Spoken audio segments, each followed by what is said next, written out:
I think that your boy. Yeah, I'm saying that. I know a lot of people don't.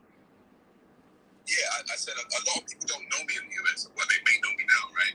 But in the UK, I've always gone into the fight first. Because I'm like, fuck it, someone's got to do it. Someone's got to do it. And everyone's like, someone should do that. I'll be like, fuck it, I'll do it. Yeah, I may get scars, you know, I may get fucked up. But at least what you do is that you show people that it can be done. Don't be scared. I keep telling black people, stop being fucking scared. Okay, someone's got to do it. So I am. I'm only one man. I can't do it by myself. I'm trying, but I can't do it by myself. And I'm saying, if we understand what yeah, just chilling real quick. I'm gonna say something, but I don't know if I want to do a show on it yet. So you just here making noise. Trying to stop black people being successful. Fair use. As soon as you get successful, and you know, I saw a little bit, so I get what they're saying. It's like, oh, he's an Illuminati, he's not part of us, he's a sellout, he's this, he's that. Don't stop that, man. Like seriously, because you don't know the blood, sweat, and tears that went into him getting there. I don't know the blood, that went into you getting there, Anton. I don't know, bro. All I see is someone on the internet with a microphone. Fair use. Yeah, that's Rob. I'm on. Shout out to my brother Ty City. That's some real shit, man. Congrats, Ty City got Ty City had like a little bit under 900, like a little bit of It got real silly. You got like 1,900 people in the box, man. So many new people coming into this space, bro. A lot of people that don't know what the hell's going on, they running their mouth on shit. But I got a show too I want to talk to y'all about. Like I said, I got content for days. What's going on, Midwest? Yeah, man. I'm gonna probably cook up something. It's gonna be the first beat of the day.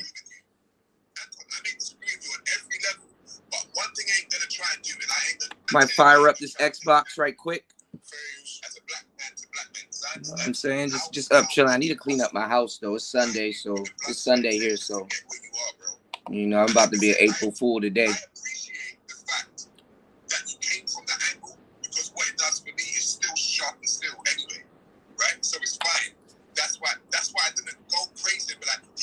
Shout out to everybody here. We're going to get into this, man. We're going to talk a little bit about this because I've been seeing this man crying all over the internet. I'm like, man, what the fuck?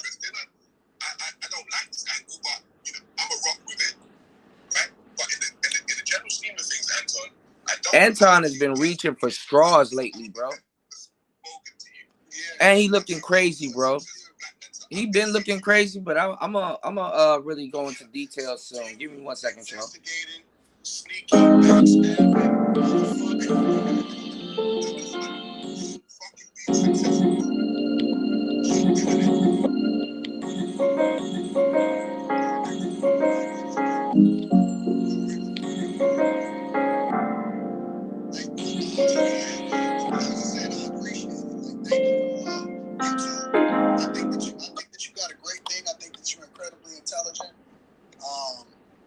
You know, I love what it is that you got going on. And, what's going on, Young Jay? Yeah, I'm listening to Uncut. Yeah. Making bangers, bro. What a life, you did. He is a businessman, but he been fucking up, bro. And I'm going to tell you why. I'm going to go into details. That shit crazy. Yo, me and Ty City used to kill saying that shit back in the day. Learn from what it is that you're talking about. I just wish that you would drop more content. You was just saying that he shouldn't be. That shit crazy. See what I'm saying? I'm glad I waited till the day to do this because you was just saying. Tired fool. Oh man, the fake love be crazy. Yeah, I saw that begging sick shit. I said, oh my God. Just fake as fuck, man. That's wild.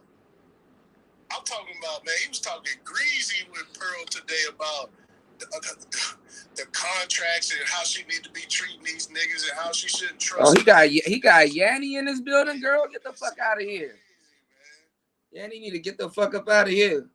This shit fake Female bloggers coming over. See, I told you it's the women's turn right now. Bro, that sick shit was cringe, bro. I be telling y'all to leave y'all spouses off this damn internet, man. His wife, look at this Midwest. Principle wise, bro. Your wife got to see you put up passive aggressive, sassy videos directed at other women. He dealing with like 4 or 5 other women. That shit, man, that shit wild, man. And I don't know who said it. Somebody was talking about it, but he was like, what was he saying? No, it was Ramil. Ramil said some real shit. He was like, he'll sit up there and charge y'all niggas for consultations and stuff. Meanwhile, giving bitches free shit and they don't even listen to him. I said, damn. Damn. I think people in America don't understand that the UK do have some good. That shit crazy. Let's talk strategy, bro. I like that strategy shit from earlier, man. That's what I be on, man. I like that, man, that tactical shit, man. Let's do 75 BPMs, yo. Let's collab. Your wife got to see you dealing with 4, 5, 6 other broads talking about some I'm working. Get the fuck out of here.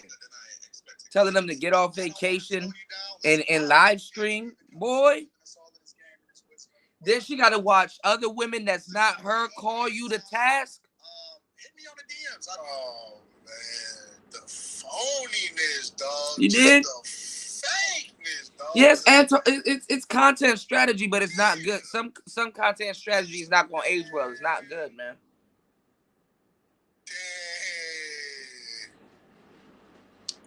Getting a get out of jail free card. Yeah, this is sick. That's what this is. This is the get out of jail free card. I'm just seeing how far it's gonna go, you know. Cause Pearl got a get out of jail free card. But in the future, if she says and does some more racist shit, these niggas are gonna be looking real crazy. Real crazy. CeeLo Brown crazy. Hit the like button. All right.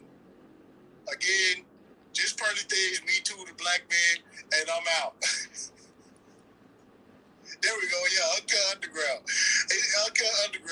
That shit wild. Subscribe to the channel. Go look at the rest of. Go look at all the rest of the videos. Yeah, I'm out, man. I had enough of this, man. This shit fake than a motherfucker, man. We talking about just fake, man. Just fake shit, man. Super fake shit. All right, peace. So shout outs to Ty City. Player Talk Radio alumni. You did? Much love to his success, man. He having some good success. I think a lot of people now, they kind of, I don't know, maybe it's the time of the year, but a lot of people are locked in. Everybody numbers going up, all kinds of shit going on. So that's what I was saying about Anton Daniels, bro. You don't have your wife. First of all, your wife shouldn't even be in the room or even know something like that's going on. That shit will fuck up your marriage, man. I'm telling you, man. You're going to start to see some of your marriage start to deteriorate and shit like that because your wife that's known you for a long time and y'all been married for a long time is starting to see you. You know what I'm saying? Ty City got a couple of channels, but catch him on Uncut Underground. Yeah, that's Madness for the Family right there. You dig? Well, I want to go on this story too, but give me 1 second, y'all.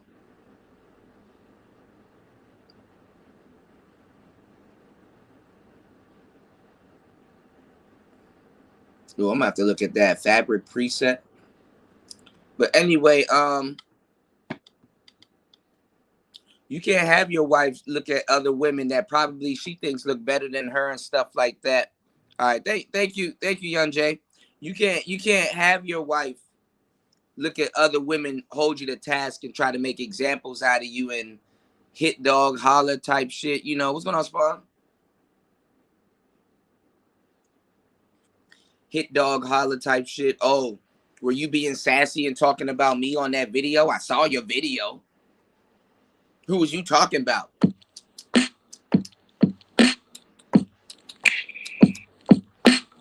And fucking your wife got to see Six the Goddess call you out. And mind you, even if you spending all day with your woman, your wife, your girlfriend, your fiance, Beyonce, I don't know who, whatever. If she sees other women got that type of foothold on you, that's not good, bro. You up there on the internet explaining yourself to other women. She not even respecting that your wife in the room. You motioning over to your wife like, you see this shit? Yeah, she see this shit. And she gonna saw that shit too. You up here dealing with other women and shit like that, you know? She got a contract for me. Kuda, I'm gonna give you a 199%. Or I get 99. Nah, you get the 1. Man, listen, man. Y'all niggas talking about them bullshit ass contracts, man. Yeah, she told him have a nice life and shit. Like, why is Anton? And then the fucked up thing is, look at this, y'all. Your wife gotta see you. What's going on, Cut? I was just talking about the BTB thing too. Everybody was wondering yesterday if you were gonna cover it. But look, we're gonna get into that too. We're gonna talk a little bit about that situation because that's a crazy situation, right? I'm gonna tell y'all some real shit, man. What's going on, Gabe? You said not this contract talk again. That's what everybody else talking about. They're not talking about the right things, Gabe. They need to be talking about who owns the content. Because the contract is over a recording. Okay? And not too many people you can go to and learn the record business, you know? But look at this. Your wife is in the room watching other women, 2 other women on the screen, hold you to task about what they thought you said. And you were directing that sassy video at Courtney Michelle, another woman, and what he said, Kayla B or whoever, another woman. While 2 other women are holding you to task, your wife right there in the room, and you're doing all of this to protect a white woman. Nigga, sense make it, make it. Sense make it, make it. Yeah, King Richard said, oh, you try to take the food out my mouth, isn't it? I'm eating, bro. Larry. You know, what's going on, RG3? RG3, no, man, I'm going to tell it. I'm going to tell it like I sell it, bro. I'm going to tell it, bro. Motherfucker, where does she fit in your life? Who's going on, Aaron B? Like, for real. If that was the case, I wouldn't have my wife in the room. I wouldn't even want her to know none of that shit is going on. That is the beginning of the end. What's going on, UFO? What's going on, the Don? Your wife coming in the room and he's like, baby, do you hear this? Oh, she hears it. What's going on, Sin? Oh, she hears it. She hears it, bro. That's the main woman that shouldn't see or hear none of that shit. What's going on, Nicer? Think about it. And this is just a small instance. There's more women. Your wife, who you're legally married to, bind to, had to watch 2 women, even though Danica wasn't saying nothing. She knows she's a part of it. We all know what's going on. Had to watch 2 women take you to task over some shit they thought you said. She watching 2 other women press you out. Some girl, it's just as good, if not even worse, than 2 bitches showing up at your door. One pressing you out and her homegirl in the back with her fingers crossed in case she got to do something. Pressing you out over a video that you did that she thought was directed to her and got smoked for you, which the wife should be handling, but the wife shouldn't be in no shit like that because a man shouldn't even get his wife in no shit like that. Right?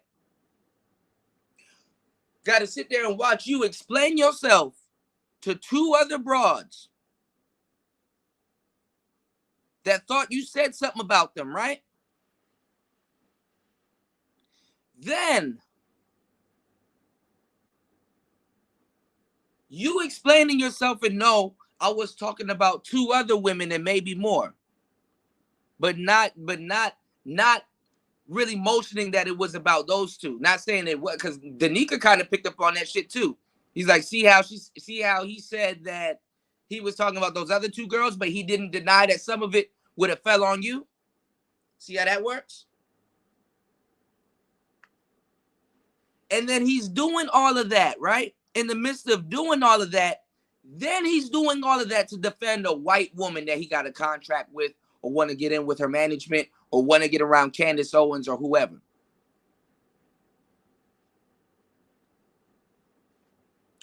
That shit crazy. shit get wicked, don't it? Your wife got to sit there and watch. Your wife got to sit there and watch 2 women take you to task. You explaining yourself, telling them that the video's about another set of women, and you up here doing all of this bull jiving and dancing around and defending a white woman.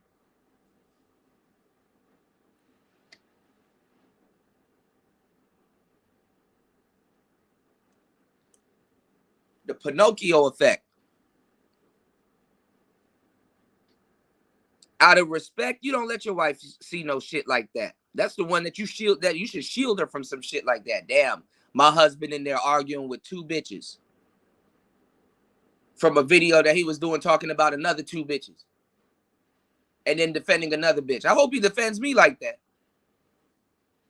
You don't bring your wife in on your YouTube business. That's why I said, once your wife know you on YouTube, or whoever knows you on YouTube, or you going through some type of beef and shit on YouTube, and it's overstepping boundaries in your marriage, shit.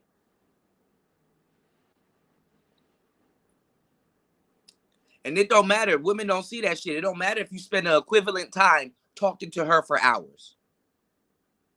Actually, if you do spend an equivalent time talking to your wife for hours, that makes the situation even worse.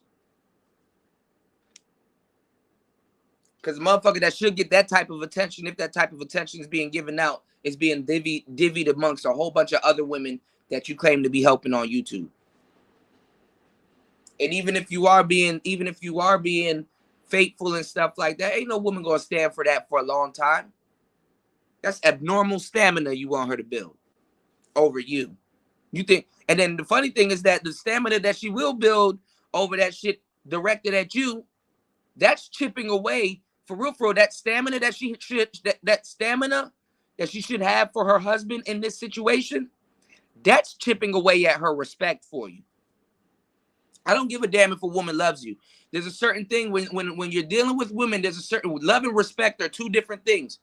Women can love people that they don't respect. People can love people that they don't respect to a certain degree. It's possible. But honestly, I'm telling you the truth. You have 2 gas tanks with women as a man. Respect or love. And the more important gas tank is respect.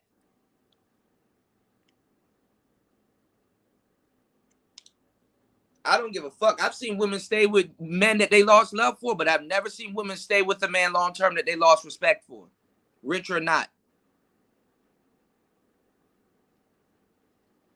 Somebody losing respect for you will make them come to their senses. I don't give a fuck how much money this nigga got. That shit crazy, bro. I've seen respect. I've seen love go out the window, but I've seen respect do something completely different. I've seen abnormal behavior from loss of respect. Like shit. Hold on, let me go get my other shit tripod. Where the fuck that shit at? Not my tripod, but my tripod. Hold on, y'all.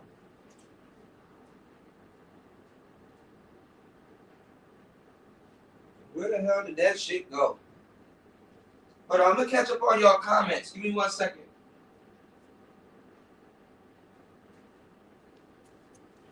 That loss of respect shit is a motherfucker, bro. I would never let my wife. That's why I rather keep my relationship off of goddamn YouTube, because a motherfucker will see something and don't know how to interpret it, and then get mad at you about some shit that you didn't even do. But all of this, Anton, you could have avoided all of this shit. All right, give me 1 second, y'all.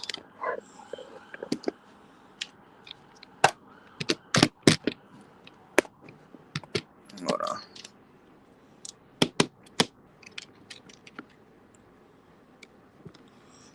You sit up there arguing, and there's like 4, 5, 6 women in the fucking mix. Oh, nigga. And you married? Oh, nigga. Oh, nigga. Whoo, nigga. I like Anton, but I know a lot of dudes will do some crazy shit for the mighty dollar. Don't matter if they rich, my guy. They'll do a lot of shit for the mighty dollar. And I'm gonna tell you some real shit about that whole niggas that do a lot of shit for the mighty dollar. Rich people or niggas that got money will definitely do some shit for the mighty dollar. How you think they got money?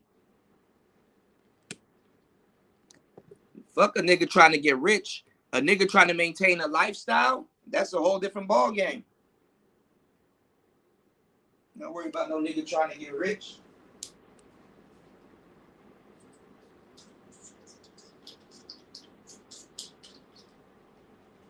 Nigga sit up there and try to tell you some shit.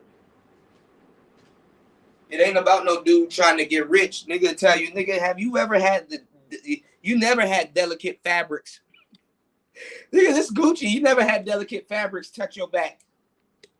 He ain't gonna listen to you about no bullshit.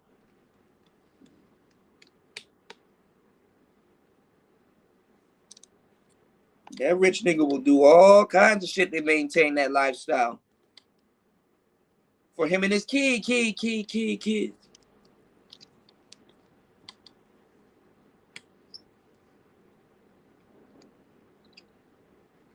Hold on, y'all.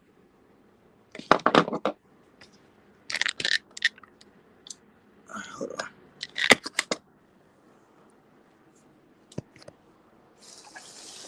It's for the crib. Ooh. Lord have mercy. We'll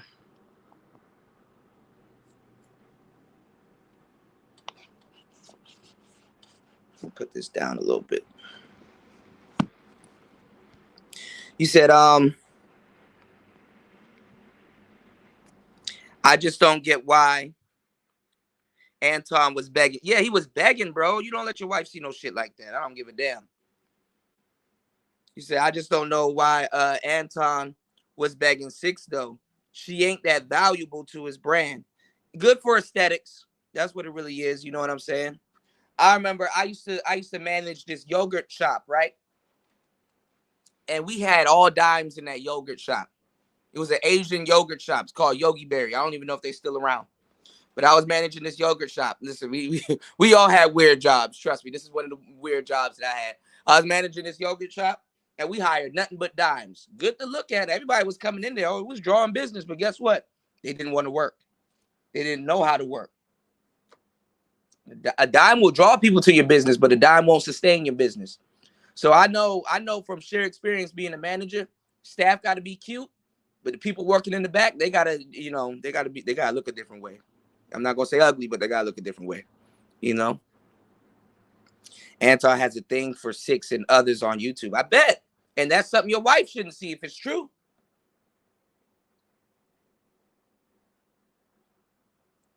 Shit.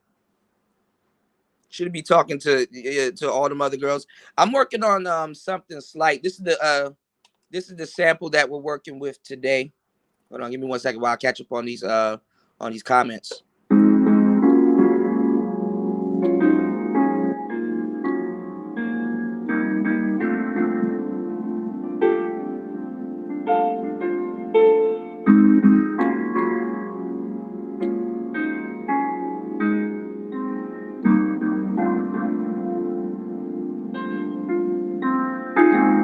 I think so too, Dollar Washer.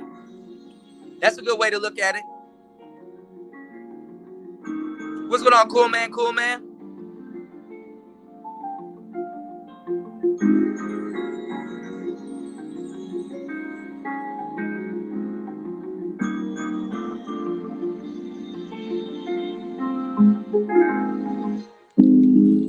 Thank you, nicer. Hold on.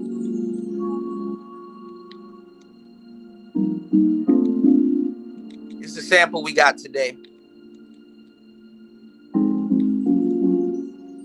Hold on, I'm a cut into what Dollar Washer was saying because that needs to be unpacked too.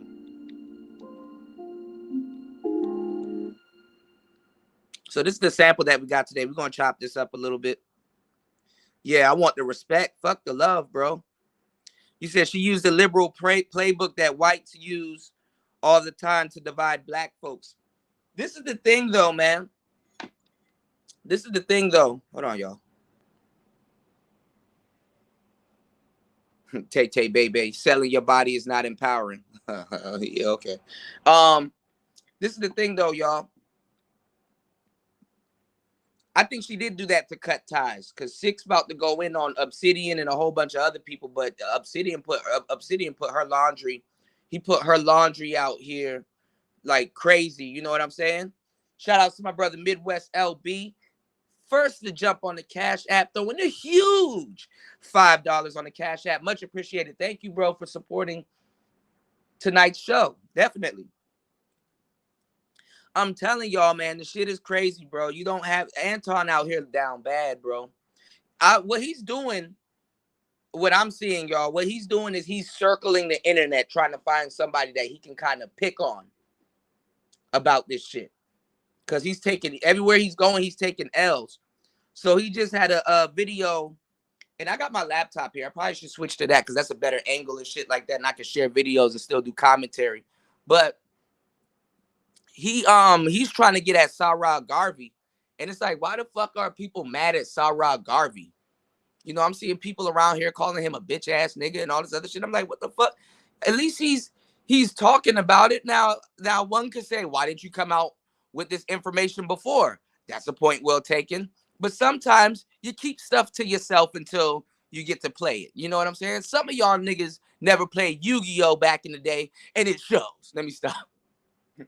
You knew you had a blue eyes white dragon in your damn deck. Why didn't you play it before? Because I wanted to surprise the nigga. I wanted to wait till I had other cards in my deck. I can't play it when I want to now.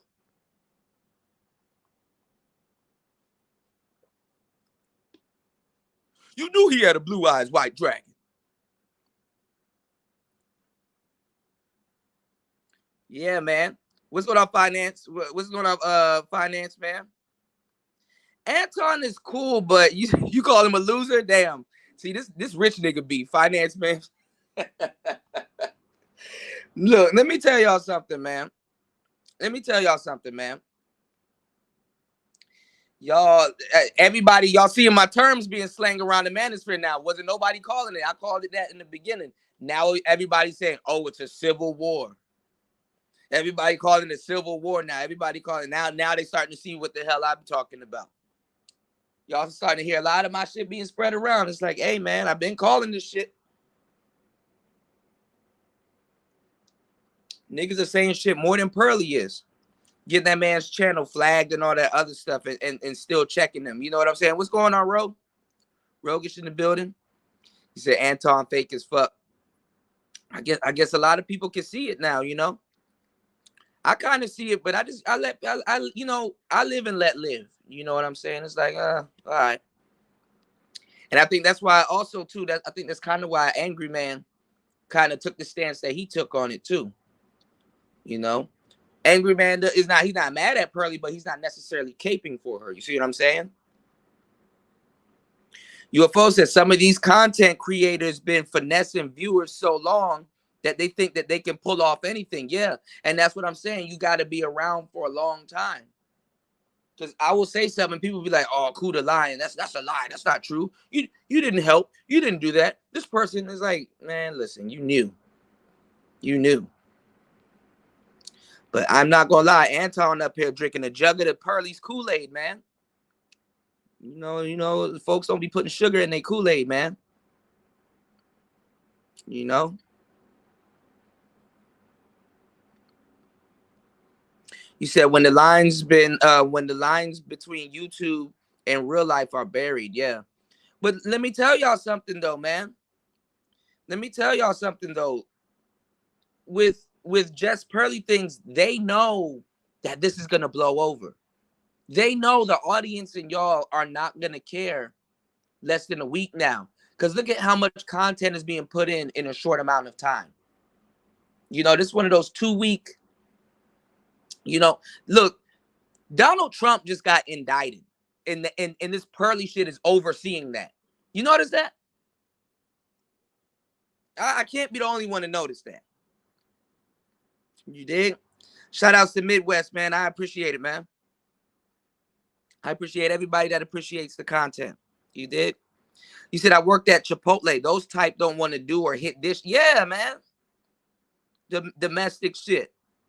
Or it's funny, they'll go to work and do that shit for a manager, but they won't come home and do that shit for you or themselves. You did? YouTube will fuck up your relationship. That's why I keep my relationship shit off of YouTube. Or just be straight up chilling. If I'm knowing I'm going hard body karate on YouTube, I would not do nothing. I wouldn't put my spouse through that, you know? Especially if I'm beefing with somebody and fucking they up here holding me to task on my show or I'm on their show. Because when you laying down in bed with your spouse and y'all sitting up talking and shit like that, that's going to creep its way into the conversation. Oh, you can raise your voice at me, but you wasn't raising your voice at 6.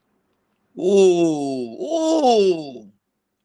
And see me, I'm petty too. I get petty sometimes. And sometimes I'm not gonna say I find myself. I know how to pick them. I find myself dating somebody that's petty too. So they're gonna slip up and say some, not even slip up. They're gonna intentionally be petty and say some shit like that. And it's gonna be like, oh, okay, all right, touche. That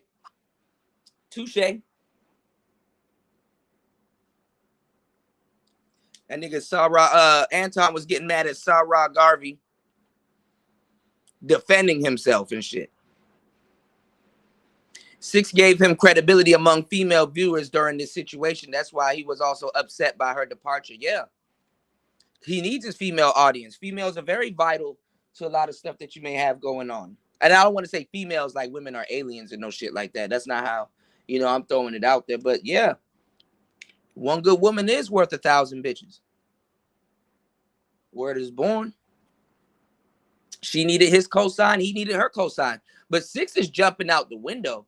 And the only person she really got with her that's keeping her relevant and is crazy is Danica Marie. And she's like, there's this term that I came up with a long time ago called the irrelevant dime. Because you have the irrelevant dime. There's different archetypes of women that we don't talk about. Like, for example, Mary J. Blige, right? Mary J. Blige. Look at Mary J. Blige. Not the most prettiest girl in the world. We get it. You know, it's the genetic lottery.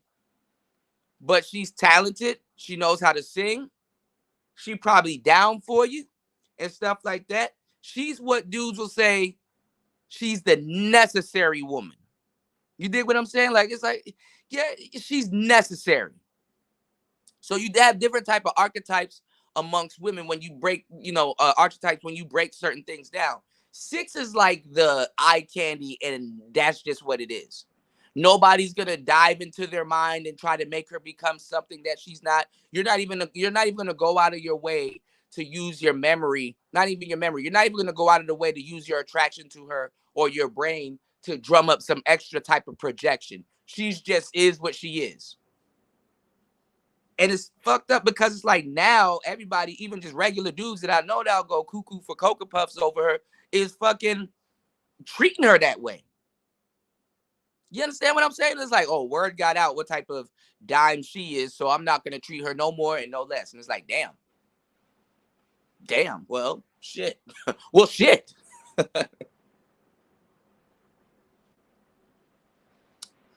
Shit, niggas will give up half their house to deal with something like that. You know? Obsidian will give up half his house to deal with something like that. But once word honestly gets around how you are, even if you are a dime, dog, it's crazy situations where people really aren't too interested in your personality because you don't have one. But your looks kind of they can overlook your looks and you actually look good. you know. Six the Goddess is super gorgeous, super beautiful. But when I found out about her, I'm like, oh, she's just repeating Tariq Nasheed talking points. She can turn into Cynthia G any day now. You did? You said Anton been a host since day one. This is my thing with Anton. Anton came in the game simping, obviously. But I get it. You know, he's a married guy. I think he has some daughters or whatever. Cool. And the women messed that up. Kayla and all them women on the Lapeef, they messed that up. So after a while, he starts saying a bunch of red pill shit. So I'm on the defense. Like, all right, well, he's starting to man up because he's starting to see what it really is. So he's starting to come around. You understand what I'm saying? He's starting to come around.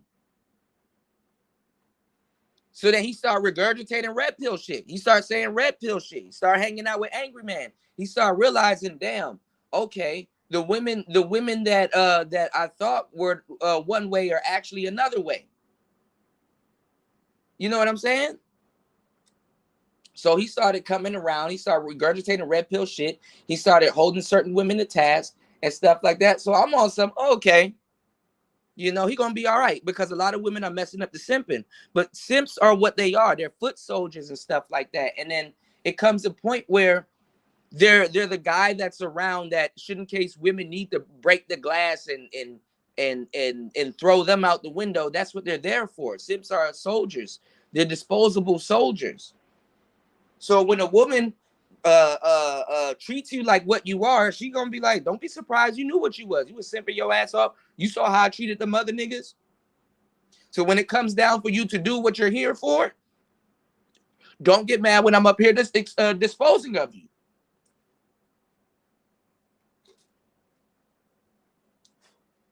I mean, simps and men are human too. Are humans too. It doesn't feel good. It doesn't feel good to be disposable. Even if that's what you're here for, it doesn't feel good to be disposable and then openly told that you're disposable like that.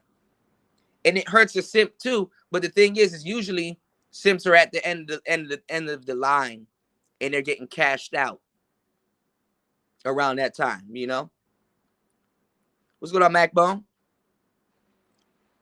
We catch up. I'm catching up, y'all. So yeah, Sarah doesn't owe them shit. But guess what? This is why Anton and a whole bunch of other people have to publicly denounce Sarah and be on live stream, because you know how the world goes. If you ain't get it on camera, it didn't happen. So Pearly is on some, I'm about to strike Sarah, and everybody that's on his side, I'm watching right now, because when this shit blows over and nobody's thinking about this anymore, I'm not going to work with you. You're not going to get no money. I'm not going to pay you. You're not going to get nothing out of this deal. She probably going to ink a big deal. Average women move like that. I'm telling you the truth. It'd be some average women or some fat woman or whoever, women that kind of don't look that big on the look scale. They be making up for it with the money and shit like that. You know, like I said, getting with some of these women is the difference between riding Buick LaCrosse in a nice tricked out 3 Series. Which one do you want? You want the LeSabre, or you want the tricked out 3 Series with the sport mode button? Drop top. Yeah, Garvey does appear solid. I was wrong in my assessment of him. Yes, I do admit when I'm wrong, y'all. I was wrong in my assessment of him. I thought he was posturing to do some super coolness shit. He had on the Africa chain and stuff like that. I'm like, oh man, he about to coon his ass off. Then I saw what he was talking about, and it's like, okay. Shout outs to him, man. I'm gonna tell y'all some real shit. When people are like, well, how can Pearly get his channel flagged? And I was telling y'all yesterday, because of slander, and also him using some of her footage and stuff like that. He's slandering her. But what she might be mad at too was him talking about she's throwing those little sex parties and stuff like that. Now, Pearly's not on that level to be throwing those sex parties, but she is on the level to throw a meeting where everybody get together and play Uno and shit like that and get drunk, and then y'all start pontificating ideas, because she's gonna capitalize off of y'all intellectual property. Okay, this is Content Friday. What type of show should we do, Auntie Jenny? Well, I think we should. And then King Richards. Well, I think we should. It's like she called, off your intellectual property. King Richards is in denial right now because he knows he's in some shit. He on some Kevin Gates shit, caught up in some shit I can't get out of. He locked in. He enjoying that money. Don't you? Come on, nigga. Didn't I buy you a Ferrari? Don't you like your money, huh? Come on. You never had a Ferrari before you met me. You didn't even know how to start one. He rolled it. She made him rich. Thank you, Nicer. I definitely will. She made him rich. Now everybody want to call it a civil war. What were y'all calling it before? Call it that. Don't call it what it is now.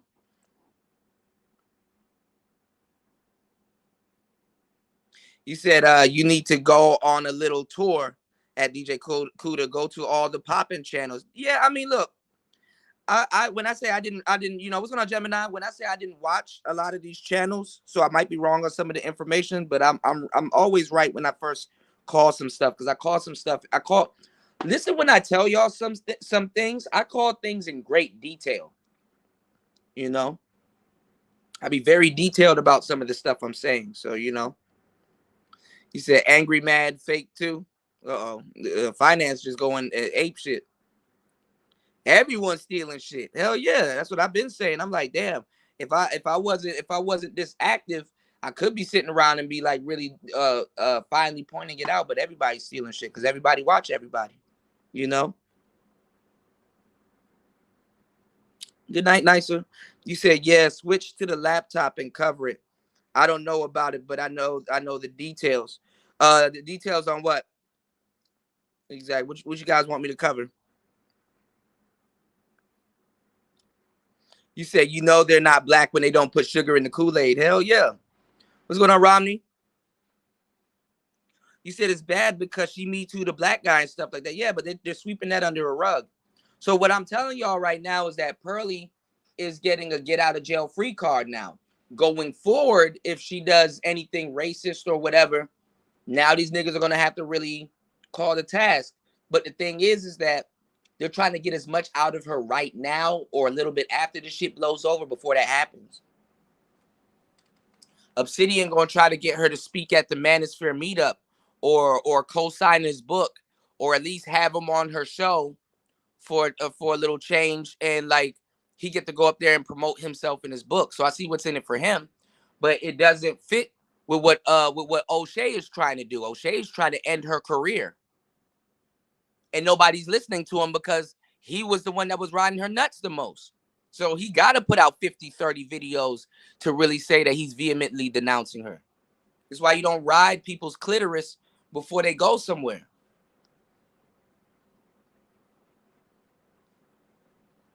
I've never seen her did a video on O'Shea or big up O'Shea and, hey, go check out O'Shea Duke Jackson. I've never seen her utter them words out her mouth one day.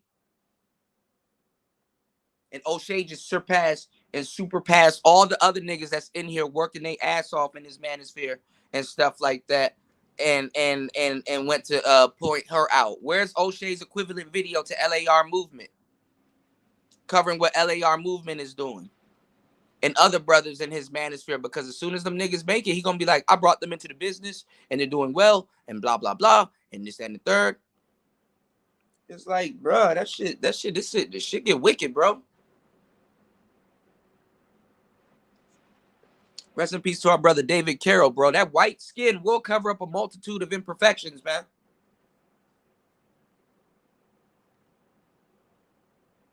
All Pearly saying herself, I ain't perfect.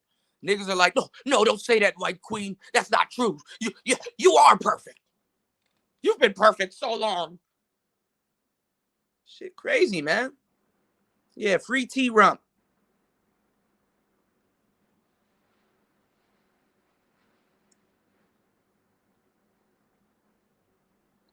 Yeah, the algorithm is blending channels now because they know about beef. YouTube makes a lot of money off of beef. that brings eyeballs. So YouTube is very lucrative for YouTube. Black Manosphere been making YouTube stupid money. Y'all won't believe me though.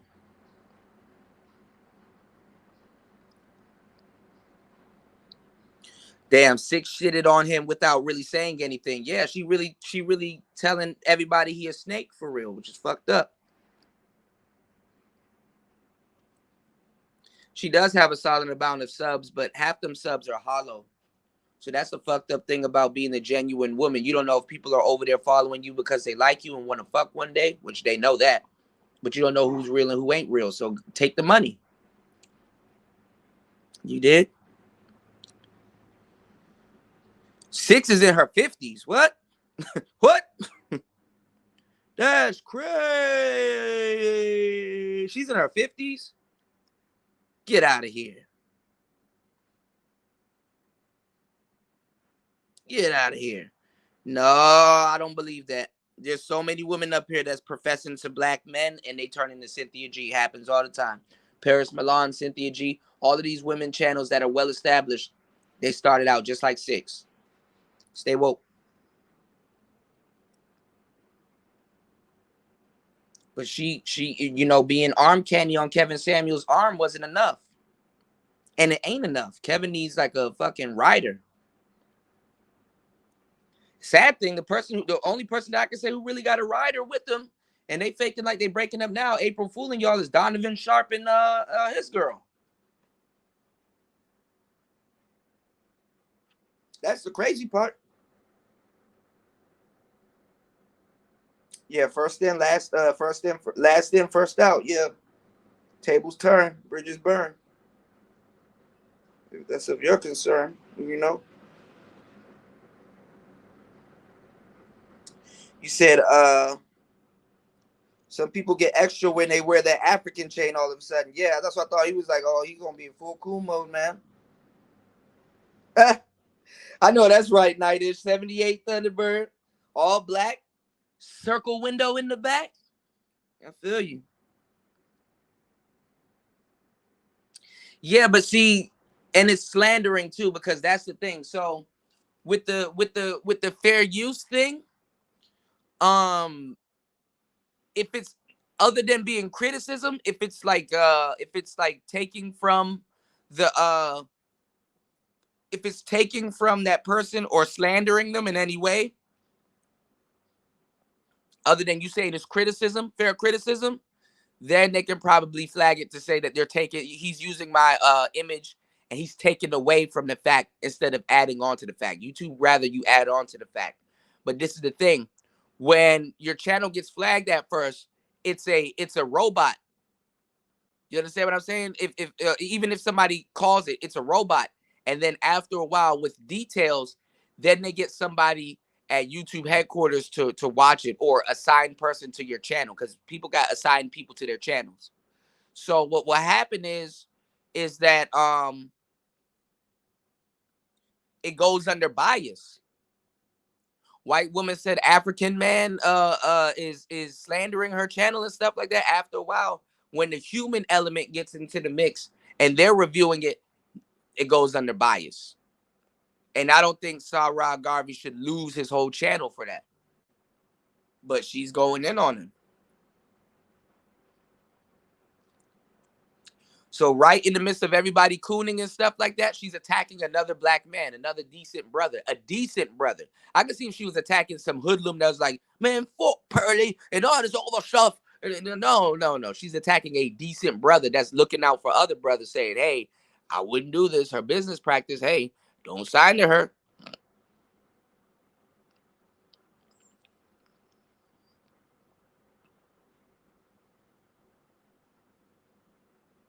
But Anton up here really trying to show his allegiance to her and really trying to show that, hey, listen, I'm not rocking, I'm not rocking, I'm not rocking with them dudes talking crazy about you. I'm trying to defend you. I'm trying to defend you whole time.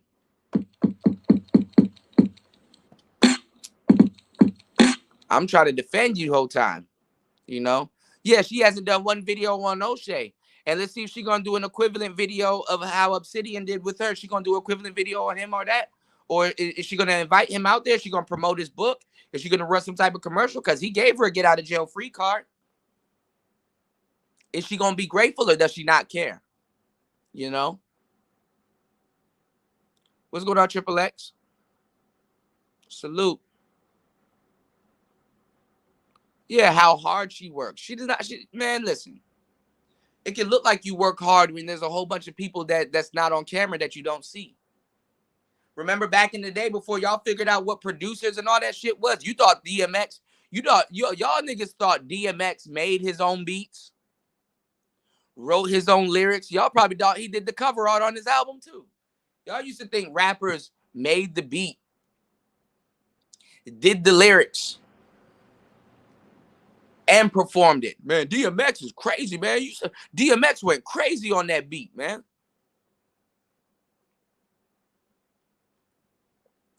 Who told DMX to use them drums?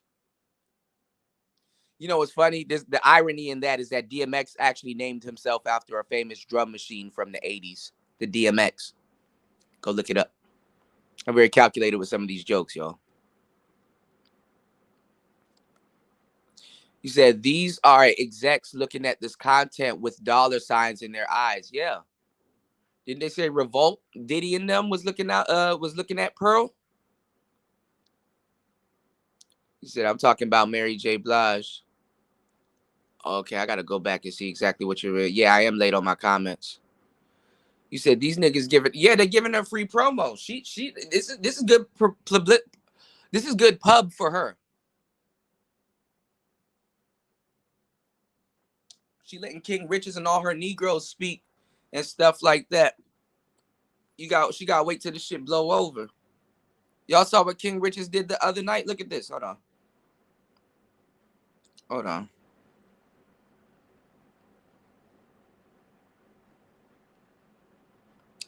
Yeah, I got a smoke show. Hold on. All you people feel like you got something to say, who will call in.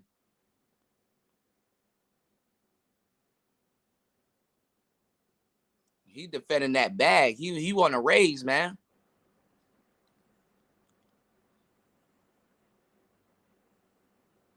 Oh, he took the video down. Hold on. Oh, he took it down.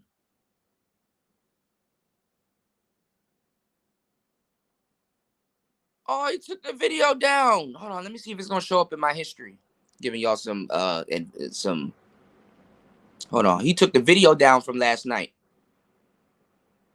Hold on, y'all. Cause sometimes they unlist it. Hold on, y'all. Go through my history. I be watching a lot of crazy shit, so don't mind me. Hold on, y'all. Bolo. Hold on, y'all.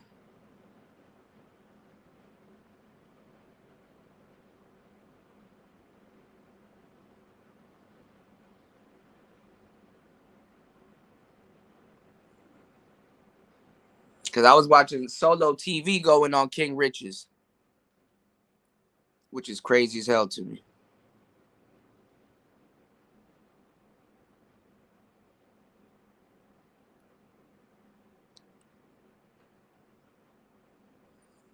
Oh my God, he took it down. Oh, it's not showing up anymore. Damn. That's why I need to start going back to screen grabbing shit. Cause shit be coming up in conversation. This was crazy though. This is Baller X. Hold on, y'all. Listen, nigga. Now fuck my apology, nigga.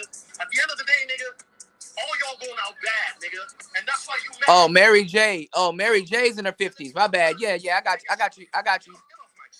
Stop talking. See, this is what I'm talking about. Nah, nigga. I got you, Cynical. Yeah, not Six the Goddess. I was about to say that, and that's crazy if she's in her 50s. See, this is why you went under a fucking white girl, signed the fucking contract, and now, nigga, you looking fucking stupid. I should plug this into my speakers.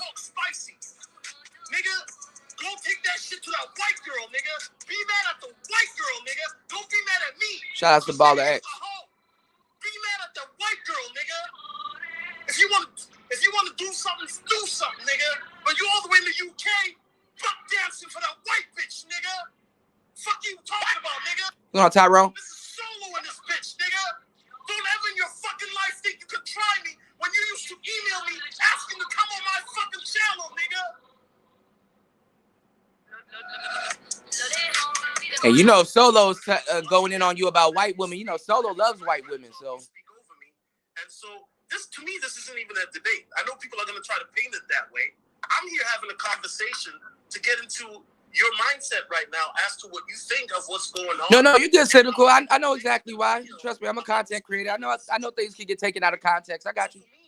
I'm looking at this like this, right? And I understand you think and believe that just Pearly Things, what she says doesn't encroach or reflect on you because you didn't say it. But I'm telling you, if she's your employer, then unfortunately you're gonna get some of this blowback too. Because you're still under that umbrella of just Pearly Things Entertainment or LLC or whatever her business is. Okay, but when I do my shows and when I do anything on my channel, does it say, what does it say? So look, he's trying to say when he does his shows or anything on his channel, what does it say? But look at this, because I went to his channel, right? And what I told y'all yesterday holds up, because look at this. Hold on. This is 16 hours ago. He deleted the other smoke video, right? But look at this. When have you watched King Rich's channel or show and you see it looks like this ever?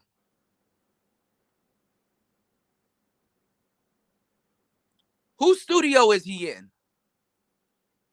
Whose corner of the studio is he in? Whose house is he in? In it? All right, bruv. Now look at this. Look at this, bruv.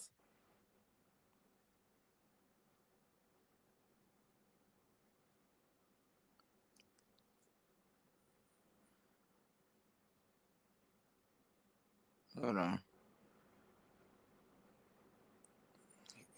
Oh, so he be deleting a lot of videos because his only videos stem back to a year ago. Hold on,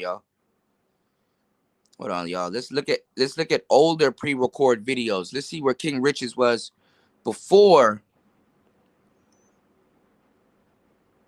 the Perlinator. Damn, he flooding his channel with videos. God damn. He working his ass off over there. He too invested, bro. That's why he too invested, man. Well, long story short, man, you can go all the way back because nigga, this is a fuckload of videos. God damn. He pumping them out too. That same machine working for him. But anyway, you could go back a year or two ago. His background didn't look like that. And why I'm saying that is because, look at this. Why I'm saying that is because it goes back to what I'm telling you. Whose studio is he in? Whose microphone is he using?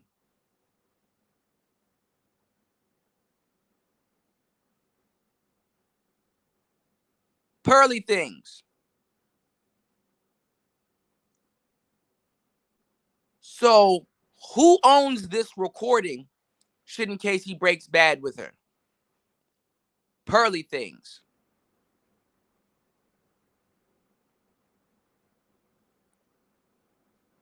He doesn't know anything about master recording and all that other stuff. And he's a podcaster for a long time. He doesn't know about that.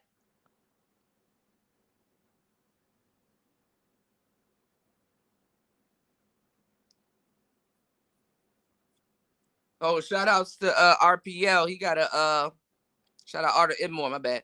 He has a joint called Open Saturday Hangout, FD Perlifier. They still stuck on FD. You gotta think for trainings, okay? No, sir. No, sir. You know, with the... All right, so a lot of people are talking right now, but a lot of people just don't know what they're talking about. They're about to talk about these bum-ass deals, knowing damn well they don't understand what the hell a deal is or what deals are being cut, because they're not talking about what needs to be talked about. I don't give a damn how much somebody gives you. A deal comes and go. Who owns the fucking content?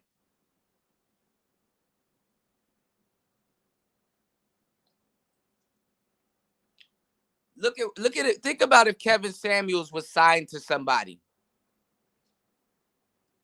You see it all the time with like rappers. FBG Duck. His mother didn't get paid from that because all of that shit has to recoup to the record label that he was signed to. She's like, I can't get a hold of his masters or nothing like that because guess what? He didn't own his masters. Just because he died don't mean that you know he signed something. So imagine if Kevin Samuels was signed to somebody who owns his actual content. This is why he didn't sign to anybody. Give me 1 second, y'all. Let me go grab something to drink.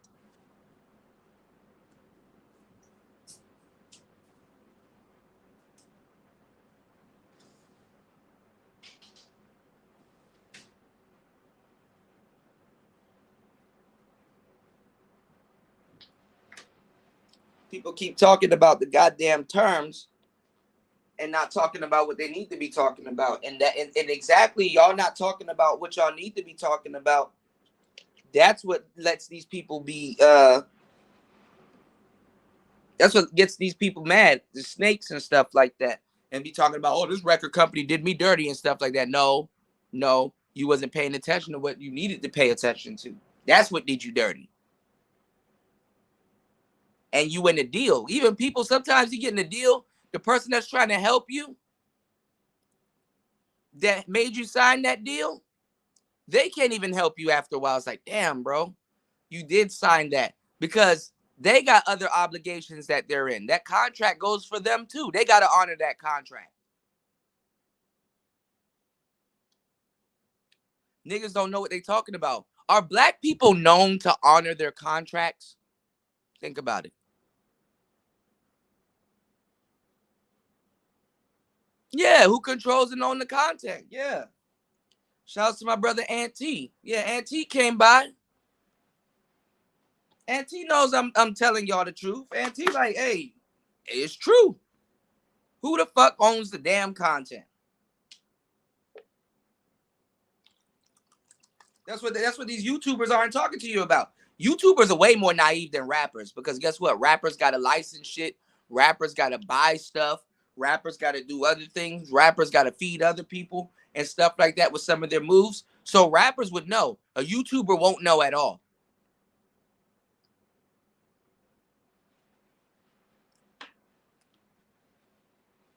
Y'all lucky YouTube is quote unquote free right now because it's changing soon.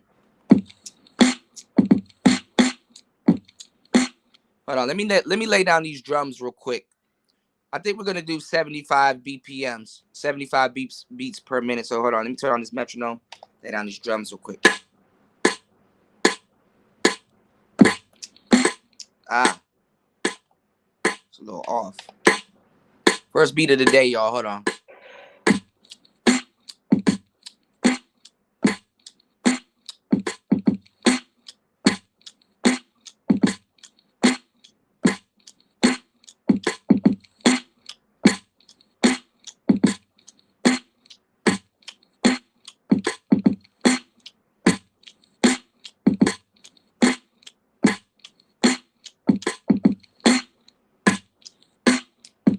Hold on, y'all.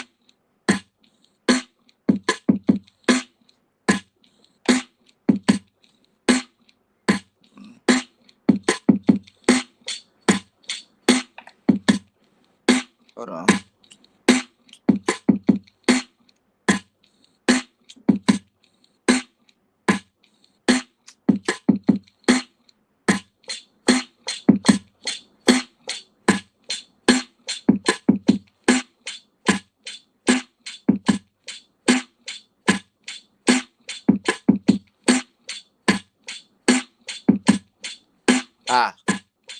I'm off.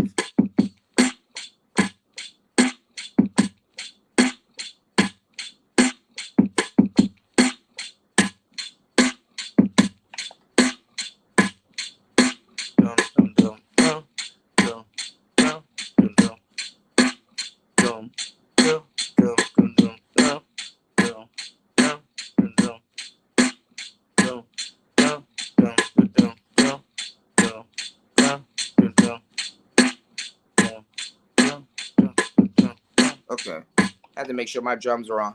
So yeah, it's about who owns the content, because that contract long gonna be gone, but who owns the content? So Pearly Things owns King Rich's content.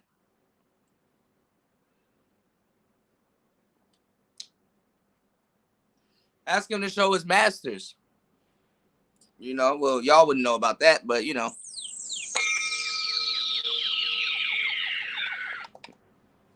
This shit crazy, man. All right, hold on. So I got a chopped up version of this.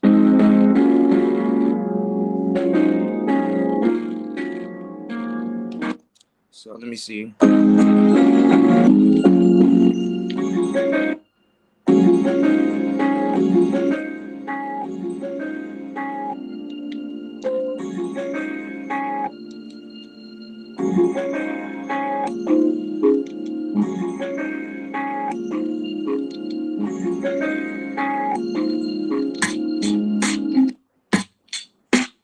Hold on, y'all.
I'm gonna have to figure that out. But anyway, Anton is going where the money is at. Obsidian is going where the money is at, or where they believe the money is at. People are going where they believe the money is at. Because people's faith ain't where it is. People's faith ain't where it is or where they say it is. So you know,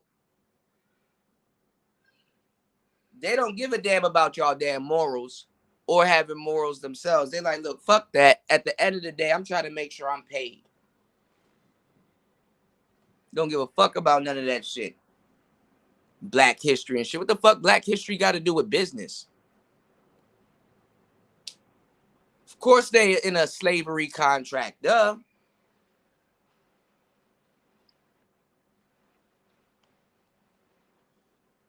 So y'all gonna start seeing a lot of my slang getting passed around in these manosphere spaces. Oh, it's a civil war. Oh, this, that, and the third. Oh, y'all saying that now, huh? What was it before? And people like 4 or 5 videos in now talking about it's a civil war. Nigga, I said that from the jump. And people are fighting for the biggest spot on the plantation. And it's worth fighting for, apparently. These people, y'all don't understand, these people do deals behind the closed doors. Not that if I told y'all, even though I do tell y'all, y'all care anyway. These people do deals behind closed doors, and when shit like this come out to light, it's not a good look for them. So that's why they got to protect their investments. And the thing is also is like, now y'all starting to see who's gatekeeping behind closed doors. The new gatekeepers. And now y'all seeing who's tap dancing and pandering to get in behind those gates.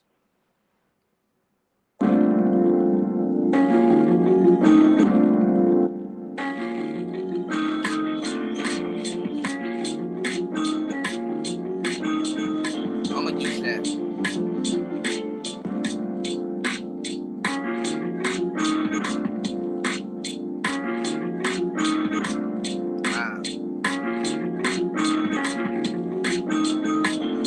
Yeah, I like this. I'm gonna keep this.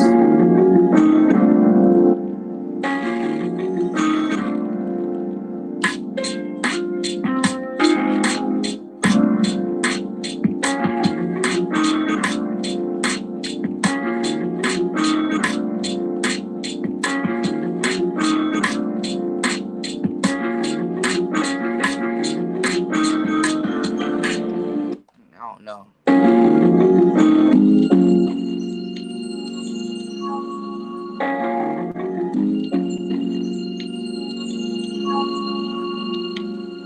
And now you got Tommy going in on O'Shea. And the crazy thing is that it's bringing in people that normally wouldn't be here into it and stuff like that, you know? Pro-blacks. Oh, Mr. Palmer over there. Look at this shit. Hot mess. Because he saw just pearly things in my comment section. You said sound like some Earl Sweatshirt. Yeah, like some cool. I ain't gonna lie, I've been making a lot of Tyler the Creator-ish type beats lately. Did I find the loophole?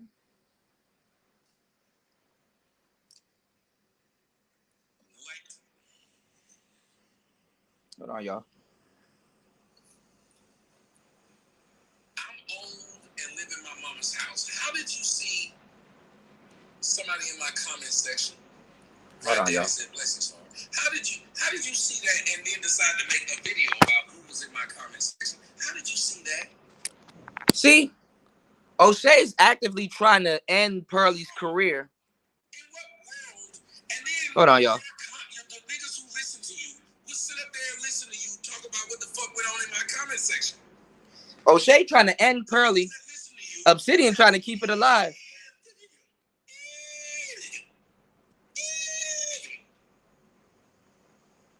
Hold on, y'all.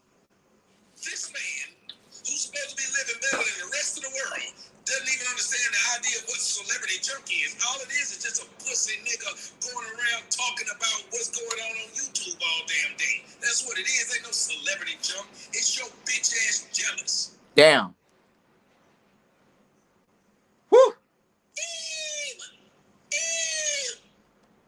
Stupid son of a bitch. You done made 9 million damn videos about this one damn girl. Mad because when you talking about how your subscribers and views was higher than mine, didn't you say that? Even though you knew they were kicking my shit offline, even though you know my name rings more bells in your house than your own name rings bells in your house. Yeah. That's what I love about these people. Thank you, old Martin. Said old face been asking for this damn ether. I want y'all to understand. Most of these niggas that have a problem with me because the motherfuckers they know more about me than they know about them. They like me more than they like them. Y'all saw that nigga said on the show I was on earlier today. He was mad. He said, why are y'all giving Tony that kind of treatment? Out of nowhere. Another nigga came on. You be fucking these hoes you be talking about. Sound like a chorus to a rap song. You be fucking these hoes you be talking about. Wood, you be fucking these hoes you be talking about. Wood, you be fucking these. Wood, you be fucking these. Every one of these niggas know where my dick been. It's just Dick Quest. DickQuest.com. That's what we need. Because I ain't never seen so many. Think about it. Do they talk about who anybody else fuck as much as they talk about who I fuck? Do you hear men talking about who another man fucks like they do me? Make sure y'all like and subscribe. Hold on, y'all. Right now got it scrolling across his screen. Tommy across his screen right now. He's live. And ain't no men walking around in his comment section saying, well, that's weird. We keep talking about this nigga's dick. Dickquest.com. Where's Tommy's dick today? There needs to be an app. You just log on to this app. I'm about to move my whole setup over to my desk. To my office. I gotta clean my office, yo. Every day you want to know where my dick is. Log on to the app. It'll tell you.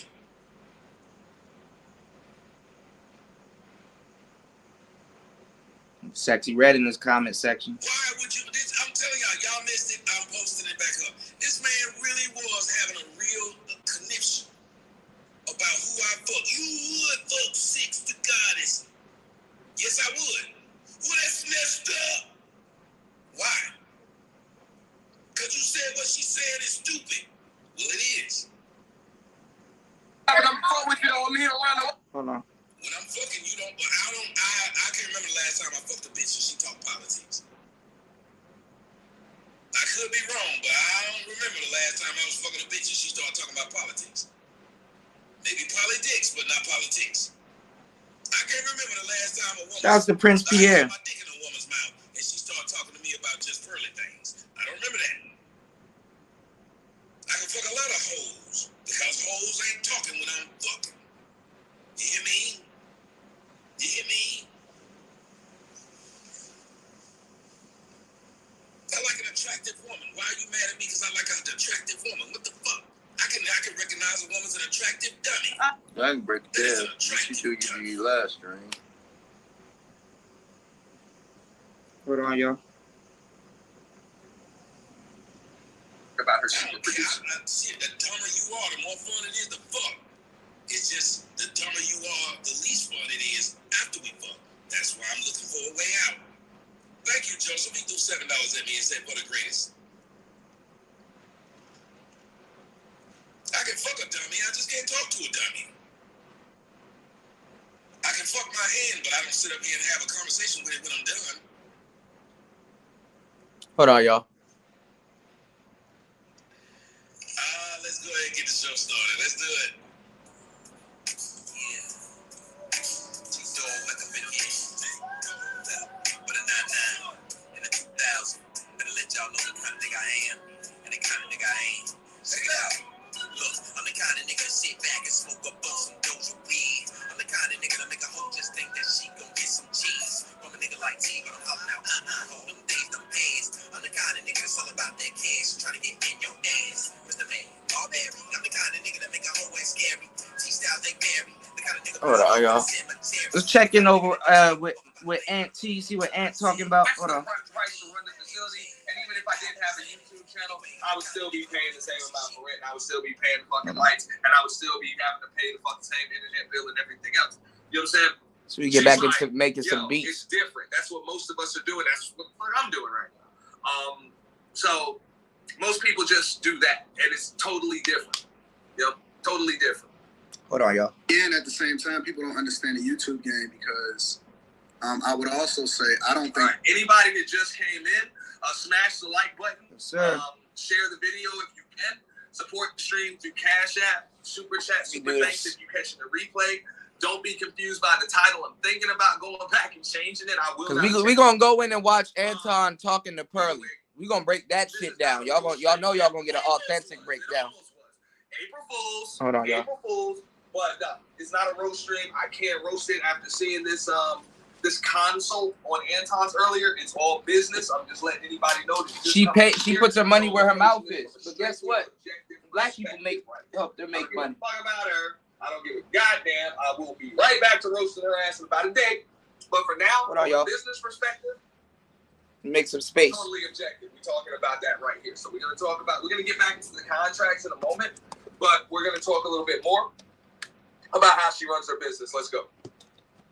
That live streams are as profitable as pre-recorded shows or pre-recorded content. No, I it's think different. that pre-recorded content is incredibly more profitable. Unless you make a lot of money from super chats, I wouldn't say that live streams. Live streams are a People way only been on YouTube for about a year, dog. Giving y'all expert advice. Yeah, that's a good point.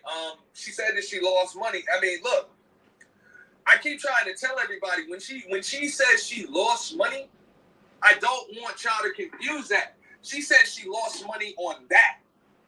She ain't down. Like you ain't down. You ain't down at all. They try to say down. I've had streams where literally I've lost money on motherfucking streams. It's possible. Hell yeah. It happens. I be losing money like shit. A few months back, I lost money on a fucking stream. How the hell does that happen? I'm gonna explain to y'all how the hell it happens. Okay? But not out. out. You do a damn stream. Right? You play some music in the beginning. Knowing damn well I ain't gonna edit shit. Demonetized. Some shit to get you a copyright claim. Lost some money right there. So, hey, partial monetization or no monetization. All right?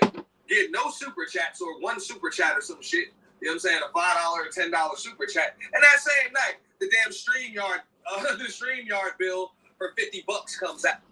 You know what I'm saying? It comes out of the damn account. Hell yeah. God damn it, I lost $40 that night. Just by going live.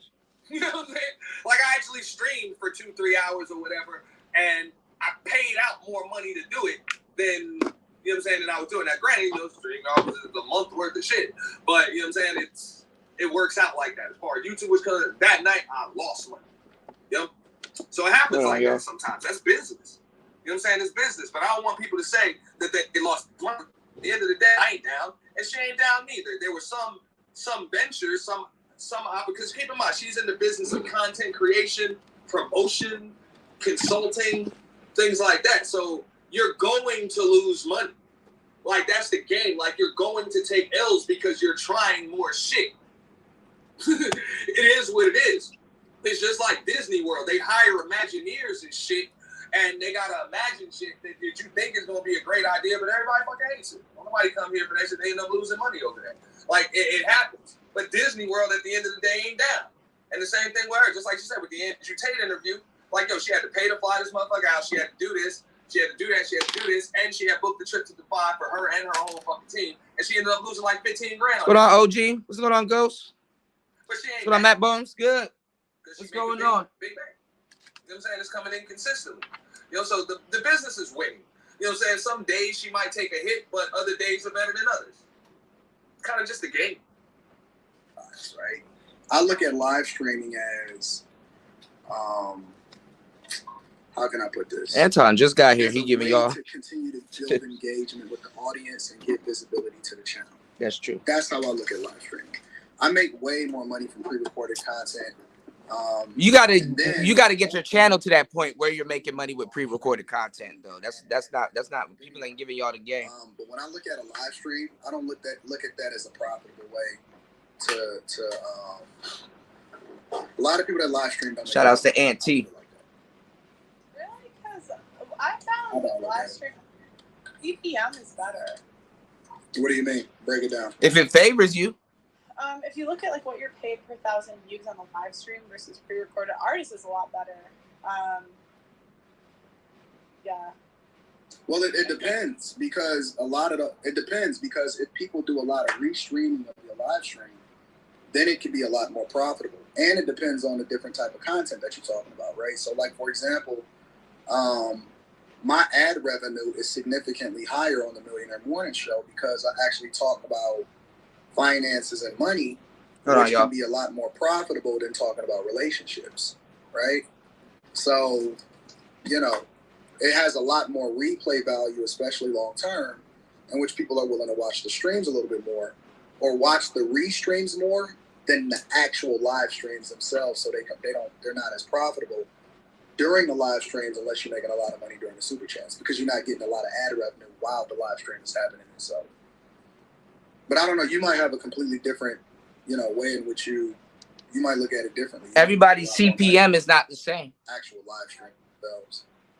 Some people make 15 cents. Some people make 7 cents. I do want to go more to pre-recorded only because I can't deal with the sleep schedule anymore, and you just have to stay up late to do shows. Yeah, that's true. So I do want to go to like shows. I'm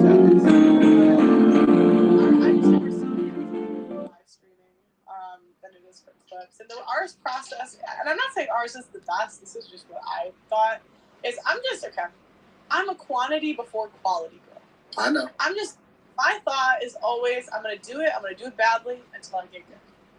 And my thought is if my thumbnail people are doing 10 thumbnails a day, and yours is doing 1 a day, Africans, be better than you. thumbnail people. That was just my thought.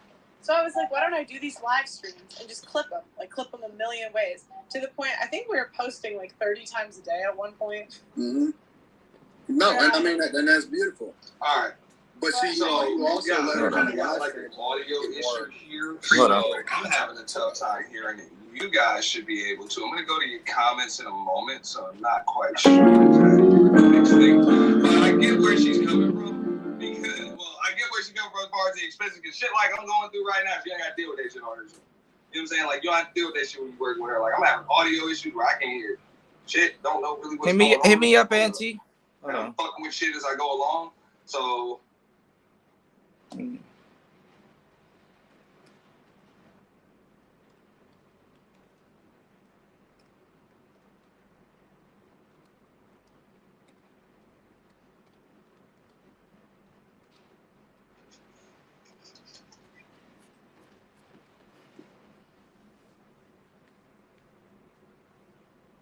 Are you mad, bro? Yeah, but I do think in the future we're gonna go to like more quantity, like our less.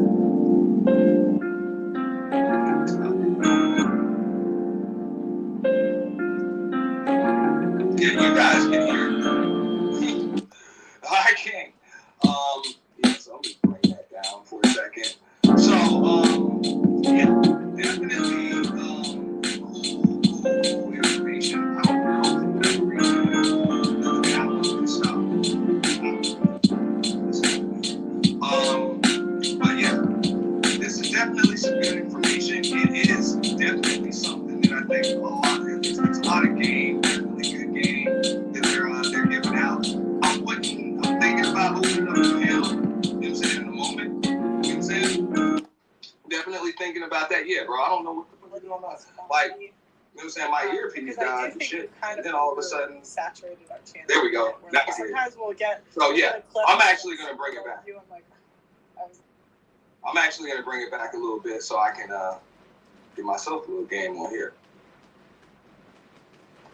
No, it'll be fine. It'll work out. Pearl's. Hold on, I y'all. talk to Pearl, I'll be like, Pearl, no, you can't do it like that. Because Pearl will say, okay, listen, go all in, spend everything on upgrading stuff, and let's build this thing out. Let's continue to promote. Let's get some more editors and shit like that. So Pearl just be focused on running it. Like, she just focused on continuing to keep the momentum. Hey, listen, we got to get this person. Oh, snaps, Andrew Tate. We got an opportunity to get him or whatever, so on and so forth. So Pearl just be building shit. She just be running shit. Me, I look at the percentages, so it's a little bit different for me. So, yeah, I just was like, I think it's gonna work, and I just went all in. But I will say, I'm in a little different position. Okay, not everyone has a blessing, and it also depends what you're trying to do. Honestly, there's so many YouTubers that just get on the screen, give their monologues. And honestly, that's probably an easier way to go about it than putting on a full show. Oh my gosh. Yeah, you put a bunch of effort into shit. Don't do it. Just I know y'all heard this already. I saw it. Zoom call-ins. Keep your costs low. I gotta do a YouTube short, y'all. Talking about these Tariq Elite shades. I'm about to tag Tariq in it, but this thing is old, bro. Live streams are as profitable as pre-recorded shows or pre-recorded content. I think that pre-recorded content is incredibly more profitable. Unless you make a lot of money from super chats, I wouldn't say that live streams. But guess what pre-records are too, y'all? A recording. Who owns it? Right? I look at live streaming as, how can I put this? As a way to continue to build engagement with the audience and give visibility to the channel. That's how I look at live streaming. I make way more money from pre-recorded content. And then hopefully people re-stream the live stream because then you can add ads in throughout the video. When he says re-stream them, I think he means rewatch, not rebroadcast. But yeah, he does mean restream. That is really the, you know what I'm saying, the correct term that he's using. But yeah, they pretty much rewatch, you know what I'm saying, and that's it. We're actually kind of like restreaming their shit and broadcast. Fair use, by the way. But yeah. All right. So I'm going to actually go to some of the comments, man. Y'all been cooking in the chat, man. Appreciate you, everybody. What up, C. Joe J? Saying welcome. I know, bro. I might have to take a roast after this one. I even hit some people up. I'm like, dog, I want to roast. I can't roast them. Tonight. Erica Kelly Vlogs. What's up? Welcome. All right. All right. So, yeah, as much as I hate her, you know what I'm saying? She's a good businesswoman. Like, bro, I'm not. I just look at things from an objective standpoint. And, you know what I'm saying? If she's a bad businesswoman, then she don't get taken advantage of it. You know what I'm saying? Or the business is going to end up failing. Like, that's just kind of how it works. You kind of get what you give when it comes to business. This is what it is. You know what I'm saying? And every now and then you get one lucky, sometimes you get lucky. But for the most part, over the course of time, you're going to get what you get. You know what I'm saying? It just kind of works like that. So I don't know her well enough to say that she's a good business person, but she's not. But just based on this interview here, I can see that she does what she loves. She loves what she does. And she's a workaholic and likes to run it up. That's what I say. She's going to run it up. She's not really worried about how much money she's making or any of that. She's more concerned with the growth of the channel or the channels and the business itself. That's what that's my assessment. Just from this conversation. She's not concerned with money. She's concerned with the growth of the channel because she feels as though as long as the channel grows, the money will come. As long as the business grows, the money will come. So far, that's the way it's going. As long as channels are growing, money comes. You know what I'm saying? So the more growth comes, the more people she's able to hire. The more money is able to come into the account. The more views she gets, the more subs she gets, the more notoriety she gets, the more she gets tagged. Like everything is just better with growth. So that's it. That's pretty much that mentality. I'm going to go to some more comments in a moment.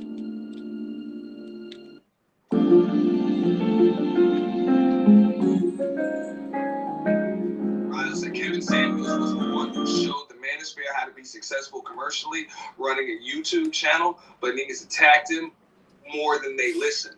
Facts. But I always said that, look, I didn't have a reason to attack him because there was pretty much just what do y'all need to be commercial though? Yep. Equipment, microphone, studio. Just said it on the stream one night. But pretty much, I was at that age. The same dude he was talking to. He's like, if you're that age and you in sales, you might want to transition into consulting. You know, it was some damn good advice for me. Anyway.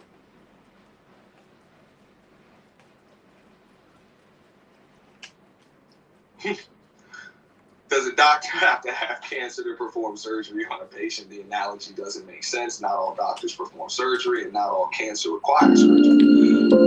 Yeah, I was going through some other conversation there. At times, Grant can use a facelift. If I were him, I'd be paying her. Now, Grant, you know what I'm saying? If I were getting supposed to him or something like that, just from the outside looking in, I might have a little bit of advice as far as branding goes and the conversation that you do have with the, you know what I'm saying, with the just pearly things or whatever, how that's going to possibly affect your audience and everything else. It doesn't mean that you can't talk to them, you know, or have business. Just, you know, you might want to question the what you guys do in public. You know what I'm saying? That's it. Personally, I would say conversations like this, especially if you got a business channel and a business brand, shit, there's nothing wrong with it. You know what I'm saying? Like, you're talking business, so you should be able to kind of tell people that, yo, hey, I can talk to anybody about it. Because when you're a business consultant and you're doing business, that shit transcends skin tones and shit like that because you're focused on green. That's really it. You're focused on the green, and everybody that comes to you is focused on the green. So you really kind of see things objectively. But other than that, I mean, he's a grown man. He understands all of this shit regarding marketing and promotion. So he wouldn't need my assistance. It would just be advice. I understand also as a consultant, I don't always have the best advice for somebody. There might be something that I miss. I could just do my best. That's it. You know what I'm saying? I can do my best and give the best assessment that I can. But when I tell somebody, hey, you're on the right track, or I give you the advice, oh, I wouldn't recommend that. If might not work. It doesn't mean that if they do it, it won't work. It might. You know what I'm saying? What works for some doesn't work for everybody else. And you're kind of going to hear that right here. But when I look at a live stream, I don't look at that as a profitable way to a lot of people that live stream don't make a lot of money. I'll put it like that. Really? Because I found with live stream, CPM is better. What do you mean? Break it down. Okay, so right here, that's why I understand where he was coming from. He's like, yo, he makes most of his money. You know what I'm saying, on live. You gotta build a channel up though, so the algorithm can work in that way for you. Money on his pre-recorded content. You know what I'm saying, the uploads, the clips and stuff like that. It's not necessarily as much as what he does, live streaming. It's still, I'm pretty sure each one is profitable, or else he wouldn't do it. But it doesn't work. Now, in her case, she's like, nah, with us, it's kind of the opposite. Because see, Anton does a little bit better. He has other people working for him when they're live streaming, so that's why he doesn't see that. Now, if I had to guess, I'm not gonna lie, I haven't sat down and listened to an Anton show by himself. I don't think ever. Just explain with like the BPM, but if I had to guess, if I were looking at her analytics, I would probably say it's likely the times in which she goes live. More than likely, like when Anton goes live, it's probably in the morning. A lot of people miss the show. A lot of people end up catching the replay. So he still ends up getting the views. He still ends up getting the ad revenue. But he might not get the super chats. He might not get the cash apps. And, of course, a lot of people miss the show. So he doesn't get the live engagement either. Therefore, it might not push as much in the algorithm. But his loyal subs will end up catching the replay. Therefore, he'll see it, later on. And also, he can clip it. He can clip it, re-upload it, in bits and pieces. And then, that's considered pre-recorded content. In her case, if she's doing it during prime time hours, or if she's in the UK, sometimes morning for her could be like late night, early morning for us over here in the United States. So things are just a little different. You know what I'm saying? She's got to have a different demographic, people a little bit more engaged. She's just gonna have more things. Like a lot of times based on her topics, where their relationships, their concerns, their conservative viewpoints. I don't know if it's gonna be racial issues. You know what I'm saying? Gender war. I don't know how I'm gonna do this beat, yo. Like you're gonna have a little more engagement. You know what I'm saying? Late might just use a separate set of sounds. Also, I think Anton kind of touches on this. You know what I'm saying? He's got a, for his personal channel, for the most part, he'll talk about relationships, but it's going to be business and stuff like that. So you're doing that in the morning, it's going to attract a different demographic, just naturally.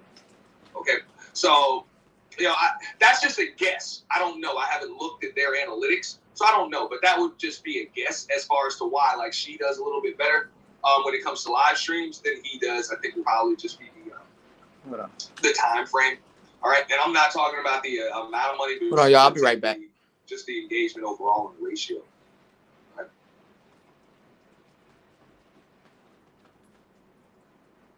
If you look at like what you're paid per 1,000 views on a live stream versus pre-recorded, ours is a lot better. Yeah. Well, it depends because because if people do a lot of restreaming of your live stream, then it can be a lot more profitable. And it depends on the different type of content that you're talking about, right? So, like, for example, my ad revenue is significantly higher on the Millionaire Morning Show because I actually talk about finances and money, which can be a lot more profitable than talking about relationships, right? So, it has a lot more replay value, especially long term, in which people are willing to watch the streams a little bit more or watch the restreams more than the actual live streams themselves. So they're not as profitable during the live streams unless you're making a lot of money during the super chats because you're not getting a lot of ad revenue while the live stream is happening. So, but I don't know, you might have a completely different, way in which you might look at it differently. You may make a lot more money off the actual live stream themselves. I mean, ideally, I want to... I'm actually going to get back to that. I mean, this is, like I said, this is a good game. We're all on YouTube. A lot of us have channels. I would recommend that everybody watch this stream. You know what I'm saying? Watch the stream. Watch it a few times, please. Even if the sight of this woman pisses you off that bad, Just listen to the motherfucker, man. Listen to it. Listen to it. Speed it up. If the sound of her voice pisses you off, or the sound of his voice pisses you off, speed it the fuck up. But this is good game. Okay, definitely good game. And I don't give a shit if you're doing content, like I said, content, music, contracts, whatever the hell the case may be. This is just good information to have. Definitely. All right. I want to get to a comment because I like this one. He said, I get it, but 30-70 is too steep a cut for me personally. I wouldn't have accepted that deal, but she does provide a lot for that cut. I agree. Me personally, I can't tell you what I would do and what I wouldn't, because it really depends. Like, because I understand that if I ended up in her office or someone like her's office in a position to be ready to sign a contract, I'm going to be in a different situation than I'm in now. You know what I mean? I'm either going to be fucking worse off or I'm going to be better off. I'm going to have either more things going on or I'm going to have less things going on. Like, I'm just going to be in a different situation than I am now. Like, right now, there's no reason for me to go in their office talking about being a full-time YouTuber because I try to be a full-time. Like, it's just going to be a different situation. So it really just depends. But like I said, if I've already got my paid promotion, I've already got my sponsors, I've already got, you know what I'm saying, my merchandise and shit like that set up. I've already got, you know, a website in which I'm selling consults, you know what I'm saying, I'm selling services, you know, consults, other things. I've got, you know, networks and shit like that where I'm taking other, you know what I'm saying, little pieces of things that I'm promoting for people, other people that I might be working with. Shit, I give a damn about her damn 70%. She can keep that AdSense because I'm making too much elsewhere. You know what I'm saying? I'm making so much elsewhere, I don't care. And if I'm making, and other people, a lot of people would be like, look, if you're making so much elsewhere, why the hell go to her in the first place? Why even sign with her in the first place? Because she's going to turn my grape into a watermelon. She's got a platform that's going to get me from the 4,000 subs I have, or the 5,000 or 20,000 subs I have, to 500,000. You know what I'm saying? Or to 100,000 within a month or two. So now I'm going to be able to use that platform and that growth to push the other shit that I already had going. So I'm not really worried about that damn AdSense shit. She can have 70% of that. That ain't nothing but a damn, you know what I'm saying, but a dinner tab. You know what I'm saying, at the end of the month. Fuck, keep that shit. You know what I'm saying? That ain't nothing but a night out. You know, I'm trying to sell this damn $200 an hour, these $200 an hour consults. You know what I'm saying? I'm trying to get those residuals. You know what I'm saying? Monthly residuals on those services. I'm trying to sell these damn coffee mugs with my logo on. You know what I'm saying? I'm trying to sell these t-shirts and hoodies and fitted caps and shit. You know what I mean? For real. I'm trying to get other people to buy into this damn website that I'm also going to let them be pushing some of their shit on too. You know what I mean? I also got a homie on here that's making thumbnails and doing edits and he's selling some of his services on here too. I'm getting a little cut of that because he's able to promote on the website I got going on and also able to promote on the channel I got going on. So I'm not worried at that point about asking making too much more money elsewhere. You know? So in a situation like that, 37 might not be a bad deal. But if I don't have any of that shit going on, you know what I'm saying? If I don't have any of that shit going on, and the only thing that I could possibly get is AdSense money, you know what I'm saying? Super chats and shit like that. Hell nah, man. I need as much of it as I could possibly get. I need as much of it as I could possibly get.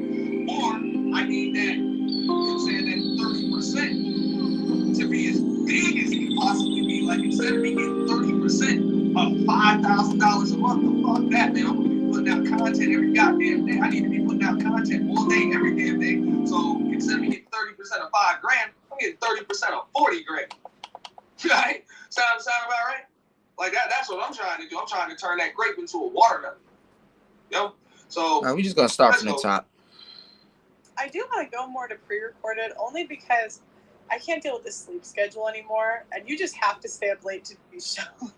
Yeah, that's true. So I do want to go to like pre-recorded shows, but I just know our CPM is better for live streaming than it is for clips. And ours process, and I'm not saying ours is the best, this is just what I thought, is I'm a quantity before quality girl. I know. My thought. And that's what I'm saying. Like, I can hear her, you know what I'm saying, with that. So, yeah, I'm going to let her explain it. But even when somebody says, like, the quantity over quality person, like, as a consultant, I'm I'm trying to help. Like that's your issue. You're quantity over quality. So if I'm like you talk to me like that, I'm like, yo, no, we gotta find a way to get you some quality. And then you be like, oh well, nah, I'm quantity over quality. That's who I am. I'll be like, yeah, but we gotta find a way to get that quantity and quality, get all that shit in there together. So we need to get things a little bit more efficient. You know what I'm saying? So she's gonna speak on that, where those are the improvements that she's trying to make with her business, which is gonna be something that you should always be doing. I know we were talking about contracts, but I'm kind of just breaking down this entire conversation because this was a console, like straight up, like this is how you can see how they're just pivoting from one aspect to the other. Like this ain't even about contracts. This is about her business, and she just loves. So see, that's why he's defending her, because she at least paid or had the audacity, you know, the time to sit down with them and talk about business. If it doesn't work out, it's like, oh well, the business practice is not working. I can hear that somebody is trying to say what people want them to, what she thinks people want to hear. I can see that. When I hear this right here, I really don't, and maybe I'm a shitty judge of character, but I don't hear anything that's not normal. Like this shit is free flowing right here. You know, from both of them. I believe that their phone conversations are literally exactly like this. Exactly like this. That is always going to do bad things.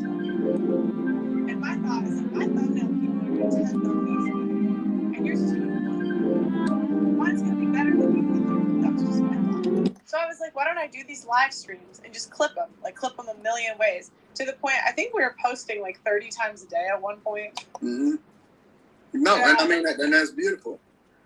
But see, you also leveraging the live streams. Yeah. Hey, no problem. Everybody's got one over here. I make it so that, you know what I'm saying, people can't not like you, time you out. This is a co-ed space. Everybody's welcome in the chat. Everybody's welcome in the chat for the most part. If anybody gets timed out, it's probably because I timed you out. So you say everybody's got a voice. This is a truly safe space. And that's what that means. It just means everybody's got a voice. So y'all are all wrenched up, at least for now. If my platform grows to some early shit, I got to do something else with the wrenches because I ain't got time to give them to everybody. But right now, y'all all got it.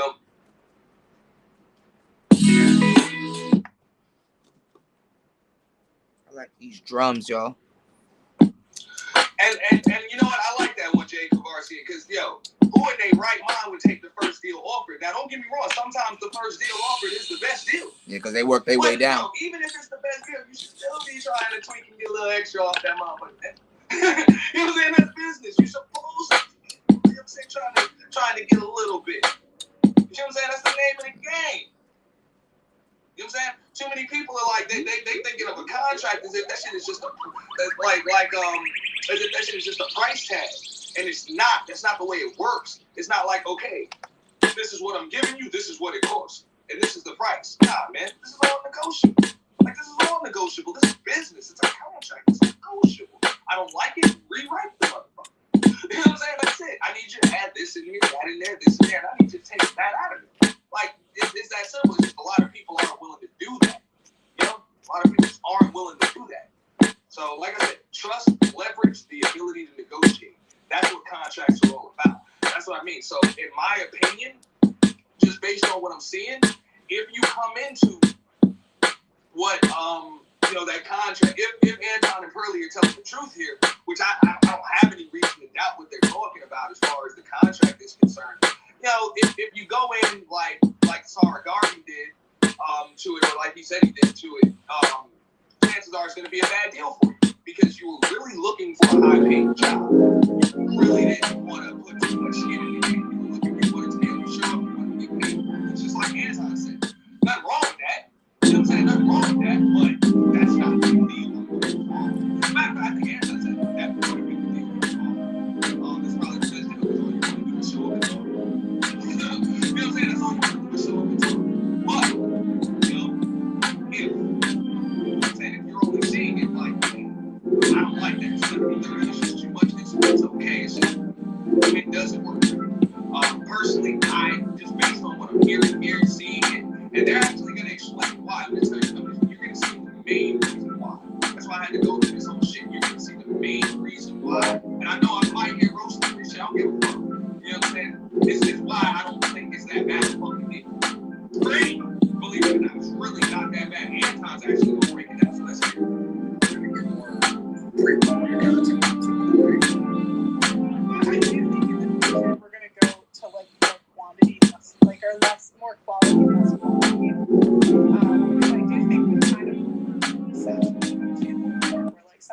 get a clip. It's like a Super Bowl video. I think it's a healthy balance. I think that, but see, these are the conversations that you have to have behind the scenes, looking at the analytics and things like that. I think that a lot of people, just to get back to the content or the contracts themselves, a lot of people don't know this. They're not looking at the analytics. They're not studying the data. They're not looking at, how much you're making per video, depending on which, where YouTube slots in from a category perspective. Is it just entertainment? Is it how to? Is it educational? All of these different things. And so we have to sit there behind the scenes, working and understanding the metrics, understanding exactly what the value add for this particular person on this particular, like when I'm building out a show, I will say this, when I'm building out a show, when I'm starting to get traction and I'm starting to, do stuff, because what I usually do is I'll use the main channel and then vet out a specific concept to use the audience in order to leverage that, similar to what we did with the Lapiv Network. And then you kind of offshoot it, right? And so you then... And you on mute, man. Thank you. On mute for a second. My bad. So yeah, he's explaining his business model. He's explaining his system, right here regarding this, in this situation. Let me see here. Okay. Webcam here. Let me switch mics.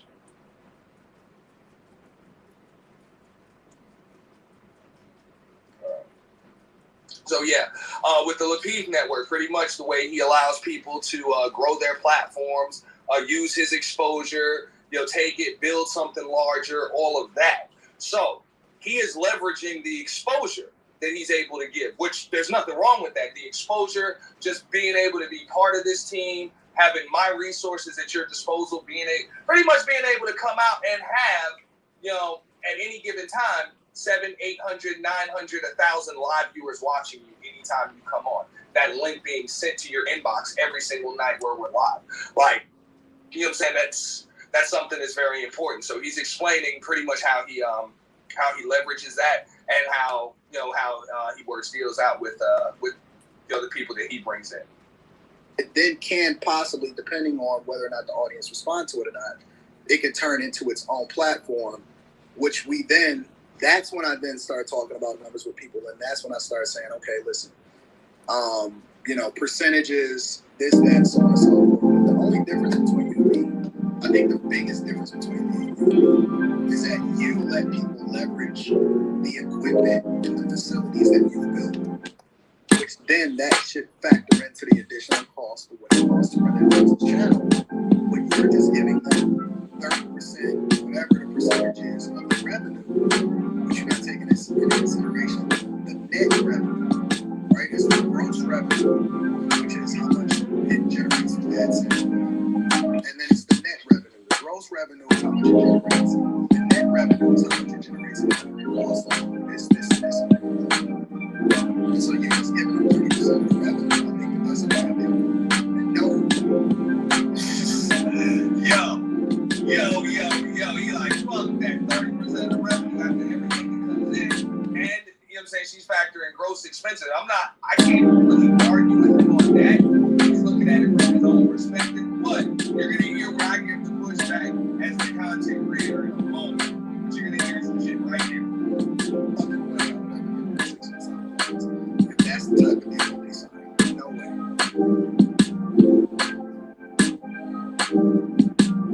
And he's going to explain exactly why, and I agree with him. There's no 6-month out clause. Just like she said, if you're putting $5,000 to $10,000, which you can be right in the middle of the bucket, let's say on the low end is $5,000 for 6 months, you put in $30,000, and you can just walk away with everything that I've built for you, and you own it.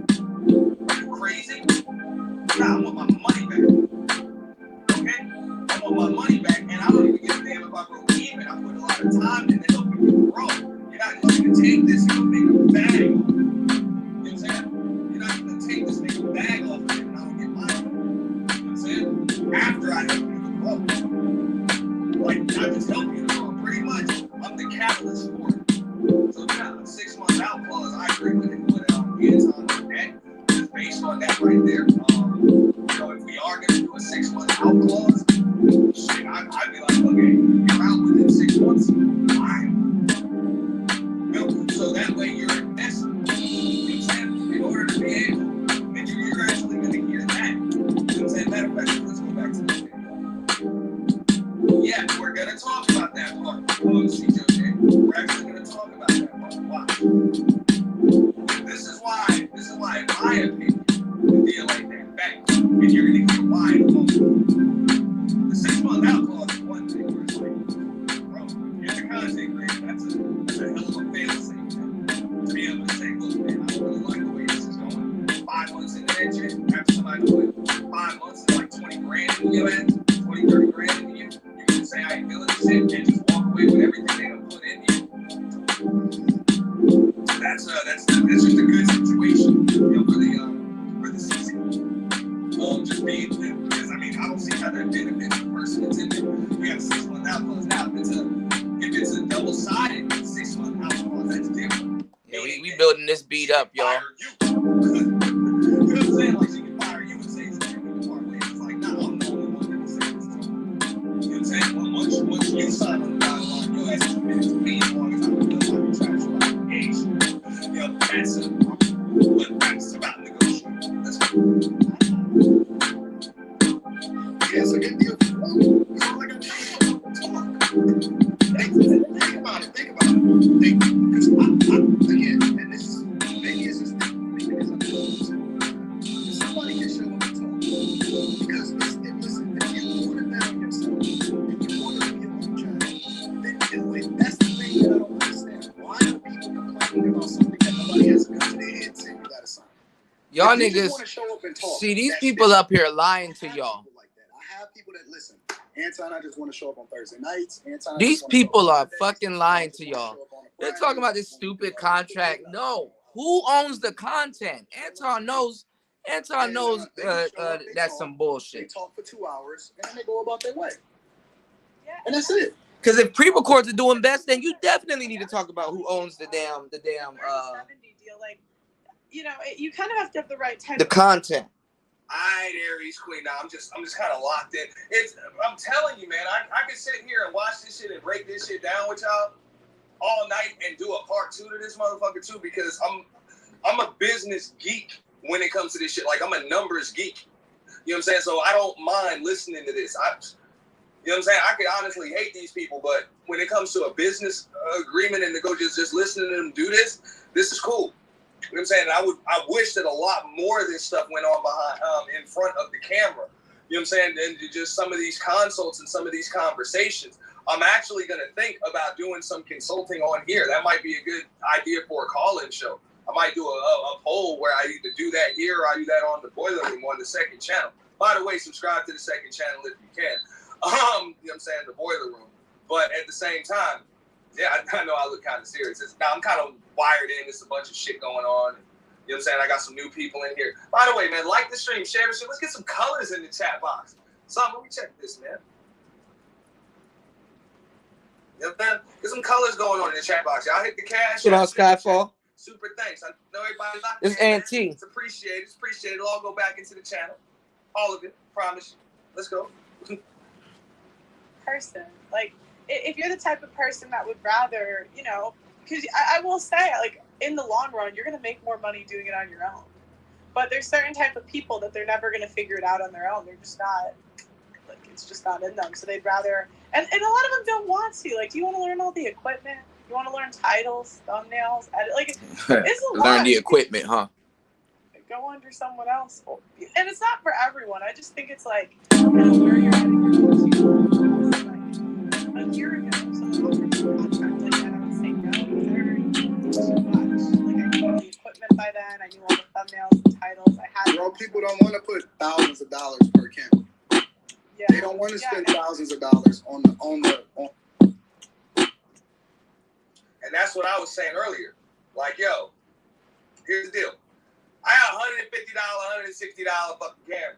She's got a few $1,000s into each camera, and she's usually using a few of them. She doesn't know how to use it, too. That's why motherfuckers be like, yo, hit the cash app, hit the super chat. This is one of them streams where currently, after what you see, come up in the chat box just now. I'm losing money on this stream. I just put in more than what I'm making, but it's cool because it's worth it. You know what I'm saying? I'm gifting memberships, man. So y'all do that. You know what I'm saying? You know what I'm saying? I remember it gave me an idea. I started doing some stuff like that. I mean, let's get it popping. I'm ready to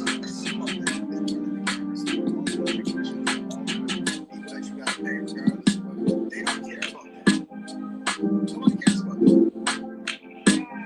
But I was saying, if I was putting that energy into you, I was like, I absolutely. It just would have been how much time was spent last year that I was You would never do that. You would never do that. Because you get. All right. I love this because this is shout out to Troy, you know what I'm saying, the righteous always, yeah. He said they have the conversation, but it's cool. He said, if you're a business owner that's providing you with marketing information, why would I give you this stuff? And that's a good question. So that's what I mean. These two are speaking from the perspective of the business owner. And the one that's already got the platform and everything else. So just when, you know what I'm saying, Burley said, hey, I wish, hell, if I was 21 or whatever, man, I wish I had it as easy as they are. Like, I wouldn't have to go through all of this extra shit that I'm going through to keep this going. Yeah, nigga tube done kicked in, that's right. There and talk. That shit would have made shit real easy on me. You know what I'm saying? That's what she's thinking. Like, yo, that shit's easy. Like, it's easy. And you get 30% just to do what you do. And the 30% that you getting, like, granted, if I don't help you to make more than you was making before, then yeah, it's not worth it to give me 70% of what you made. But you was who owns the content? $2,000 a month doing this shit. So yeah, you don't. Now you're making $10,000 a month doing it. You know what I'm saying? You went from $2,000 to $10,000 a month. So even though you're giving me 70% because of the increase and bump that I gave you, instead of you making $2,000 a month, you're making $3,000 a month. Now, and as you're growing, that number should go up. And it should consistently keep going up. Yeah, some months are going to be better than others, but you should be doing better than you were before. Just natural. And that's basic math. If anybody wants to argue it, before you were making $2,000 a month to get 100% of your money, you were making $2,000 a month.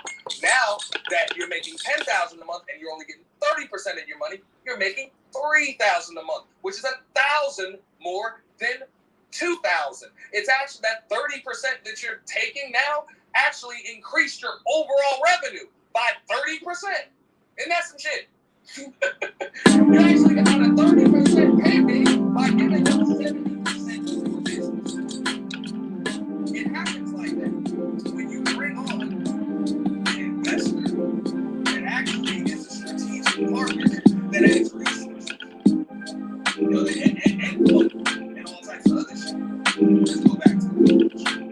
You're not the type of person to not overwork. Here's the difference.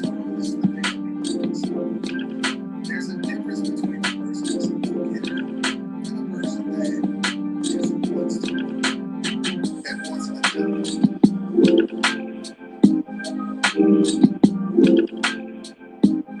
All right.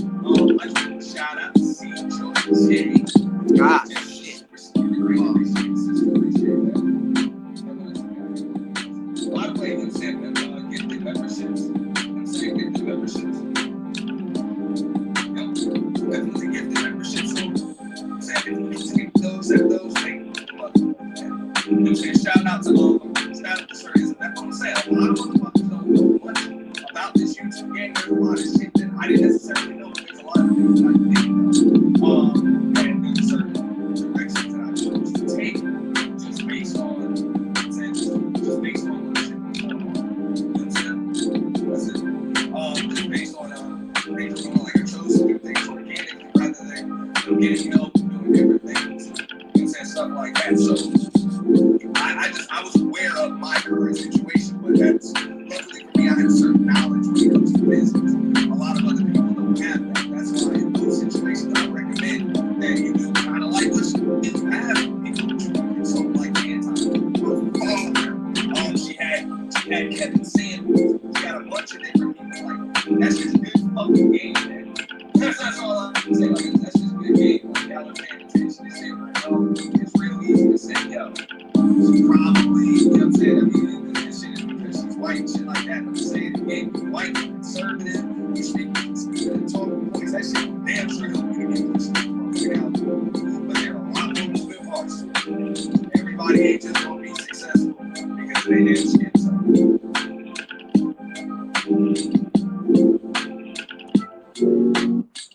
Yeah.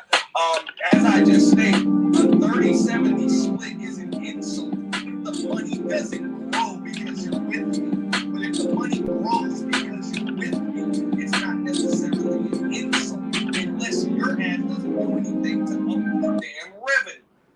You know what I'm saying?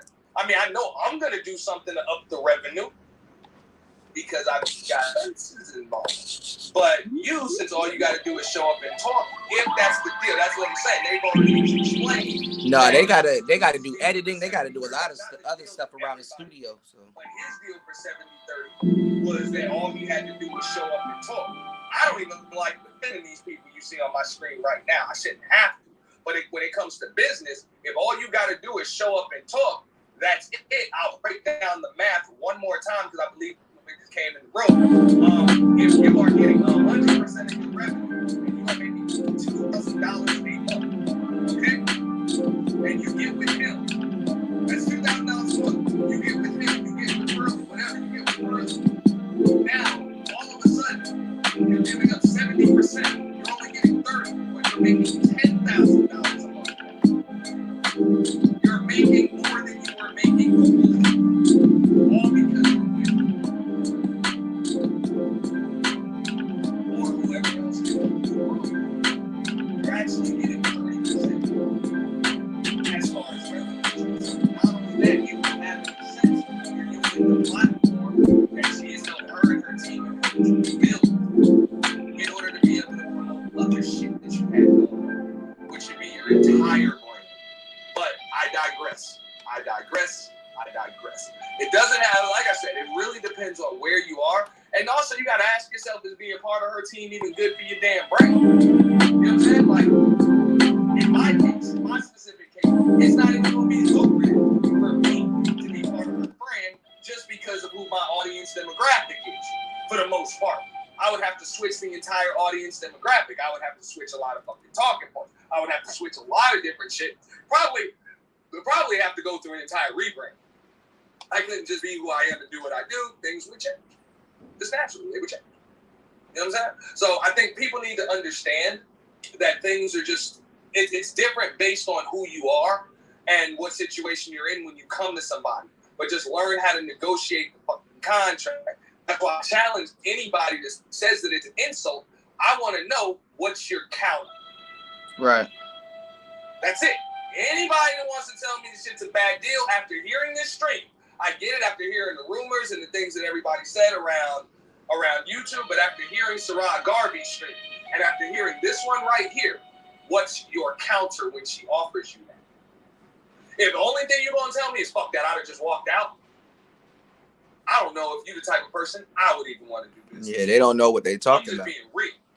I'm saying, if we do business, I'm like, what is your counter? If you don't like that deal, what deal do you think is better? Somebody make me in on it. What's up? That's all I'm saying. Right, the person that wants a job, they need the 730. That's how we go. I had to change the key on it and get it in C major. So. Anti 100 about that shit. You know what I'm saying? He's like, yo, the person that won, okay, that's what I'm saying. Those are good counters. And then it's like 60-40, 45-55. Like, yo, okay, so let's talk about that. All right, why the difference? What do you bring to the table? Says the table, man, I got a game of my own. And for the most part, you're talking about the live hoes. I be holding my shit down like a dance. You said, I hold the whole shit down myself. I really don't need much help. I'm not going to need much in the studio time. But I'm doing this shit. And I'm out. I can actually do a lot of my own edits. And I be moving around a lot, doing a lot of stuff.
get 60-40 is a fucking asshole and presented a goddamn good reason for her to believe, you know what?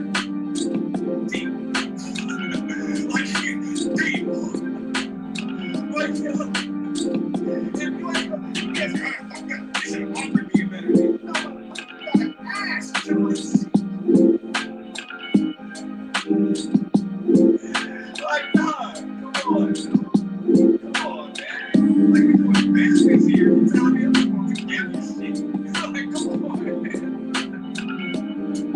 Like, of course, I'm paying you for an extra 10% and then call the asshole. And it was like, come on, you make an ass for it. Like, what am I supposed to do? Let's make a deal. But you don't want to make a deal.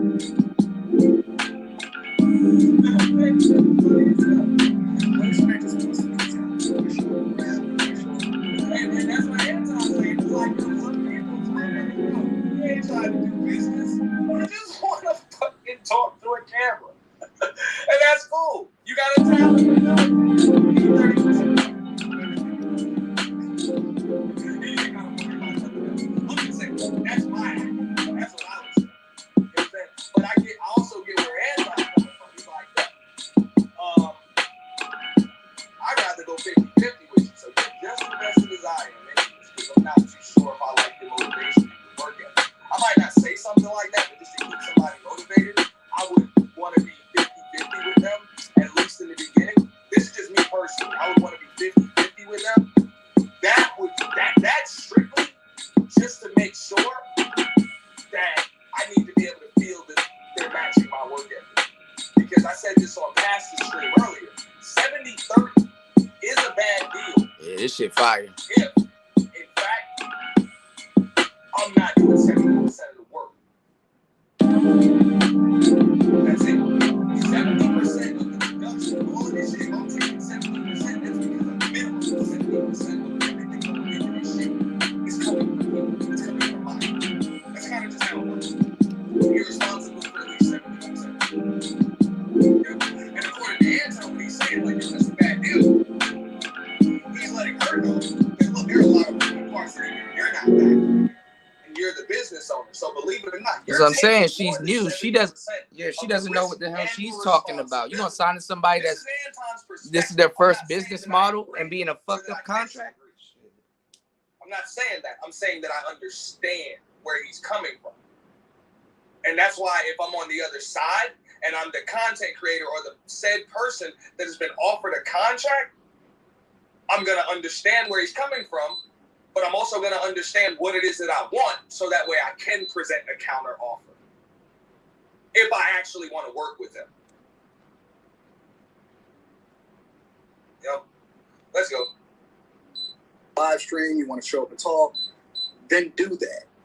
A person that's a go-getter, there's very few of us, and that's why. It's not that, yeah, you would love to do it. Yeah, I would love to do it too, but the problem is that I can't do it because I know that there's more for me to do, and I love creating content so much, and so I'm not the type of person to just sit there and just wait for somebody to do my shit. I'm the type of person to go out and get it. That's your personality. That's why you wouldn't do it. I don't know. If I was... Now, that is something that I do not like. You know what I'm saying? This is one of the reasons why, and y'all are going to see this in a moment. It's not that I don't like it. It's just that mentality can make it kind of tough to negotiate deals with other people because it's tough to understand their perspective and their actual mentality. You know what I'm saying? I'm pretty sure he's been successful in his business ventures and all of that other stuff, and it doesn't mean that it's a bad thing, but I think that's kind of something that's missing. Whenever you associate that, hey, if somebody doesn't do things the way you do them, they're just not a go-getter. You're either lucky or you're not a go-getter. It's not necessarily, you know what I'm saying, just because somebody wants to sit there and talk, it doesn't do business activities. They just want to handle the topics, they want to sit there, they want to talk, they want to be in front of the camera, the pretty chick just wants to camp up and go up. Whatever. They don't converse with people. They just like the social aspect of social. It doesn't mean that they're not a go-getter. They can work just as hard. They just don't want to be the owner. They just don't want to be the owner. They don't want to be the owner. They don't want to be the manager. They don't want to be the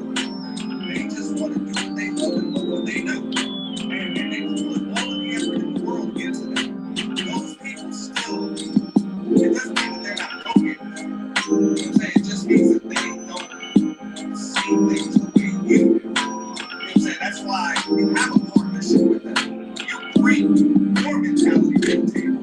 They bring their mentality to the table. They bring their talents to the table. Okay? If you guys get together, and then you get some good shit going on. That's why you have a contract with them. You know what I'm saying? Doesn't mean that somebody's not a good kid. I agree, Jay. I'm not saying it's difficult. I just understand that people like it's kind of like a you're dealing with different people. I just understand some people just extremely talented. I know what it is to deal with like artists especially, and for the most part, like artists don't give a like true artists, but I'm not just talking about like rap artists, music artists, saying people that paint, draw, and shit. But I'm talking about all of them. The ones I work with, they don't talk about they just want to do that. Why is it they don't want to be concerned with it? How much it sells for? They don't want to be concerned with that. They just want to get a room and pay. Does that mean they're not a go-getter? You know what I'm saying? Does that mean they're not a go-getter? It means their talent is paid. So as a guy that owns the art gallery, you know what I'm saying, with a buyer and art gallery, so that's all you got to do. That's all you got to do. If you want to do that shit, bring it up differently. It's not a go-getter.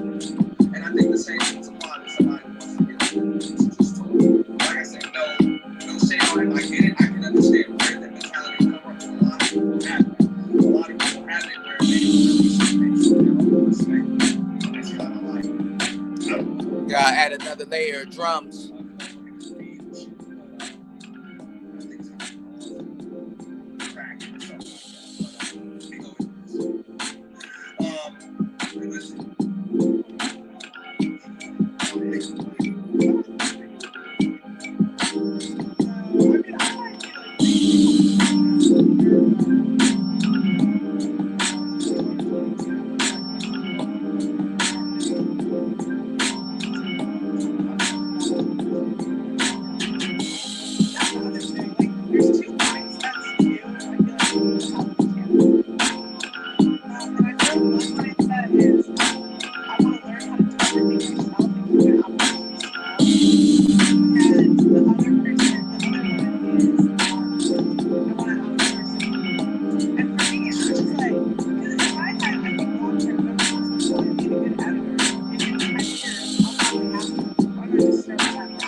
Because my time is money. I'm there. I don't have to learn how to do all that shit when I can just pay somebody to do it. If I pay somebody to do it, I can do so much other shit.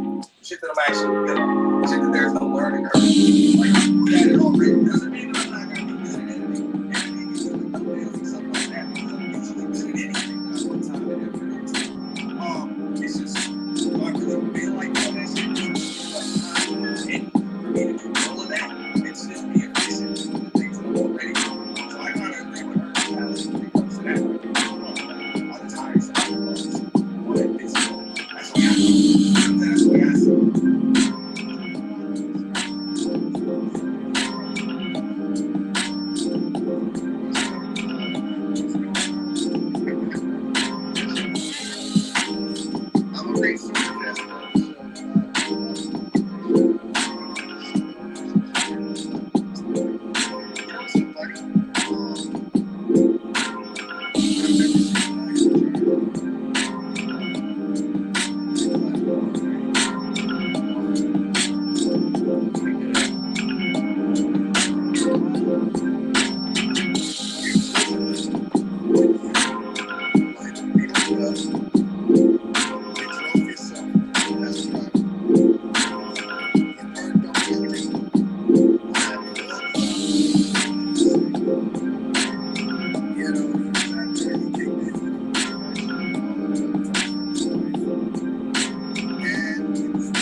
area, so like she told herself, I'm like, fuck that, bro. I'm in South Florida.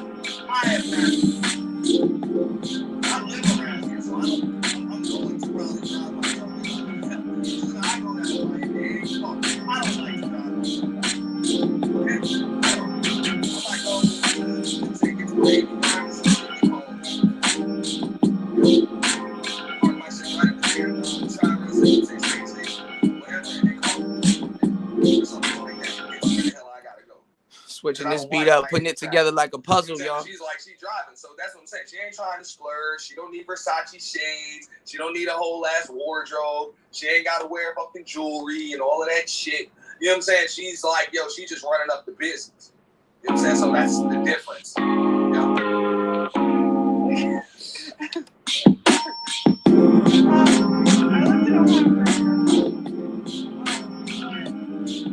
know, because usually the people I collab with, like I want to collab with. Like there's this one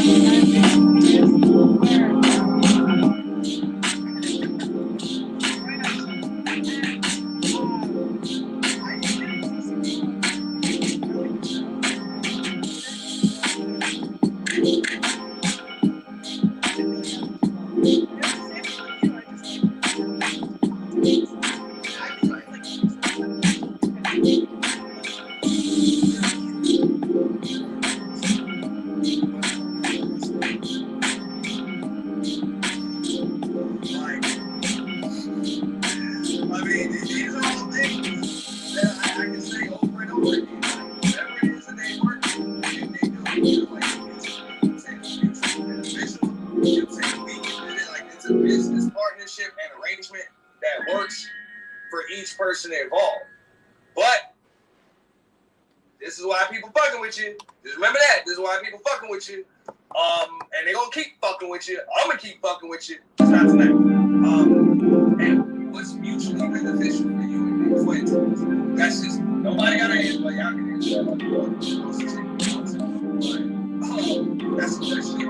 And if you listen and you basically replay, ask yourself that, and then just come on and explain that to me. You know what I'm saying? We damn sure like to hear it possibly debate you, whatever the case may be. Because ain't no damn interviews really over here. Like it's all roasting to me. That's it. You know what I'm saying? We already heard everything. But anyway, let's get back to the topic.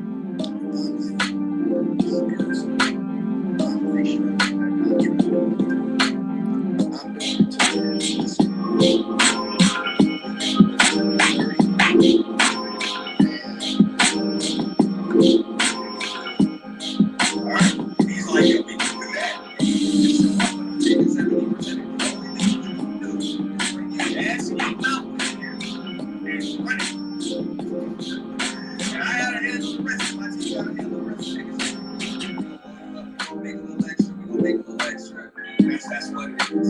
You know, other than that, here's the next option. First of all, I wouldn't want to go on a concert. I'm never gonna let you go on a concert.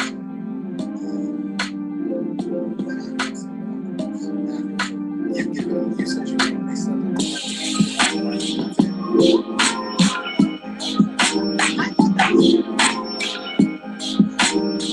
Okay, I'm glad everybody All right, watched because the beat's done. But let's add one more. I heard the same thing that Anton heard. Believe it or not. Okay. One more so additive to it. Why I put up the title here. I got the thumbnail and all of that shit. Y'all see it right here. Is she the new Big Red Records? That's the question. You know what I mean? Is she the new Big Red Records? Like, for real. You know what I'm saying?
If you're just going to go out on your own, you don't even really use our resources anymore, you're just going to kind of piggyback and eat off the platform that we helped you to build, hey, I might just want 10% for life or some shit. I don't know. But the fact of the matter is, I'm with Anton. You ain't gonna sit here and produce all of this goddamn content in my studio. You did not pay me individually for the time. Like, you didn't pay me by the hour, you didn't pay me by the day, you didn't pay me by the week, you didn't pay me by the month. Like, you was able to sit here and make a limited amount of content, use my resources to do it. And now you just pretty clear now. You know what I'm saying? I'm gonna own a little piece of this shit too. So let's just keep in mind that that's kind of the way it works. You know, just is. You know? But you gotta be able to structure your deals. No, I'm saying you giving them 100% of their content, they can have their whole stuff after 3 years. After they use your equipment and your editors and stuff in order to. Now he's talking about what he needs to be talking about. Who owns the content? Never. And I said, fuck that, yo. His whole tone changed from the whole conversation. Like, what?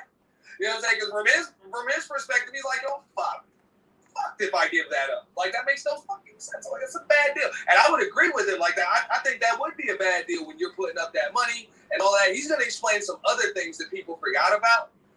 That people kind of just left out. But it makes a whole lot of sense, like things that you're dealing with as far as risks. We're going to do another show, y'all, and just kind of break this stuff down.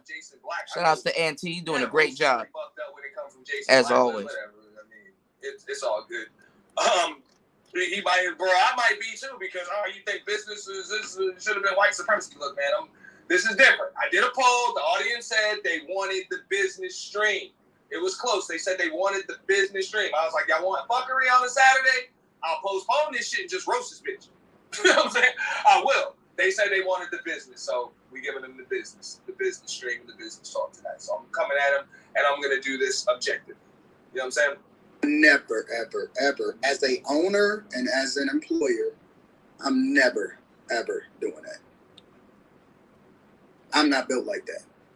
Like, we can partner in it, and I'm gonna own a percentage of it, but you will never use my platform, my content, my lights, everything. But see, in order to remove the problem with that, because it's always going to be people that say, oh, you know, similar to the. Oh, I love the way he said that, to be honest with you. He said as an owner and an employer. Okay? I'm never going to allow you to do that. The only way I'm going to allow you to do something along those lines, we going to have to partner with each other. In other words, let's make a fucking deal. Like, you're going to have to bring a whole lot to the table if I'm going to let you get the hell up out of here with everything. And I can possibly get nothing. But as an owner and employee, that's what I'm saying. He's saying, like, I would never give a guy or girl that literally just comes to me and wants a job. You know what I'm saying? I'm not going to give them all the rights to everything. Like, they're going to have to earn that shit because right. I'm assuming. This is my opinion. I'm just assuming. Anton didn't know. Like, people with that mentality are likely to fuck you over. You know what I'm saying? They're just likely to fuck you over. They don't want to put much work in. I'm just paying attention to what I'm seeing here. It looks like that's Anton's mentality right here. He's like, I'm good on that. I don't need that. I would prefer, you know what I'm saying, that we can partner. Like, you got just as much skin in the game in some way, shape, or form as I do. Granted, you don't have the money to put behind this shit that I do, and you don't have the team. You don't have the infrastructure to put behind it. But what you do have is your time and your effort. Your time and your effort. And I want, you know what I'm saying, if we're going to be equal partners, I want effort and time that's the equivalent of the money and resources that I'm putting in. It's really that simple. That's what I'm saying. That's business. You know, so I get, Information Man show, like, I try to just understand, like, exactly, you know what I'm saying, just based on what people are saying, but I do like the way he broke it down. As an owner and an employer, that's a bad deal. Like, I'm not giving you even the 30%. You got, after 6 months, you got a chance to just get out of it, and you still keep everything. You own everything. Everything that you've created on here. It's all in your name and everything else. Like, even Anton said earlier, like, nah, man, even when I do things with the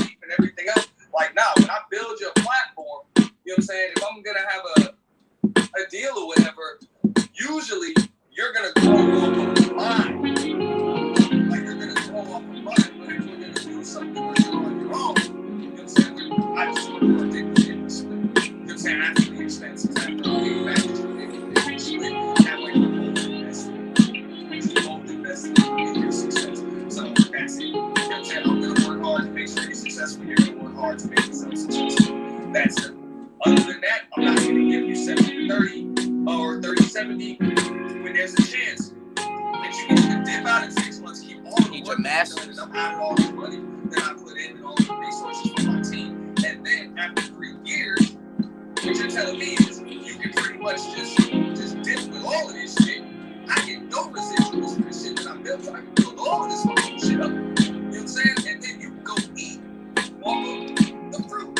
You know what I'm saying? Like, you can go eat off of the milk forever. I'm not going to compare that shit to, like, the opposite of motherfucking slavery, but it's kind of like that. You know what I'm saying? You got a motherfucker that just built your goddamn country for you. You know what I'm saying? And they get to eat the goddamn fruit of that shit forever. You don't get shit. You know what I'm saying? I'm sorry, you built the country for somebody or whatever. They get to eat for the fruits of your labor forever, and you don't get shit anymore.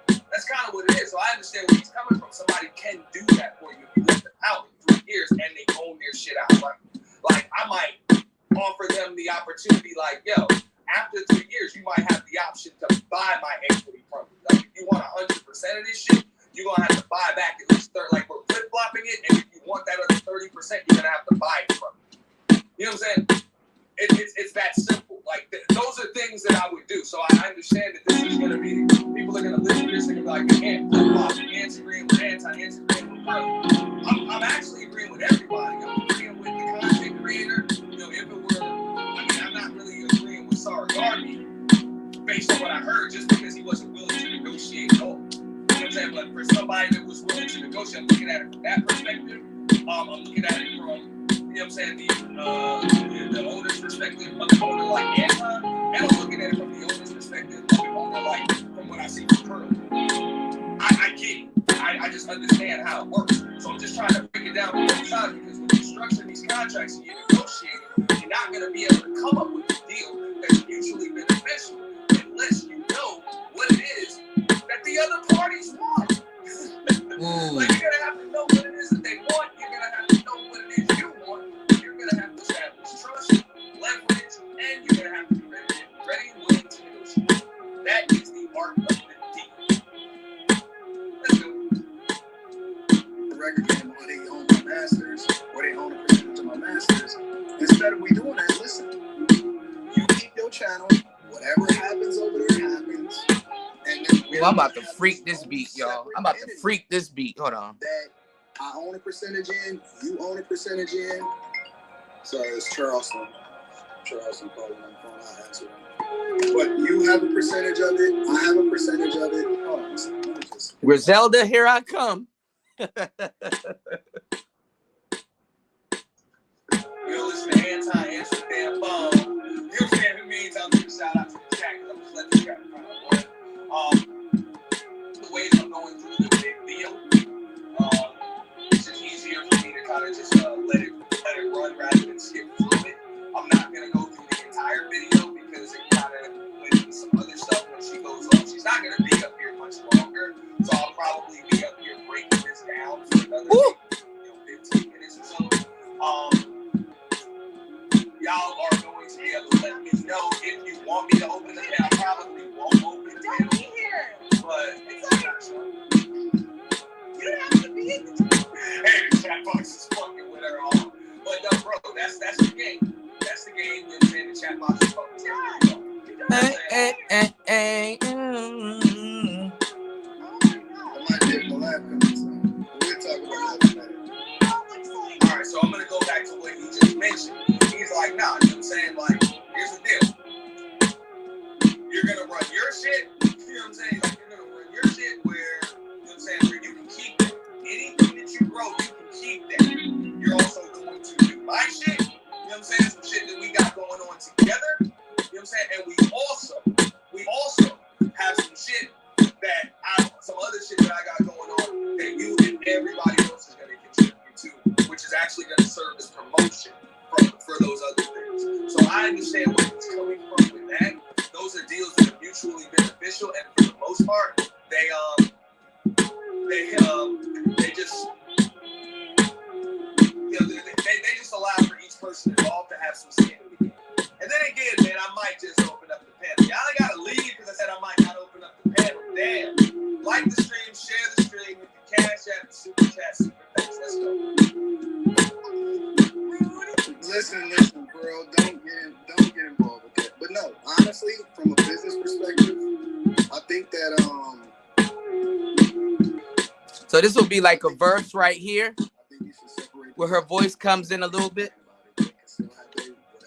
I'm gonna mute this channel too. You want to build something for the most part, so. And I think you should own it, like own at least 50% of it, without giving it back. Because why would you give all of your resources over to somebody who built it up and then they just take it away? Okay. And they still can smear your name afterwards. Changing that.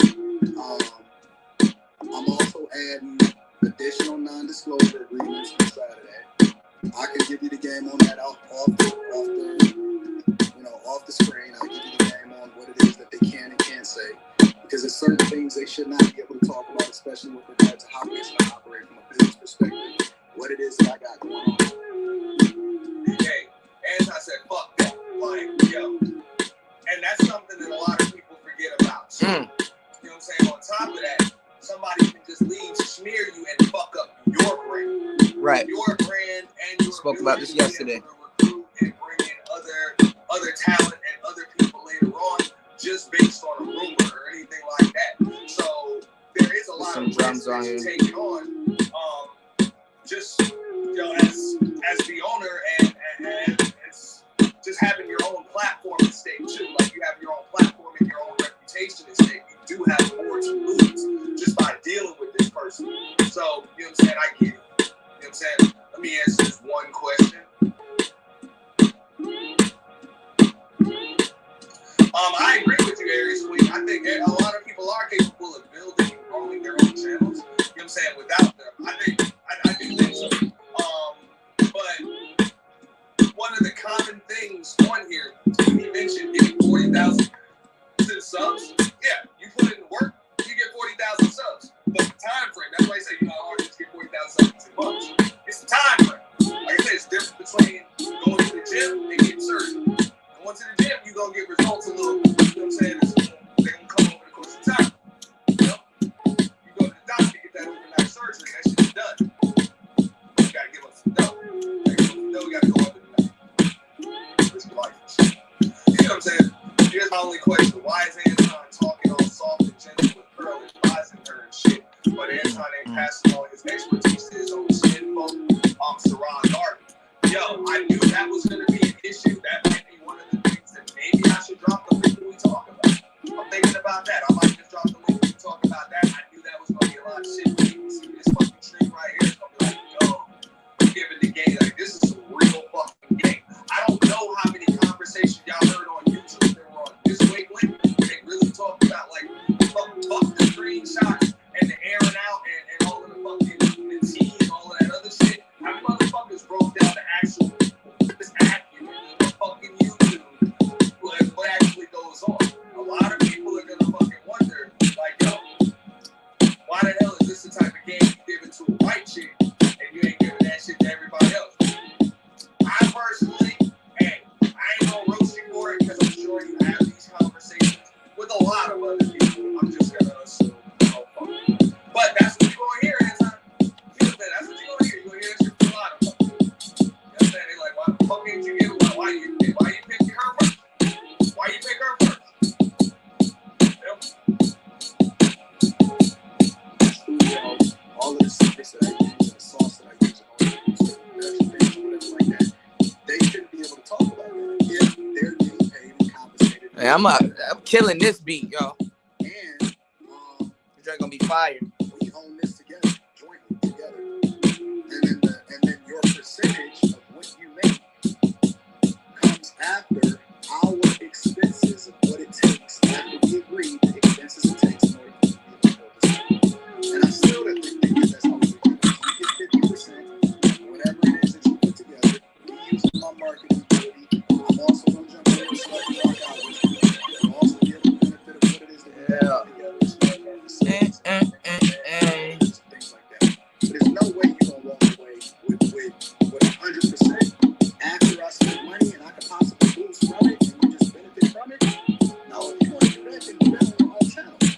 You build your own stuff up on your own channel. You already got the inside track. You literally have a front row seat next to me to see how it is that I build my stuff up. Run it, you can duplicate it yourself. myself. That's like me requiring, if I required Elon Musk or Warren Buffett to pay me to study under them and be able to use their facilities in order to build my shit. That sounds crazy. That sounds insane. I would pay them to go and study under them. I would pay somebody else. Listen, if I got the opportunity, to do some shit for free, or if I got to pay somebody else in order to get the sauce and get the game or understanding how I can leverage their same strategies to do it for myself, I'm paying them for the information.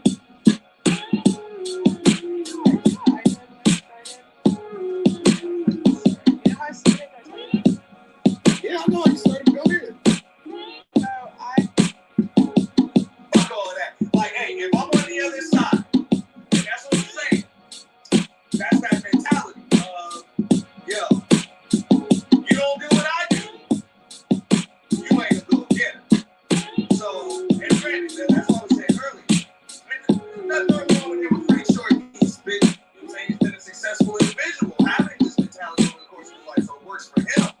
But when you're doing business with a businessman, it's just as shrewd as you, if not more so. Like somebody like me that doesn't really play that shit. Like, you're not gonna tell me, yo, I'm risking all of this and I'm doing this and I'm doing that and I'm doing this. Because, hey, I don't disagree with you. But keep in mind that 70% that you're taking and that 30% that you're giving me, bro, don't come to me as if you are coming out of your fucking pocket and paying for all of this shit. Like, granted, you are at first, maybe for the first fucking month, but after that, you're only paying me on 30 cents for every dollar I bring in. Yes, you're taking risks. Yes, you're doing all of those things, but for every 30 cents you pay me, it's because I made you $1. So don't sit here and talk to me as if I bring nothing to the fucking table. Yep. Straight up. So here's the deal we're going to talk about. This is the way it's going to be. We're going to either have a partnership or whatever. I'm just saying you're going to have to negotiate. You have to let them know that you know what the fuck is going on. You know what I'm saying? They're going to say, oh, well, you got my exposure. You got this. You got that. I'm going to dial back to earlier in this shit. And I'm just being real. I was like, I told y'all earlier, y'all been here for a while, that I was going to have a little pushback for Anton.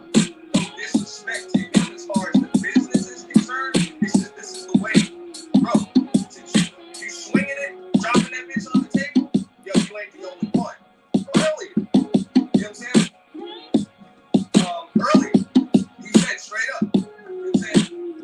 Just being next to me and doing all of these other things, it's just good for, you know what I'm saying? It's good for you. You get to see everything, and I'm paying for this and I'm doing that. But first of all, just like I said, you're paying me 30 cents for every dollar that I got that I bring in. So don't make it seem like you ain't making no damn money. Second off, you already talked about how you recruit. People don't come to you. People don't fill out resumes. Did he or did he not say that? If you've been watching this stream long enough to remember when that happened, because I'm approaching the 4-hour mark, just throw a quick one in the chat. If you remember when he said, because I'll dial that bitch back and find the spot, put a 1 in the chat if you remember him saying earlier, because I played that part, that he does not, like he's always done it organically, all right, and he does his recruiting. Sometimes he watches people on panels, he sees how they move, you know what I'm saying, he'll reach out to them, he might even give them some money. But for the most part, he or somebody on his team finds them. He's never gotten a call of somebody saying, yo, I want to get on. For the most part, it's been him reaching out to others. That's the way he does his recruiting. Y'all do me a favor. Throw a 1 in the chat if y'all remember. All right? No, I'm just saying, if I'm negotiating, I'm going to remind him they said that. So, as far as your recruiting is concerned, I didn't come to you on what? You called me. Like, bro, you called me. So there must be something I have that you do. So don't make it seem like I don't bring a goddamn thing to this table. And don't act like I don't have shot value enough to get noticed. Because you notice me. You know what I'm saying? You notice me. So as far as all of the things that you're paying for and all of that other shit, don't think that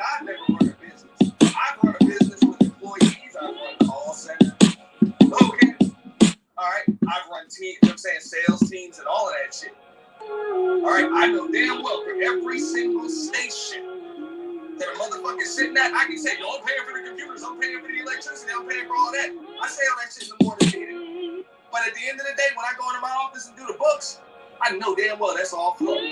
Because if you couldn't pay, like if your presence and the time that you spent in that fucking seat, if it didn't pay for every expense associated with running that damn station, plus bringing more, you wouldn't have that fucking seat. I wouldn't have given it to you. That's simple. So the only reason why I'm doing business with you is because it's lucrative. So at the end of the day, no disrespect to you, maybe I still want to do business with you. I don't have a problem doing business with you. I just want to remind you, you ain't talking to one of these other motherfuckers that ain't never seen shit, ain't never before. I have. Just so you know. Just so you know. So you can say that shit now. You ain't gonna say anything. I bring it up to the table. I know my work. I'm gonna name my price, and then we gonna negotiate somewhere. Let's go. Yo, this shit is fire, y'all.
Creating heat, y'all.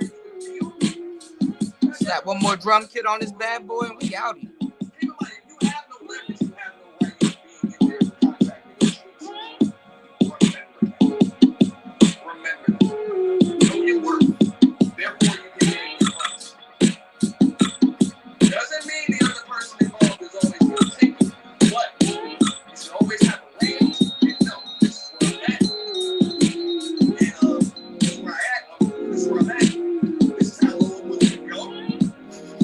This is how low I'm willing to go.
get everybody in a better mood. You know what I'm saying? Because we make more money when everybody's smiling. Everybody's smiling. I can make nobody smile. Shit like that. You know what I'm saying? That's subconscious. You know? So, yeah, I think that it's funny because like this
on, Link? Up here cooking this heat, man. Let me know how this joint sound. This joint sound fire, bro. Check this out. So here's the beat right here. Basically, I kind of put the edits on it that I wanted. So the beat is basically gonna be like this. This is how this is the hook right here. So that gets added in. But this is the beat right here. Check this out, y'all. You work on refining your business. Learn from this situation. Change that contract up to actually be more reflective of what it is that I'm teaching you. Hold on, it's like and stop, you know, letting people determine what your path is going to be because they never determine what your path is going to be in the first place. So keep working. I ain't saying you lose one subscriber. Keep working. a little bit of drums in it. Hey, hey, hey, hey.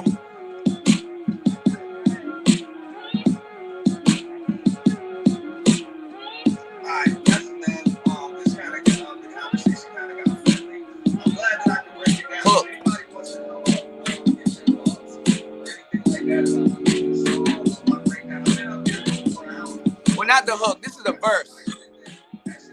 This is actually the verse right here.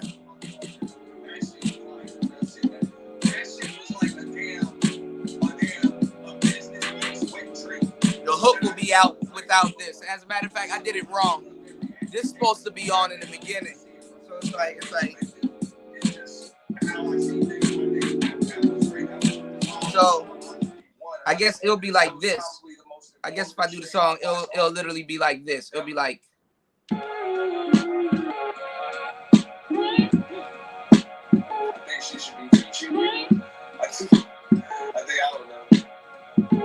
Down the line. You know what I'm saying? She reached out to say she ready to make peace with her, just one person. Hey. Like, she personally reached out to say she ready. Hey. I mean, look, I don't know anything about that. I didn't say she ready was on her name. And now, I don't know. I told you this wasn't going to be a roast stream. I can't really roast them tonight just based on what I saw everything that I just saw in there looked like it was on the up and up. I didn't see anything that wasn't on the up regarding the whole big red record shit. You know what I'm saying? I got Prince coming up. Shout out to Prince. What up, man? Yeah, man. Yeah,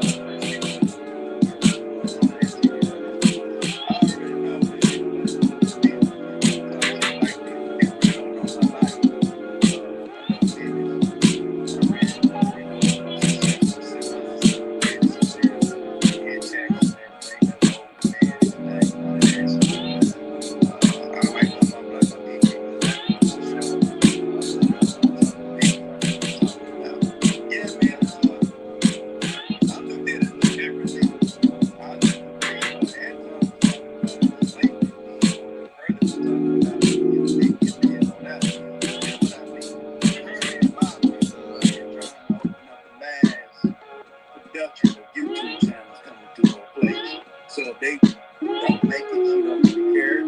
She's on a roller dick. She probably like to upload at least 100 channels coming through her brand every year. And you keep it 3 years, do the math, if they do 50,000 a month. That's all she's not trying to make friends. She even said earlier that she. So this will be like a verse. And that's less white folks. They want new folks. They want new folks. I think I should leave this in though. Like, they don't want you. That's a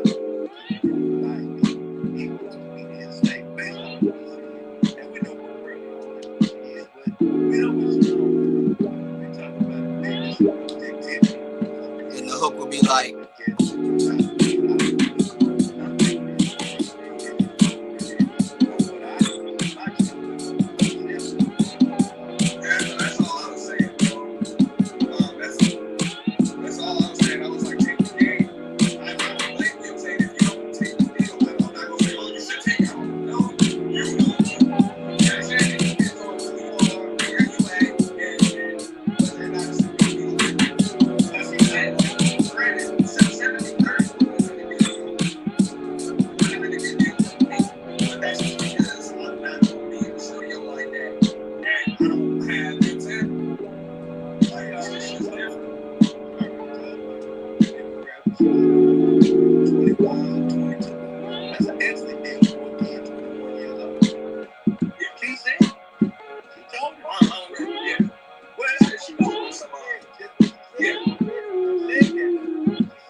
building your motherfucking book.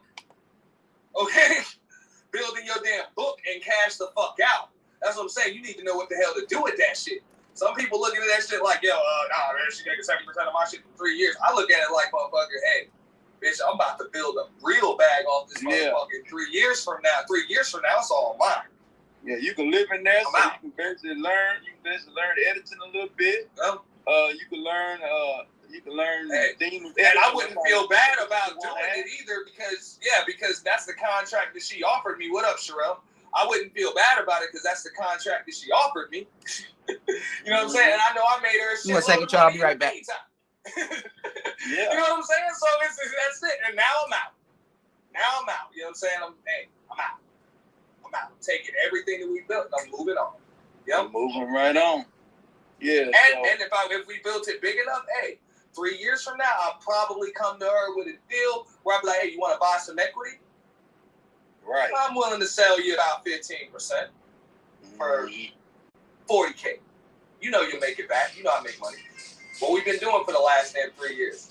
Oh, damn, I got to put subs only mode on to get the motherfuckers out of here. I can't do that. I got sex pots and shit. Yep. But I didn't have any problem with what I heard right there, just from a deal perspective. Like, I feel where you coming from, like, fuck that, Doug, it's not a good deal for me. But just because it ain't a good deal for me doesn't mean it's not going to be a good deal for somebody else. You know? But I don't think it's just that a lot of people are talking like that's just a fucked up deal around the board. That's why I don't want people to be confused with thumbnail on that shit, because I'm like, the April Fools, this is not a roast stream. I couldn't do it after watching it. I can't roast them from that. No, I already, you can't roast. Not from that. Yeah, I will roast her ass tomorrow. I will. I promise. Oh, yeah, you got to get back on it. But I can't roast the game. The game. Yeah, this is business. Yeah, that was awesome. That stream was awesome, man. Yeah, it was. You learned a lot from it. It is what it is.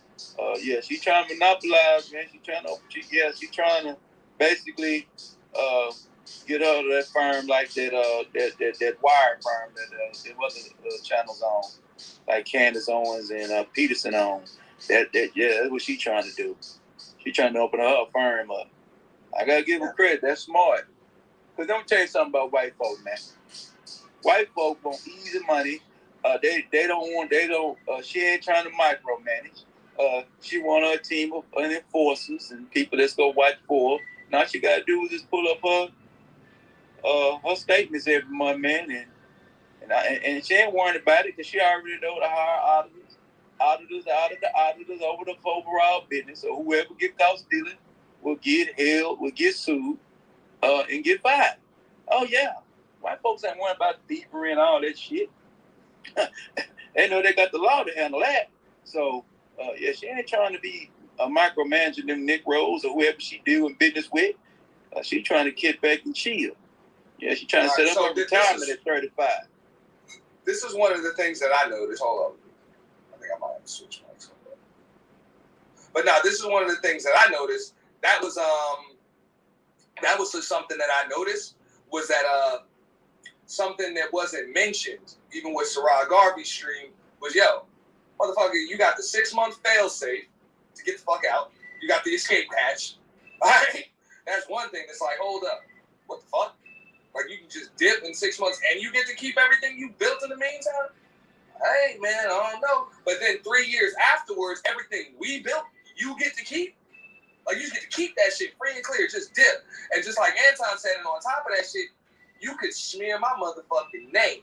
Like, even if you didn't put the work in, or the shit didn't grow as as expected, and you decide to terminate our agreement 3 years later, you could still use me.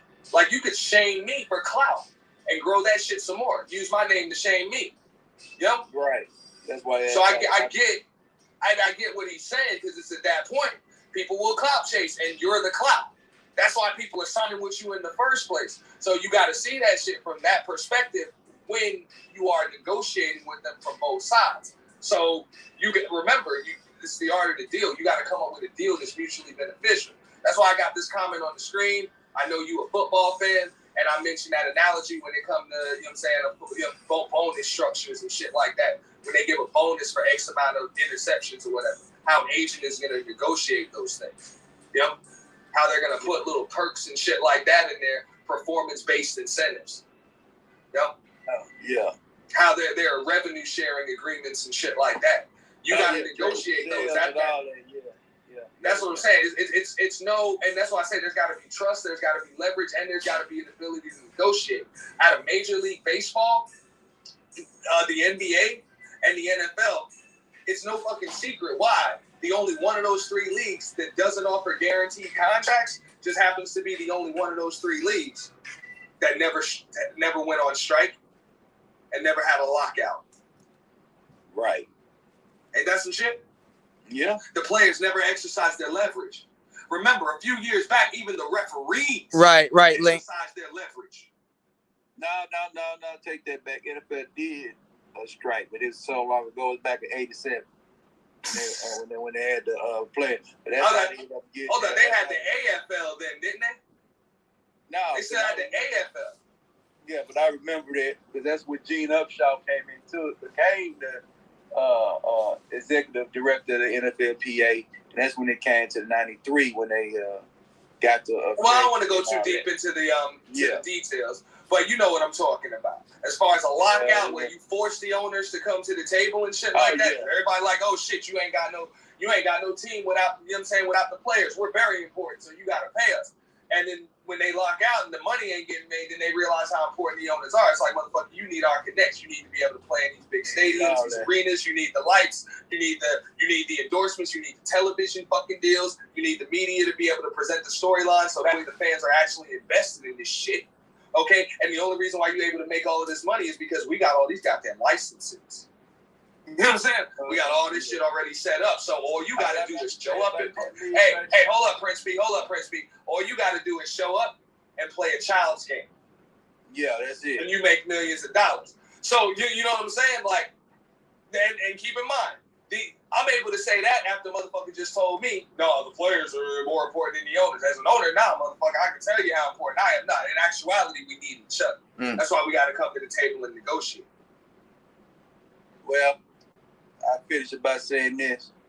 They had 2 consecutive CBA deals. They're 10 years long. First one in 2011, the owners won. This last one, the players won. Because by the time this deal is over, quarterbacks be making $85 million. So the players are finally winning now. So they finally catching up. The players are finally catching up with, even though it ain't guaranteed money, but their per year money is finally catching up with the big time guys, the basketball players and the baseball players. Guys getting $35 million a year, $25 million a year. Quarterbacks can get $65 million a year, but I digress. I kind of want to get back. Yeah, I kind of want to get back on topic just a little bit. So what do you think? You think she's exploiting YouTubers? Yeah, she exploiting. Yeah, of course she exploiting. But she exploited them in a way where, hey, all you gotta do is come talk. You don't want to do all this editing. You don't want to do all this work. You just want to come, get on the mic and spit. Come on over here. You get 30%. And if you're good at it, you know, hey, look at it. It'll be a big 30%, right? Like it'll be a bigger 30% than the 100% you're getting now. Yeah. Hey, 30% of something is worth more than 100% of nothing. Absolutely. I look at it like, you know what I'm saying? Like, if your goal is, okay, I want to come talk on YouTube, but I ain't trying to be a YouTube. I got another plan. So I say, she can give me to $100K, or I can make $10,000 a month, or $15,000 a month. Hopefully, I can get there within a year. I can take that money and invest in something else, get the hell on. See, that's the kind of mindset you got to think about. So if you got that mindset to hit this lick and go do something else, you know what I'm saying? Invest in real estate or flip it anything else, and she gonna let you come on in and talk. You just got to talk the best talk you can talk ever you talk in your life. And flipping in something else for you, tell your ass to do something else. You tell the story. Yeah, I was over there just for the thing. I did 3 years, but my goal was to do this, what I'm doing, what I want to do now anyway. So that's how you look at that 30%. Looking at investing it in something else with it. Or like you say, come back. I got another thing I said. What happens to somebody coming in with this thing? How much you say you got to pay? Oh, I pay $10,000 a month to my people. Okay, I got $15,000. I'll be right back. Let me put $15,000 in there. Let me split the first 3 months of the deal. So now I ain't getting 30. I might get 50. I might get 60. Somebody might come in there and do that. How about that deal? Well, you invest in your own deal. So now you ain't doing no doggone 30. You getting 60 or 70 or whatever you can negotiate. If you put some money in it, you put something into it. Upfront money into it. Now you get more percent. What about that one, Auntie? She's saying that she's going to get revenge on people. Most notably, she's going to take somebody put more risk into what they got going on. That's 30. They come to go say something better. They going to put something in. There's a lot of cats YouTube channels that got a little bit of money to stash because they work on their 9 to 5, got to stash up. That's what I'm asking. So you think that Kevin Samuels is your inspiration? Where is your loyalty to Kevin? Because Kevin and Taylor Sotomayor did not get along. My bad, bro. I had to step away for a second. I'm good. Yeah. I heard you. Nah, I heard you the whole time. Yeah. So, like for my situation, for example, and I talked about this on Passes earlier. Like I got a revenue sharing agreement, and I know what Sherrod Garvey was talking about. He's like, look, man, I got to be in here from 10 to 5 every day. How the fuck am I? I'm not guaranteed a wage. I'm not getting paid hourly. I'm not getting paid daily. I'm not getting paid weekly. You want me in here from 10 to 5. That's what kind of turned me off when I heard what he was explaining. You want me in here from 10 to 5, like a specified time all of the time. You're not going to pay me for my time. There's no guaranteed income, but I still have to be here at a certain time. You know what I'm saying? Like in my situation, it's like this. If I physically show up to my company's office, they got to pay me. Like, they got to pay me just for being there. But my commission scale isn't, you know what I'm saying? But revenue, I get a percentage of revenue from whatever it is that I bring in. So that percentage goes down from what I make when I'm working remotely. You understand what I'm saying? Yeah, I understand what you're talking about. I get a lot, you know what I'm saying? I get a larger percentage. So basically, I get an extra 50, I get an extra 15%. You know what I'm saying? I get an extra 15% to not have to punch the clock. So some people are gonna be like, man, fuck that. I get hourly. I gotta get at least the hourly. I gotta get at least the salary. I need to be guaranteed something. And I'm like, yeah, maybe that's good for you, but in my case, I'm a hustler. I want that extra 15%. You don't fuck about that extra hourly. And but 8 hours a day, 40 hours a week. If it's a fixed rate that you paying me by the hour, or it's a salary and it's fixed, it's cut, it's capped at a certain amount. You give me an extra 50%. Motherfucker, I can triple that little fucking salary shit. So I make more about getting the extra percentages. I'm like, keep that. And on top of that, I can do this shit from home. Coming in my own home, I ain't got to see you motherfuckers. I ain't got to deal with shit. So good, I do that shit in my own time, and nobody can tell me how to come and go and when I got to be there and any of that other shit. You know what I'm saying? First, I don't really like being around white people all day. So if I could be all by myself, I'll do that and possibly make more money. But that works better for me because I am a good salesman. You know what I'm saying? I generate revenue. That's what I do. Now, somebody that, like he said, that just wants a job, hell, they need that wage. You know what I'm saying? They need it. I'm like, nah, just give me the extra 15%. So, now, granted, don't get me wrong. The way that's set up, it's like, okay, well, if I take his hourly away and I raise his commission, the way it works out is, hey, if I bring in the same amount of money, like the same amount of revenue, both ways, I'll literally make the same amount of money. You know what I'm saying? But because they've raised my percentage with commission, it motivates me to bring in more. Yes, the motivation. That's the motivation. I got a bigger percentage. You know what I'm saying? So I'm trying to make more than if I'm physically in there. Naturally, I'm trying to just make more, period. Like I'm motivated, I'm hustling. Yep. And then sliding scales are even better. Yep. Where it's like, and those are the types of things that I'm going to negotiate if I'm up there with Pearly or Anton or somebody like that. Like, look, okay, how about we talk about a sliding scale? 70-30 is one thing that's not a bad start, but how about we work a sliding scale where it's like, we go 70-30, but if I could bring in over $15,000 a month, let's go down to 65-35. Or let's go down to 55-45. You feel me? Slide. The more I bring in, the less you take. So it incentivizes me to bring in more. Yes, sir. And you're cool with that. Even though you're giving up a percentage, you're still getting more because, like I said, the grape is now a watermelon. You know what I'm saying? Like that shit's getting bigger. So understand, like, bro, what's up? Like, everything that I'm saying right here is just, yo, negotiate. No, you never do the right thing walking away with the first fucking deal offered. What was the counter? That's what I'm saying. What was the counter? I'm not saying he was wrong to not take the deal. I ain't saying that shit at all. If he thought it was a bad deal, he shouldn't have took it. Hell no. But bro, what the fuck was your counter? Gotta have a counter. That's all I want to know. If you had no counter, of course you got hit with a fucking bad deal. Nobody accepts the original deal. If you accept the original deal, you a fool. Yeah. That's all I'm saying. Every contract, back to the league, just for a sec, every contract is finalized. That ain't the first deal, bro. Yeah, I mean, look, that's just those are, and granted, like I like the things that Anton was saying because he gave up some other ideas too. I understood like the expenses, and then we go 50-50. I've done that before. You know what I'm saying? With representatives of mine before. I've done that. I've done that with companies that I've worked for before, and that shit is ill right there. You know what I'm saying? After fucking expenses and shit, after necessary expenses, just 50-50. Like that's good. You know what I'm saying?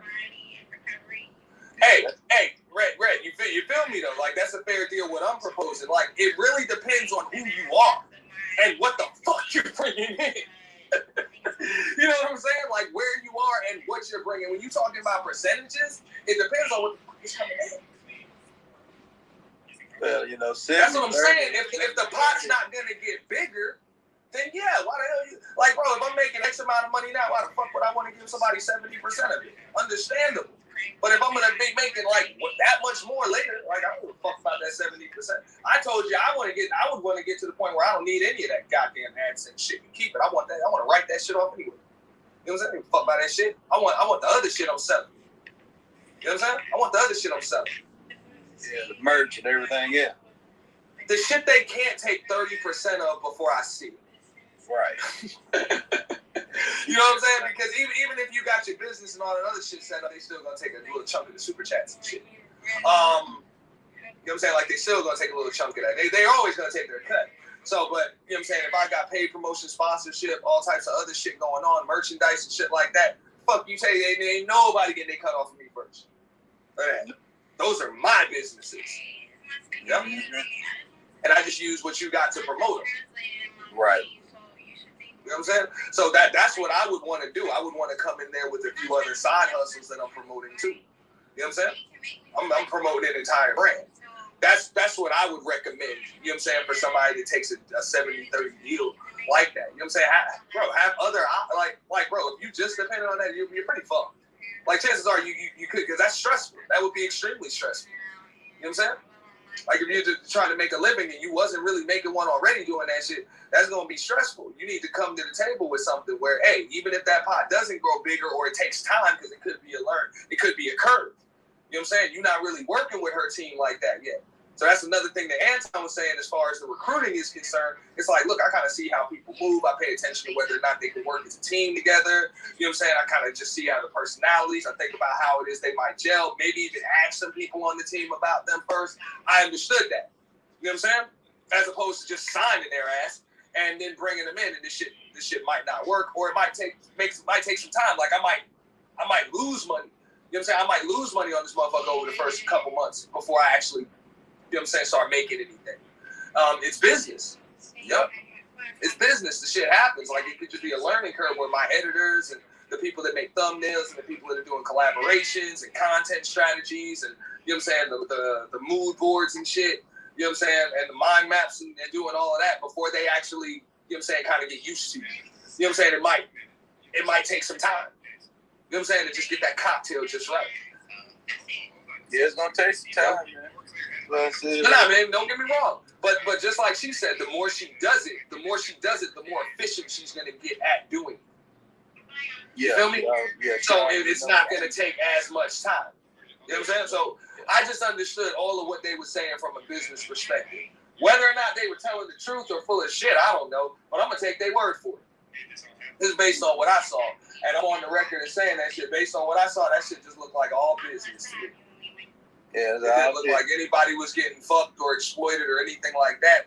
If you felt as though you were getting fucked or exploited or something, you just don't sign. Like, I gotta agree with Anton on that. Like, ain't nobody put a gun to your head and tell you, you know what I'm saying, to sign that shit. Nah, like, you know what I'm saying? You don't you get on about you though. But it's a 70-30, like you say. She offered 70-30. You should be trying to at least get 35 to 40 off the top. And you're gonna have to use your conversation, man. You're gonna have to run some game down. You're gonna have to let them know what your value is. Let them know you got some moxie about yourself. You know? Yeah. And then sometimes you willing to walk away. Sometimes they be like, all right, we're gonna let you get that boy. You gotta be willing to walk away. That's the key to business. And another thing, the key to negotiations, if both of y'all key to negotiations, neither one ain't happy. You both content.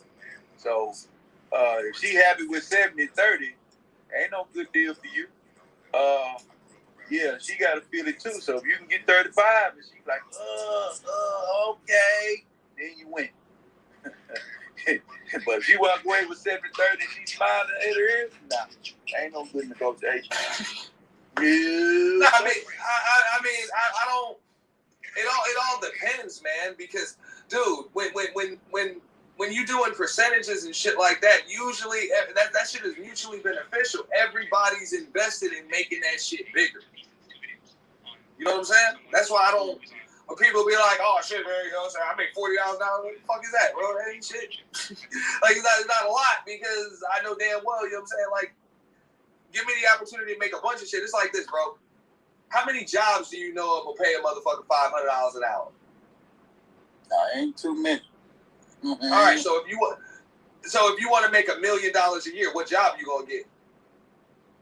You gotta get that $500 an hour job. There ain't. It don't exist. No, or it's so few of them, so there's only one way you gonna get it. You gonna have to do something other than get a fucking job. Right? You probably gonna have to start a business. You gonna have to hire some motherfucking people. You gonna have to find a way to work a little smart instead of harder. Because no matter how there ain't enough, there 24 hours in a day, 40 hours a week, 60 hours a week ain't enough for you to make $1 million in a fucking year getting a wage. Oh, heck no. Ain't no way. You know what I'm saying? Real shit. It sounds fucking crazy. It sounds crazy, but you know what I'm saying? The biggest checks don't come from those that cash them. You know what I'm saying? Or they don't go to those that cash them. The biggest checks go to the motherfuckers that sign them. Yeah, they're right. Yeah, they're right. That's always that is what it is. So at the end of the day, I think somebody mentioned that in my comment box earlier. You know, at the end of the day, it's like, yo, when you're talking about like that would be my goal, would be to get into venture capital. You know what I'm saying? At some point when I'm investing in other people, just invest in other people, and that's kind of what she's doing. You know what I'm saying? She's wearing a lot of hats from what I've seen, but she's also doing consulting. There's production. There's a lot of like moving parts involved. That's why, you know, I would kind of look over those contracts. I would have I've done this type of shit before, so I mean I would still have a lawyer double check some shit. You know what I'm saying? I would still have a lawyer double check some shit, but I wouldn't. A lawyer to double check it, man. You be all right, man. Good contract lawyers out there, corporate lawyers, business lawyers. Yeah, you gotta get that. Like I said, but I know like a little contract like that, I can look. You know what I'm saying? I can pretty much look at that and decide whether or not it's a good deal for me. You know? Yeah, but like you said, she got this. I'll tell you what I would never do. I would never do 50-50 with her or Anton. And there's no disrespect. I would never do 50-50. All right, I'm back, y'all. Because you're going to be in that thing for life. We might go over this. For life, it's just, I just don't see how we're doing an equal share. Pearl Anton Daniels. You're kicking out more money than me.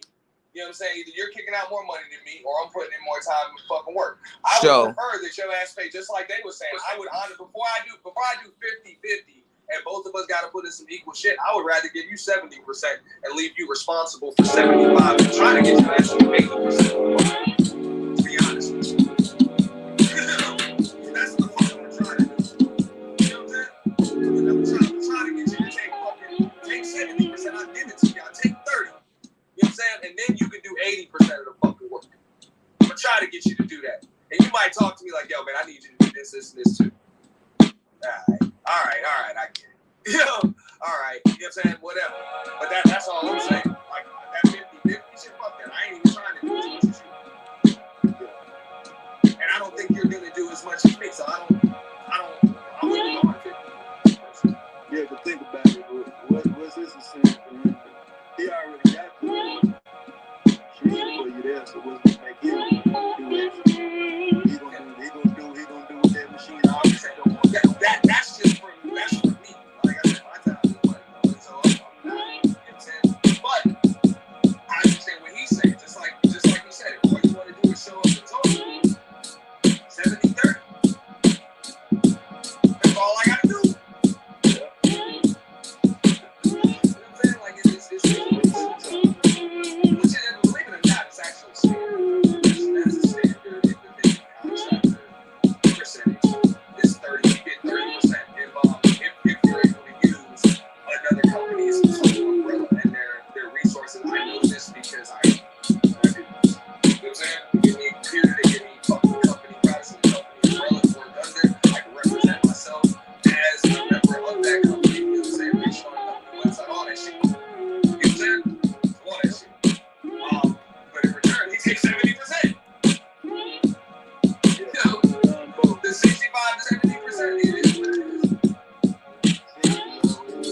it's all about the rhetoric, though. If it's red, if we're talking red pill is ideology, chiefly, and anybody can rock with ideology. So if they and it don't make it to me, if she would have developed an efficient business behind that, that's what anybody's supposed to do. Especially if they get some game, you know what I'm saying, and can run with it. That's what you're supposed to do with game. You know what I mean? So aside of all, you know, the cultural perspectives that she out of pocket with, you know what I'm saying? So let me know if y'all want me to do a show breaking down the whole conversation between Pearl and Anton Daniels.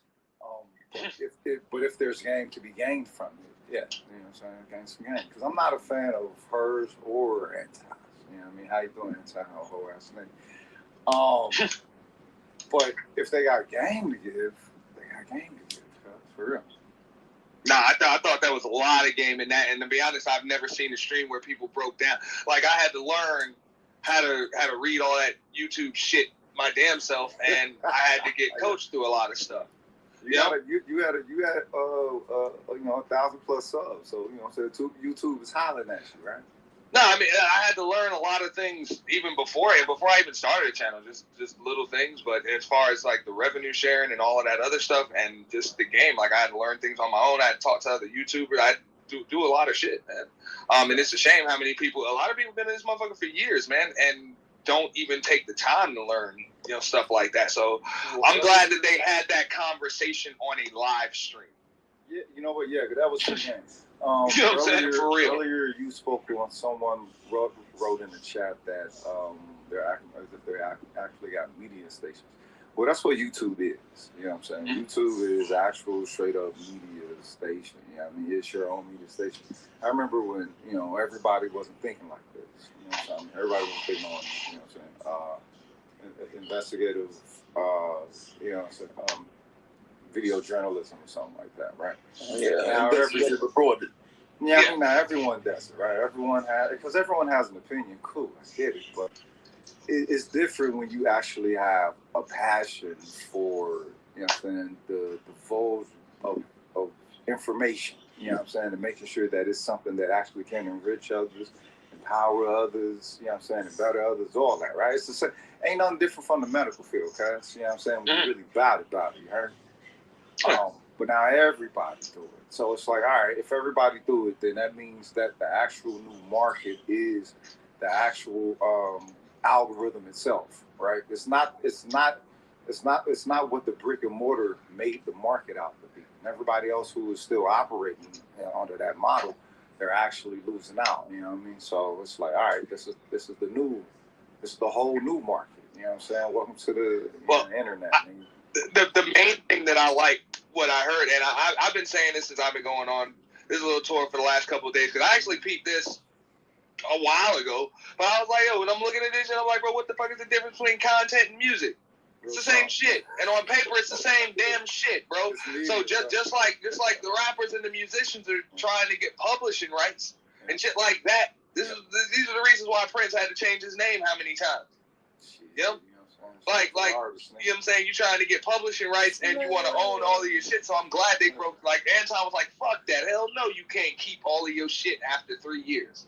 Yeah. After I done put up all of the damn funding to build that shit, you could just take it and eat all the fruit. But that's the thing, people ain't understand business, though. They ain't understanding that. And I'm like, yo, when she's giving that deal, that's when I was like, right there, I'm like, shit, how bad is it? Like, you can actually take everything built and walk away, it's yours. Like, how bad can it really be? The issue ain't that she's a bad business person. The issue is that everybody want to pin her out to be some kind of racist. And it's like, nah, she's not racist, she's white. Well, I'm not going to say she ain't racist. I don't know the woman. I'm going to say she ain't racist because everybody want to call these motherfuckers racist when this is just the white get down. They don't hate you when they think like this. This is just how, this is part of their programming too. It's like these motherfuckers can't be programmed. Yeah. Well, yeah, I'm going to break that down, you know, and I would be more than happy to explain it to her as far as that's concerned. I'm not going to go too deep into it because I said this wasn't going to be a roast thing. But no, the thing is, as black folks, we've been taught and we understand, like we were taught a long time ago that, look, learn your history. Do the research. Right. Do the fucking research, because what they're telling you is not going to be everything. Like, we learned that at a young age that, bro, when motherfuckers use terms like good hair, don't let anybody tell you your hair ain't good. Okay? Don't let tell you your fucking hair ain't good. People don't understand. It's not that they tell you your hair ain't good. Other folks will say the phrase good hair. And it's like, all right, you know, the understanding that has a history itself. But, like the Grammar News taught me something, like, I don't know, a couple of weeks ago, and somebody put up on TikTok, shout out all the TikTok warriors, they doing their thing in history, right? When something's really funny for black folk, you know what I'm saying, you got a circle with cats there, right? Something's really, really funny. What is one person in that circle finna do? If it's really, really funny, yeah, laugh, and everybody's gonna laugh. You got a circle of 5 to 9 people and shit. What is one person gonna do out of that circle? Hey, but the thing is, Rokish, what if one person just starts? Yo, what do you think everybody else gonna do? Well, the thing is, I'm gonna. My bad. At least. Yeah, you can hear me now? Yeah, I can hear you a little bit. Okay, so, am I still Borgin? Yeah, slightly. Because I stepped away. No. Okay. All right, y'all go ahead, chop it up. I'll be back up in a second. You got it now. All right, it'll probably cut in and out just for a second because I kind of stepped away. Okay. But I was like, what if one person starts running? Fuck laughing. One person just starts running out of nowhere. Where everybody gonna run? Yeah, everybody. You already understand that one, but no. Isn't that some shit? No, it ain't nothing wrong. They don't even know what the fuck they running from. No, not at all. But they just following the one. What's going on? Where's everybody going? Because as soon as one person run, that's how the next person run, and as soon as 2 people start running, motherfucker, 4 people start running. You know what I'm saying? And everybody running. Let me finish my point. That this is actually within that same vein of nuance, right? So, you know, something really, really funny. Someone's going to run away laughing, right? It's going to be considered so funny that they have to run away and laugh, right? Remember the whole thing with the laughing barrel? You remember the cultural connection with that, right? We are. Everybody knows. Yeah. You couldn't laugh. You had to put your head in the barrel. You couldn't laugh at white folks. Right. You want permitted to show joy and everything. So, you know what I'm saying, you just put those 2 things together. It's like, I've seen people laugh. And I already knew the laughing barrel, but I never put it 2 to 2 together like that. Like, yo, somebody always going to run away laughing. Everywhere. It don't matter what nation, well, I don't say a nation, you know, we're talking about niggas, right? So what state that you in, what city that you in, whatever, it's a bunch of niggas, you know what I'm saying, laughing at something's funny or something. One nigga's going to bail out that bitch, cuz, you know what I mean? We're talking that type of cultural connection. You know what I'm talking about? It's that subtle and it is that sensitive. So for those who don't, all that to say this, those who don't dive into understanding, we don't even dive into it like that. Hold on, let me give a shout out. One second, I just want to give a shout out to Sop Passe because I'm late on this. Shout out to Sop Passe, Cash App, man. Appreciate the support, man. Go ahead, y'all got it. Hold on, say the mic crack. Let me make sure it ain't mine. Yeah. Now let me just jump back on real quick, Prince P. What I was saying is, like, we were taught to go out and do research. So if you got any damn sense, you understand that there's one side, you know what I'm saying? There are 3 sides to every story. You know what I'm saying? Like there's my side, there's your side, then somewhere in the middle there's the truth. So we understand that we gotta, you know what I'm saying, we gotta get different sources. So if you're gonna get different sources, you're gonna learn history. Like when you say something like slavery was not that bad or some shit like that, where do you get that from? Like for us to learn that, like we can't take white people's word for it or Americans' word for it because we know that they whitewash, they sanitize history books. Like there are literally 500 and 600 and 700 year gaps in those history books that they have purposely omitted from them for a reason. Right. You understand what I'm saying? So hold on. Let me explain. They let them. They let them, but like I said, that's why they call it history. It's his story, so it's written by people that won. Now, not to them, man. Hold up. Let me finish. So we understand if we're gonna research and try to find out what the fuck is going on, we can't just take this at face value. You know what I'm saying? So what you're gonna do in a situation like you talking about, you got Britain, You got the U.S., you know what I'm saying, and you got the slaves. Or you got Britain, you got the refugees from Britain where they had to build shit and supposedly fought for their independence, and now they're just the righteous patriots of America. You got their story, you got the British story, and then you got the story of the slave owner. So they all have different recollections of the same event because they have different perspectives, okay? One group is going to have their story of it. So what you have to do is find common ground. You're going to find one event that each one of them agree on, a dated event. So at that point, you find something like, you know, whatever the name of the war is that the U.S. had to fight to gain their independence or some shit like that. Like right there, that's one thing that we can agree. All three parties agree happened. Something objective, right? Exactly. That we can agree that happened. Okay? So now we have to find out what led up to that. So I need to get a recollection from the Brits. What do you think led up to that? Well, look, man, we funded everything that was going on over there. You know what I'm saying? We gave them everything that they needed. You know what I'm saying? We gave them motherfucking boats. We gave them dough. You know what I'm saying? We even sent the labor over there. All they had to do was manage the motherfucking shit.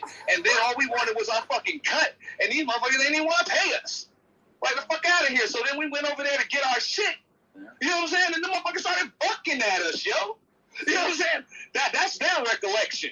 You know what I'm saying? And then you ask those righteous refugees what happened. Like, look, man, we done built all this shit. We done came up with all the motherfucking planning. And yeah, they looked out on some shit, man. But all this taxation, no representation, you know what I'm saying? Fucking us over and all of that. And we supposed to just keep paying them residuals forever over this shit, man. We just building this shit. This shit growing, man. Everybody getting all of this motherfucking dough, and we ain't getting none. Damn that. We want our motherfucking independence right now. God damn it. And then you got the other perspective where it's like, motherfucker, we built all of this shit and we ain't get shit. We still ain't get shit. We built all of this shit. We even fought in the motherfucking war. Okay? We even fought in the goddamn war and we got fucked. You know what I'm saying? So you gotta take all three stories. You gotta take all three stories, and then you gotta come to your own conclusion. Well, wait a minute. Out of that entire equation, we're actually the true factor out of that. So you said you got this story and that story, and then you have the truth, right? We're the truth. No, I said you got all three. Well, in this case, you got all three stories, really. But then you got the truth. So that's what I'm saying. Everybody's got a different recollection. Who the fuck is spitting the truth up in this motherfucker? This is my point. You have enough information. Listen. You brought. No. We're looking at your model, cuz. We're looking at your model. What I'm saying is, it's up to you to determine the damn truth because you don't have a fucking time machine. All you have is these stories. You understand what I'm saying? So you have to take everybody's account of the situation, along with the things that you can prove as fact. You know what I'm saying? The similarities, the comparisons, and then you have to draw your own conclusion. But the issue with somebody saying something like slavery isn't that bad from their perspective of privilege is that you don't have all three sides of that fucking story. You have three recollections of the story, but you have them from just one side. Well, wait a minute. You know what I'm saying? You understand what I mean? Like, you don't have the Brits recollection. You don't have the slaves recollection.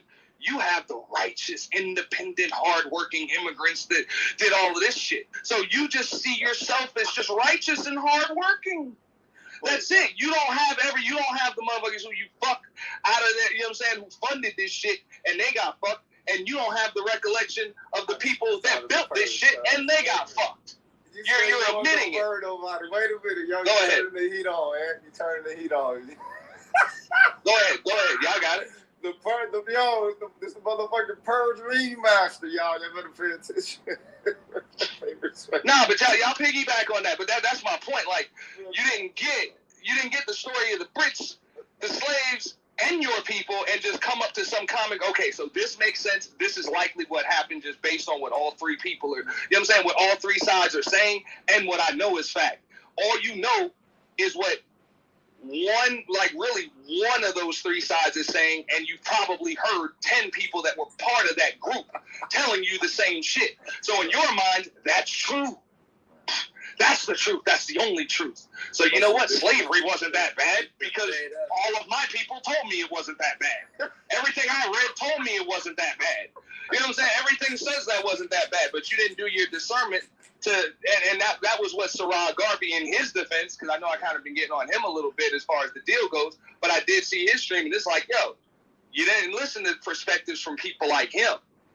You're not really listening to perspectives from people, from other black Americans that actually dealt with that. You're really not even listening to shit from the perspective of the, you know what I'm saying, the people that got fucked. Like, you listening to that shit from the people that benefited from this shit. So of course they gonna say it ain't that bad. What do you expect? Yeah. You know what I'm saying? So it's up to you as a fucking grown-ass adult to do your own research, homework, and come to a fucking conclusion. Yeah, because the perspective from the colonizer is a business. Mm-hmm. That's their perspective.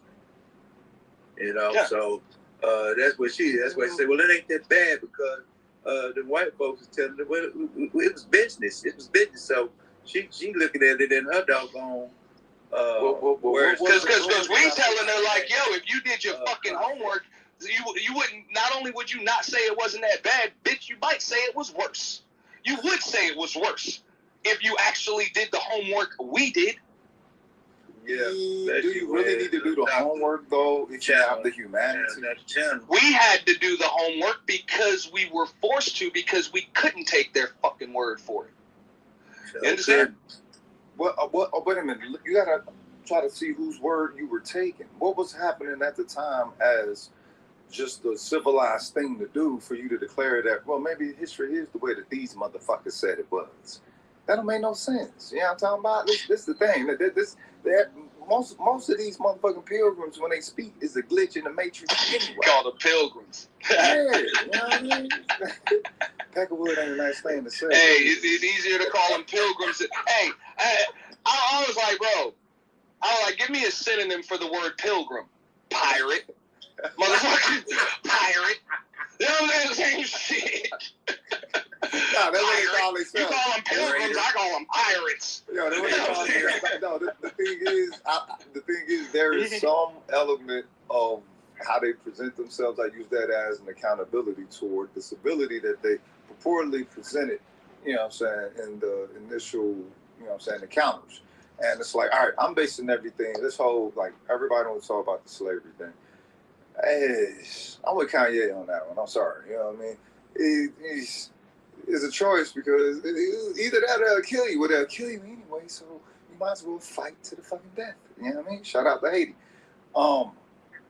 But after slavery, what I'm looking at is after slavery is the whole element of social value. What was the social value of black people after slavery? Was there much difference? Did there need to be a motherfucking chain? You know what I'm saying? Or whatever. You know what I'm saying? That legislatively, they just did the same thing. So I don't care, you know what I'm saying, that, you know, oh, we made them pick this much cotton and this, all this other shit. It's like, nah, you motherfuckers held the same social value towards this particular group. And for what reason? When the slavery was done, that should have been it, right? Everybody's an American. You can make it how you want to make it, right? But then niggas started playing your game too well. Hey, hold on. Let me just let me give a little instructions to my chat. Those of y'all with wrenches, if anybody comes into that fucking chat box and spits out racist slurs or any of that shit or anything that might seem a little fucking like it's not even just basic discord, you get rid of that motherfucker. No, you know what I'm saying? You get rid of that motherfucker. Let them stay because eventually they spin that bullshit, that storm shit, and then the motherfuckers start getting into what remains of the soul they got. You know? This is a troll. Reading this white people shit. Well, hold up, wait a minute. Okay, maybe the troll need to understand the 1500s, 1400s, 1300s, 1200s. Reading this white people shit. Remember, y'all at one point was 98% illiterate. Hold up. And honestly, I mean, I know I'm deep into the stream, and somebody like somebody like a Just Pasty Fangs is likely too busy to listen to a 5-hour stream of mine. You know what I'm saying? I mean, according to the lead, I'm sure the counsel of your lead attorney has told you if somebody doesn't have 100,000 subs, they shouldn't even fucking show up on your radar. So chances are you're not even listening to this, but I hope that you do. So, because when you say shit like slavery wasn't that bad, imagine this fucking shit right here. Okay? Imagine this shit right here. They live out of pocket, dog. They live out of pocket. Like, because I can spit out a damn scenario, and this is where I would come to just inform somebody. I'd be like, imagine this. This is almost like school. Like, imagine you and 2 other fucking classmates or whatever. Okay? You start off in school with an A. Everybody starts off with an A, 100%. But the other 2 started with a damn A, gave them an A+, but they told you, motherfucker, you starting with a fucking C. You starting with a damn C. Walk out. Yeah, you're starting with a C. Matter of fact, fuck it, a D. Yeah. That's it. First test, you're out of this. Okay. Yeah. No, yeah, the first test, you're out of this motherfucker. So, you take the test, he takes the test, whatever. He gets an A, you get an A. You know what I'm saying? And me, I don't even get to take the motherfucking test. That's it. I don't take the test. Y'all are like, fuck it. You know what I'm saying? But then, hey, eventually, you and that other motherfucker, you're in there. You know what I'm saying? And then, because I helped you in the fight, now you're like, you know what? I'll let you take the test. But I got to take another test. So, before you take your test, I'm going to give you the test, but I need you to give me the answers to my test. Okay?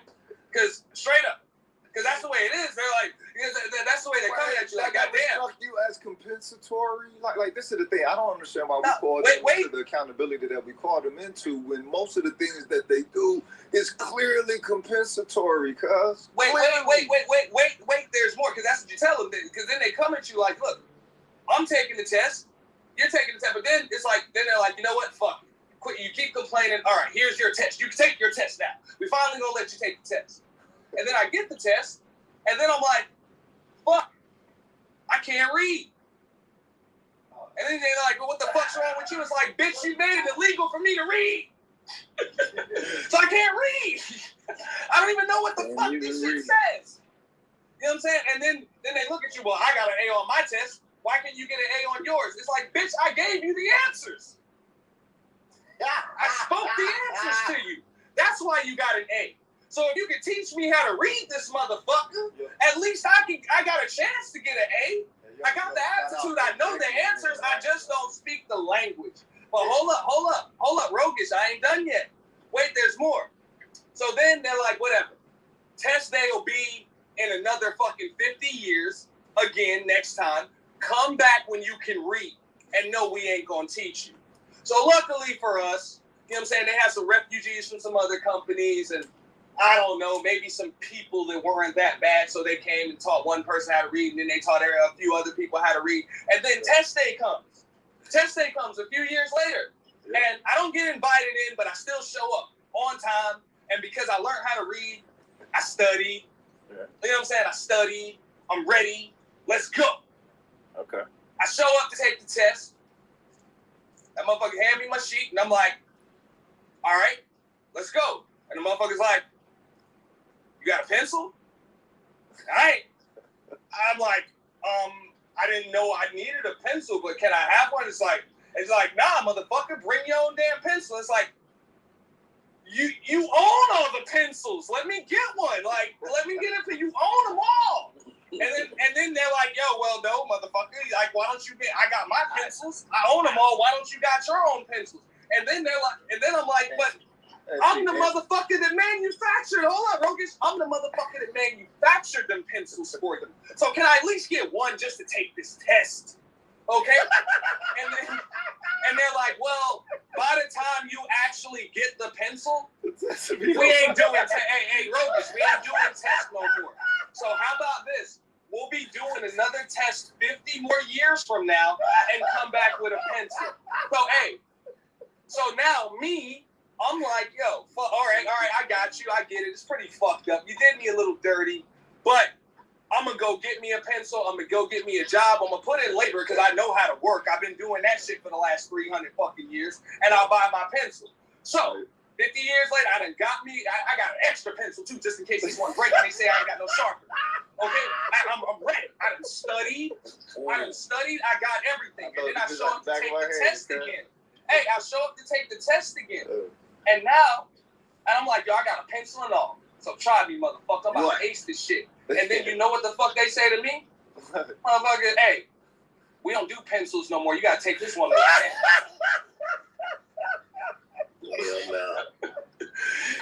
this is what the fuck black people went through after building this fucking shit. You understand what I'm saying? Hold on, let me come on camera and shit, man.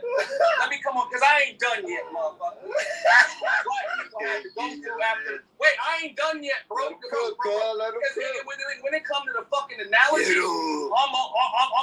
I'm still in the 1920s, bro. I got another fucking 80 years, bro. Yes, you know what I'm saying? Yes, sir. I ain't gonna go through the whole 80 years, but it's like, okay, all right, I need a pen. Yeah. Fuck you, but you know what? I'm gonna go get that goddamn pen. Yep. Okay. Well, fuck you, those motherfuckers. You know what I'm saying? Because at that point, we still like fuck them motherfuckers. But I'm gonna get my pen. So I get my pen. I come back a few motherfucking years later. I got my pen, and in the meantime, I've worked. I've been able to feed a motherfucker and all that other shit. And they're like, yo, take the test. All right, you got a pen. You got it. You ready to take the test?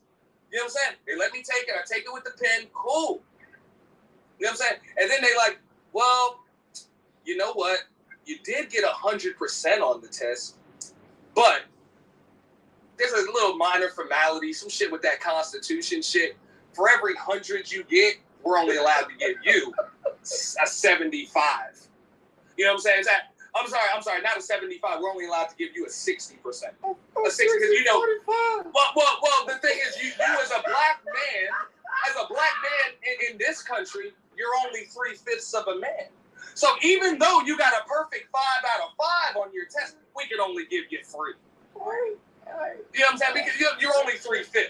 It's a constitutional thing. Don't worry. I heard they're going to change it in about 20 years. But for now, we can only give you a 60.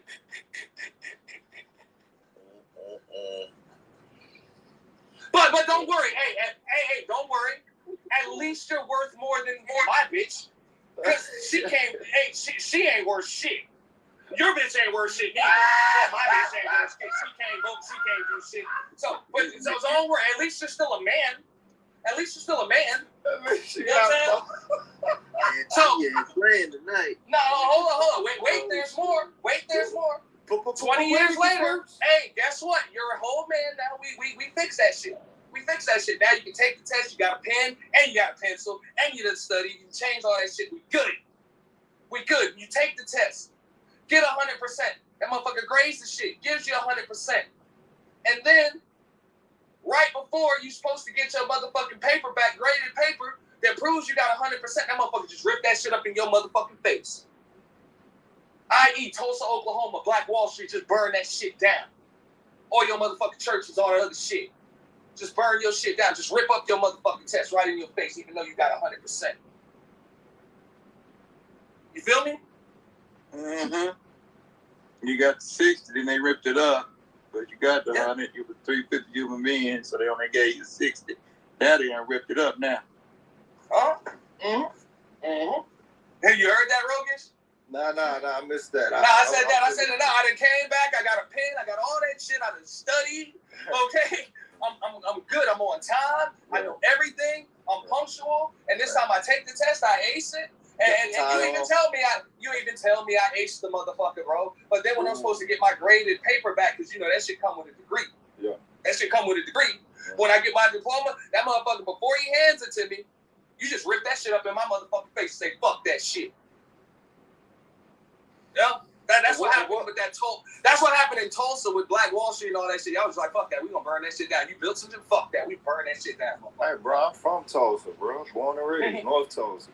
But so you know what I'm talking about. I know exactly what you're talking about. But that's what makes the situation inadvertently gangster.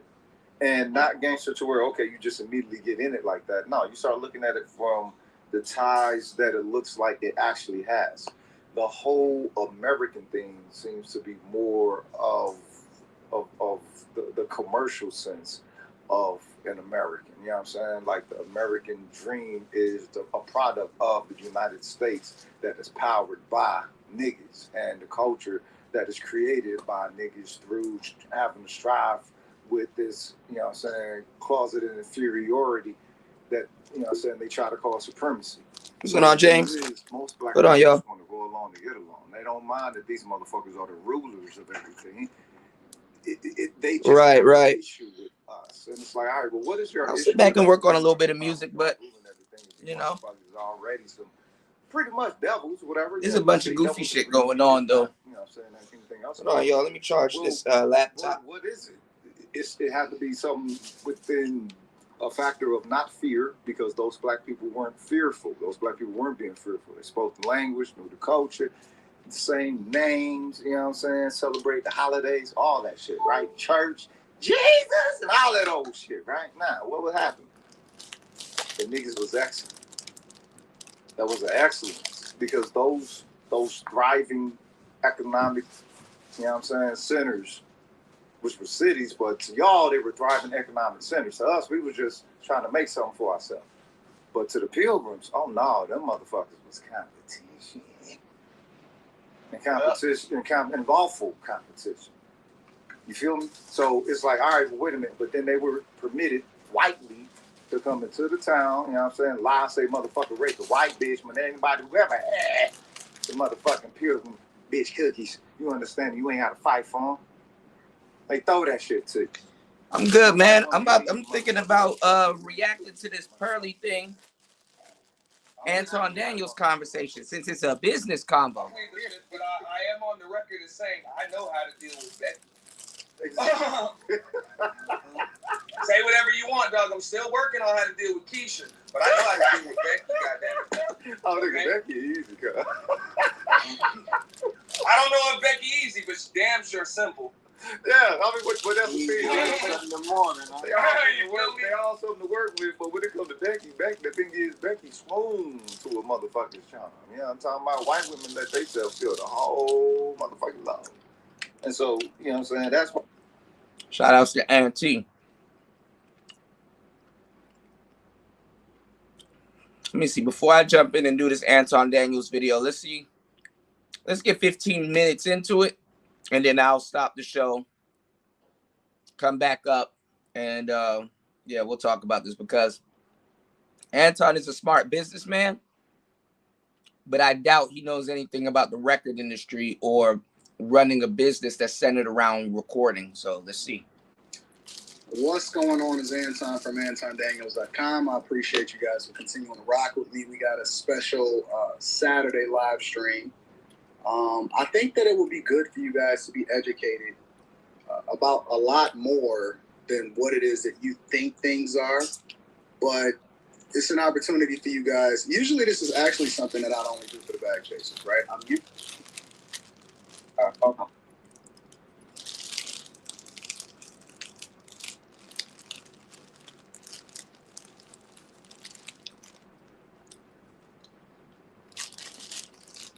Sorry about that, but I think that it's good for you guys. What's going on, Emoji? Because usually I would only do this for the bag chasers. So link is in the Patreon as well as pinned to the top of the Let's chat. see if Anton knows what he's talking about. But specifically, you know, it's always a lot of speculation about a lot of things. I see it happening across the internet and things like that. So instead of this being one of those situations where it continues to get messy, specifically, I want to just get down to the nitty gritty of what contracts look like on YouTube. I am a person that specifically does. I hire people, right? I do that type of thing. I bring people in and all of that other type of stuff. And Pearl does also. And so Pearl and I are going to have a conversation. I'm going to go ahead and bring her up. And then we're going to get started. We're going to get it popping. So let me go ahead and bring Pearl up real quick. What's up, P? Hello. You back on vacation? I'm off vacation now. I'm back in business. You ain't spending enough time vacationing. Seemed like the minute that you went on vacation, it turned into not so much of a vacation. Well, there might be another vacation coming. You know? But yeah, I want to get into like the business aspect of YouTube, but specifically, I think the hottest topic probably over the last 3 or 4 days, 4 or 5 days, is contracts, right? And so, I wanted you to come up here and kind of give your perspective, because it's easy for a lot of people to speculate. No, we want to see one of them actual contracts the niggas got to sign. Like objectively telling you of whether or not I think you should modify some things, or, how I would do it a little bit differently, maybe, I don't know. But I think it's a lot of speculation, but it's easier to just hear it directly from you and get your perspective on it versus just doing all of the speculation. So, obviously, we know that there's a lot of contract conversations going on and things like that. But what do you think about the whole situation in general, before we get into like different specifics or what we think about contracts in general? Well, I will say there's a lot of misinformation about the contracts that are apparently here. So I'd like to say that the numbers that they're using are false. Mm-hmm. And I don't really know where they got those from. But the one I'm trying to like use as loud as possible. But like the one that I wanted to go into like what exactly we add to a contract, if that makes sense. So like a lot of people don't understand like the value added when you sign to a company versus doing it on your own, and like what the difference is. So I thought we could talk about that. Well, let's start there, right? Because before we even get into like a specifics aspect or certain details of a contract, and obviously this is not pertaining to anybody that's on any of our staff's contracts or anything like that. We would never have those type of conversations because, that's between us and whoever it is that we're doing business with. However, a lot of people think, or they get these numbers, right? They get these 70-30 numbers or whatever like that. And I personally, I don't give a fuck about them numbers. Who owns the content? Or it can be a thing that may not be so beneficial depending on the and royalties or whoever it is that you're doing business with. So, for example, you have a very, very, very large platform. Very few people are able to build up to over 1 million subscribers. And so you having that ability to leverage a platform to blow somebody else up is a huge added value that I think that a lot of people don't really take into consideration. What do you think about that? Yeah, I mean, I would say the biggest thing about like signing with me is you just don't have to do anything, like other than show up and talk. So it's I do think like too, you also get all the collabs like that I get. I always try to get like my talents when I have a collab, they can collab with them too. So they automatically get all of the people not about to do every single show with all them people that you got. Stop editing, they get the cameras, they get the studios, they get all of the shorts, they get the clips, they get everything. So all right, let me stop this. So yeah, y'all let me know if y'all want me to do that show. First person to send me something, I'm gonna do it. Whether it's a super chat or a cash app, just say do it. I just plugged in my laptop. She's walking y'all down to the shit I told y'all the day before yesterday and yesterday. She's gonna blind y'all with the studio, the editing, the equipment, the this, the that. Let's see if they ever talk about who owns the content. Who owns the recordings? Master recording. Royalties. That's what we want to hear. She blinding y'all with studio and collabs and mics and all this stuff. All that shit ain't good if you don't own the recording.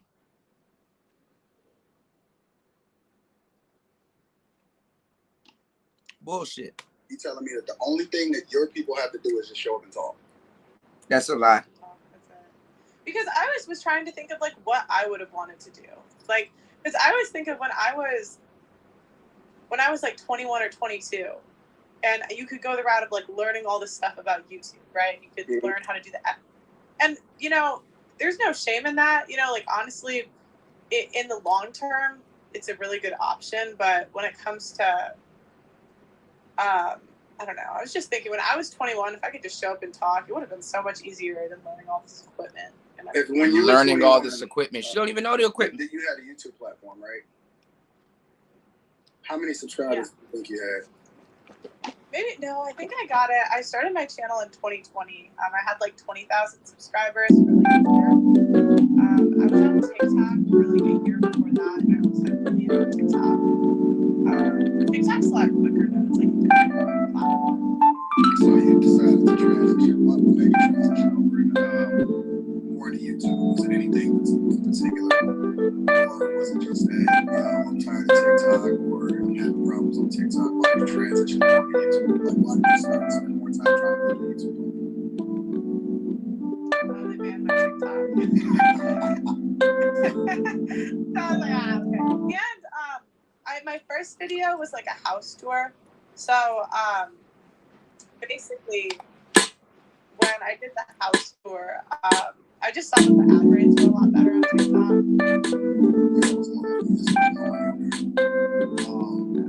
But I've been on YouTube for a long time too. And it's funny because me and Anchorman, we was talking, because he was here in Detroit, and so we were talking in the studio, and he was like, "Yo, it was so much harder because we had to figure it out on the fly. We had to build the plane while we were trying to fly it at the same time." But a lot of people look at the success, or they look at what they think, and they do things like that on YouTube, things like that, and they think that they know what it takes in order to build a platform. But the thing that I'm always asking myself is, okay, well, if you know it, then how come, and if you haven't done it, like how come what that is? What do you think about people that criticize other people who's actually putting the work in?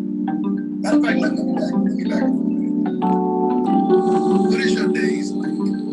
Like when me and you connected in Miami, because we had actually been talking about connecting for a long time, but it just didn't align with our schedule until we both was in Miami at the same time. What was your schedule like? Because I know, but if I say it, it seems like I'm biased. What is your schedule like? My schedule was like, that was horrible because they lost my bags too. But I think I did 3 podcasts a day, roughly, in Miami, 2 to 3. I would go, I think I did the Saucecast panel. I did a show with the Jedediah Bila chick. And then I did a panel with you guys. So I did 3 panels a day. And I put together the panel at night myself. Yeah, I was there. Yeah, you were there. Yeah, I was there. But then at the very next day, I think the next day, then you came over to my Airbnb, and then you was leaving, going to go and do another one, and you was telling me that I needed to go and do another one too, and you was trying to push me at the same time. I like contact you, so I just wanted you to come. But I mean, your work schedule is crazy. Like even sometimes me and you can FaceTime or whatever like that. We on completely different time zones. Like right now it's 9:30 at night, or it's 4:30 p.m. Eastern over here. And you in the studio every single time that I'm talking to you. Every single time I'm talking to you. You spend the majority of your time living, eating, and breathing studio.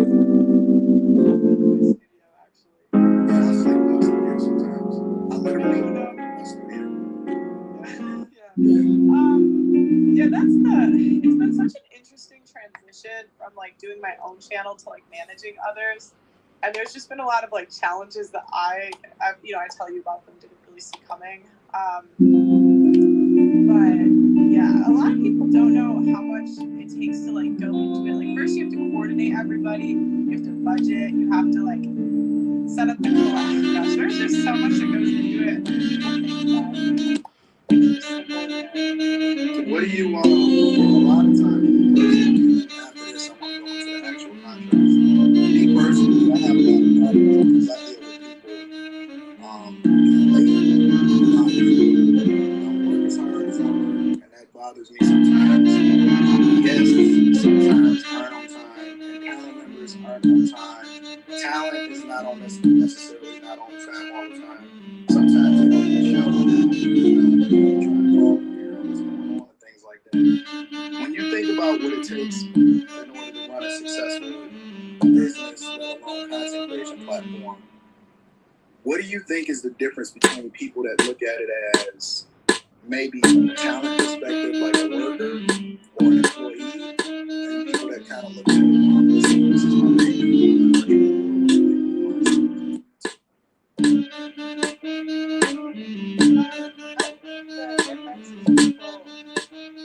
It's just like a mindset. I don't know.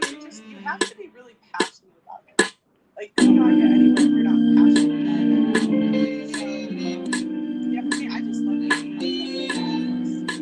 So, if you think about this into the contracts, right? In a general sense, what is your mindset behind setting this? So for me, it's like there's just a lot of costs that come with it, right? So, one, the editing, full-time editing, two, full-time editing. So you literally put out and you get a full-time editing. So whenever you live stream, you always have a filter in there. It's like you put them as an editor on your channel, so they'll just pull the clips for you, title them for you, put them in. And then you also have a full-time editor, so if you want to do like some pre-recorded stuff, like we just did a dating show, and so that takes like 2 days, really, because it's like an in-depth, ton of content type of thing. You also get recruiters. You get, I think we have like 20 recruiters that we pay, and they get any type of guest that you want. So you can just tell them, hey, I show the strippers.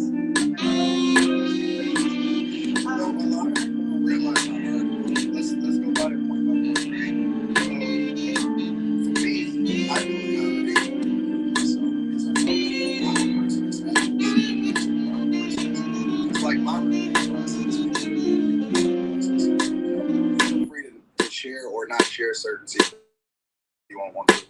But my recruiting process is I have people on my staff that actually recruit, and I make sure that my studio is actually in the downtown area where I can go and interact with people on a regular basis, and then I build relationships, and then I wind up recruiting certain people. Shout out to the Midwest and then again. I might even be sending some DMs myself because I know that me sending the DM actually makes it a little bit more credible. Or I'll give my account to somebody else for them to send certain DMs while I'm taking care of somebody else. How hard do you think it is of recruiting? Recruiting? We finally just figured it out. Oh my gosh. That was the hardest part, though, I will say, recruiting. Because, one, it's expensive. Like, it's hard to do. Yeah. So the way we set it up is we have a website, and the recruiters can see on the website. It's like a back end. Like, it's not public. It's just to us. Mm-hmm. And the recruiters see if there's, like, lots available for the week.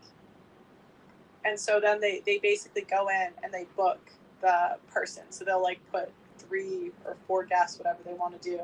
They'll sign up and all the topics are like listed there. Does that make sense?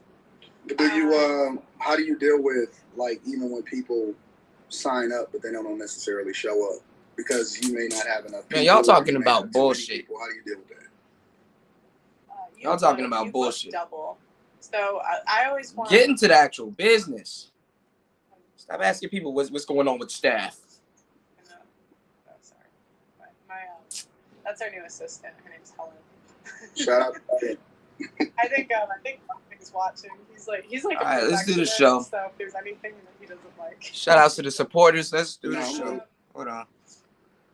Give me 1 second. I'm gonna make a beat and then I'm gonna go down and come right back up. We're gonna get started on the show. 10 girls say they're gonna come, 5 will show up. Men are a little bit better when it comes to like flake rate. Like I'd say men 70% of the time will show, 60. I never get guys that cancel. I get girls that flake out, or they'll just be super duper late a lot of different times. So, but you see, your process is a little bit different than mine because I'm at the point where I think I just want to have regular people, reoccurring a little bit more until I do this new show that I'm working on. But I'm having regular people reoccurring that I'm working on a little bit more. But you have new people rotating in and out on a regular basis. And so it's a lot more difficult for you, and I see why you have to book double. Yeah, it depends. Like, we have an incentive for new guests just because it helps us build. We like, finish making this beat, and then I'm gonna go down and come back up. We used to have more of like a recurring, but recently we had to rebuild like the whole database because we were using a company. So you literally had to pay a company. I tried it for like a couple, like 2 months, but they just weren't filling the slots. We kept having to cancel shows. So yeah, I paid them, and like then I kept having to like fill all the slots myself because I will recruit. Like the first, I think in June or July, I stopped recruiting like full time. See, this use Bolo's like 90s panel, drums. I'll like handpick who I want on it. You know, if it's like a good guest in town or whatever. But when it comes to like recruiting, yeah, they just kept not filling the slots, so I had to let them go. But then we were kind of at square one because I lost my Instagram, so all the recruiting before were gone. I was like, no, why, God, why? And then they stopped recruiting for us, and so they weren't going to just like give us their list. You know, we stopped using them, and then so we had to. Blessing is a godsend. Oh my gosh, he is. I speak so highly of this man because other than saying he's late. Okay, Blessing is like incredibly loyal. What does Blessing do? What is Blessing's position? What is Blessing? We hear about Blessing all the time, but Blessing don't like being on camera. Give us a little bit of insight, just a little bit of insight on Blessing. Blessing was our like producer full time, and we just promoted him, so now he managed. So he's training another producer who's a little bit more in the management. So yeah, So you running a full in-house staff? My goal is I want to keep this studio. So my goal is I want my talents to be able to like keep this studio here, and then I can go to Chicago and I can just leave it. Yeah, take care of the studio. Like I told you, not Chicago.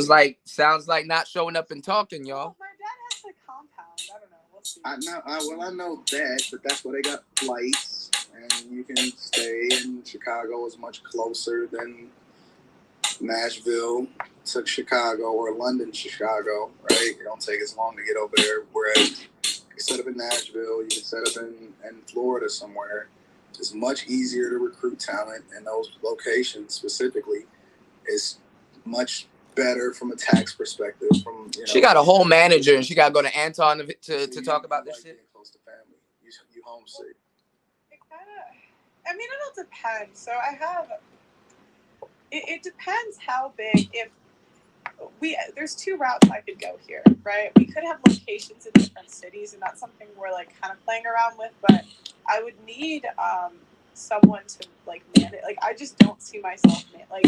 If we go that route, it has to be someone else managing, and it's not going to be me because it's going to stress me out too much. And my goal is to get out of management and be able to just be more like talent. It's never going to happen already. Never. I think I'm having trouble transitioning. Like right now, I'm starting to move away from and start to do more of the. I can't stay away. It's almost like the minute that I replace myself, I find something else for me to do. Just because I love what I do. Like I love creating content. I love new stuff. I love working, and it's hard. Although I do hope you do, because like I know you even did a live stream. We ain't even got to talk about personal conversations. You did a live stream talking about all of the health issues that come along with overworking. Right? Yeah. And it is like I'm an insomniac at this point. I'm only sleeping 3-4 hours a day on a regular basis. I know that you don't hardly sleep because you're always working, and even when you're on vacation, you're not necessarily on vacation. So it's just hard. It's hard to turn it on once you're so used to working and running and living in a studio and stuff like that. It's very, very hard. But a lot of times, like, the stuff I does work is more of the management stuff. But, like, I love making content. I love putting together videos. So it's funny because people will be like, oh, you work a lot. But to me, it's, like, fun. I just enjoy doing this. All right. So let's get into the nitty-gritty, right? Because I'm sure we'll come back to it because I could talk about this type of stuff all day, right? This is the type of stuff that we talk about when we're on the phone with us. But let's go into contracts. So I want to go into some of the stuff you already said. You said you get an editor, which a lot of people, or editors, a lot of people clearly don't understand how much time it takes for a lot of people to edit a video, especially 10-minute videos will take like an hour to edit. shows, especially panels or anything like that, I think that the editing process is probably the thing that kills most channels because most people can't. They would rather just get on the camera and talk and be the content or be the talent versus having an editor. You said they have an editor, which that's very expensive for me because I have 2 editors. And then you said they get a thumbnail person. Now, a lot of people probably will take the thumbnail person and they will say, well, that's not that big of a deal. Tell me how big of an impact it is to have a person that specifically creates thumbnails for the video. Well, because I call them clippers. I made up that word. I don't think it's like official. But the clippers will pull clips from either long videos or streams. So these are like 5 to 12 minute clips, and they'll put a thumbnail and like a title, and they do everything. And we do 10 a day. They'll do 10 a day? Yeah, 10 a day. I think we might have rolled back on a couple channels to maybe 5 to 7 a day. But so if you're here and you put out enough content, like they'll do 10 a day for you. And we also appease, like, we really like to give a lot of creative freedom to the people that work here. So if you have like a video idea, like I'll pay to put it together and we'll try it. If you have, there it is right there. Or, filming it, like if someone's filming so much that one editor isn't enough, I'll get you a second. It's not a big deal. Like I'm here to give as many resources to the people working here so they can just sit down and do nothing and just film. All right, so kind of give me some of the details. Yeah, but who owns the master recording? Right? And you don't. That's where the money is. Like you don't know me on my business, Anton. You just know Anton, right? So Anton comes and Anton has a channel of 100. Let's just say 40,000 subscribers, 50,000 subscribers, right? And then you would offer me a contract. What would the details of that contract look like? And I'm like, I don't want to edit. Listen, I just want to come in. I want to cook up. I want to do what it is that I want to do as far as like talk about what I want to talk about. I want to blow my channel up. I don't make a whole lot of money on YouTube. I know that most people on YouTube, on average, makes less than $1,000 a month. That is a fact. Most people on YouTube make less than $1,000 a month. The overwhelming majority of people. So even though people may have a decent amount of subscribers, they don't make enough money to where they can quit their job or anything like that. So, I'm coming in and I'm trying to blow my channel up. What would that look like for me? Or what would a standard contract look like for me? That depends. So you're making $1K a month on YouTube? Well, let's assume that I am. See, I'm a bit new to it. So what I would look at is I'm always trying to give them resources to cover what they're making, so their like lifestyle doesn't go down. The way that I do that is I look at other channels that are similar, and I'll project like how much I think they could make, and look at the percentage. It just depends, because it also depends. Like She beating around the bush like she don't pay people. I just want to come in and talk. Like, I just want to talk. I want to drop videos on a regular basis. I want shorts to get me some more visibility to blow my channel up. And see, it's really not even fair using me because I know too much. Like, I know the impact of what how you market certain things in order to get more visibility so that you can get more people go into other long form content. I know too much, right? But I'm trying to dumb it down just for people that have no clue or no understanding of what it does for you when you have a machine behind you, when you have editors and clippers and all of these different people and producers and the cameras. What would somebody that let's remove the 40,000. Let's say I'm a person that comes to you. You notice that I'm a halfway decent talent. I have no channel or nothing like that. What does that look like? No channel. You got to build me from scratch. I'm a builder. I probably do like 20%. How much? Because 20%. Okay. Because I like 5 to 10K a month on you. So you spend $5,000 to $10,000 a month on me? And I usually do 3 years with like 6 months to 1 year outlaws. But why would you do 6 months to 1 year outlaws?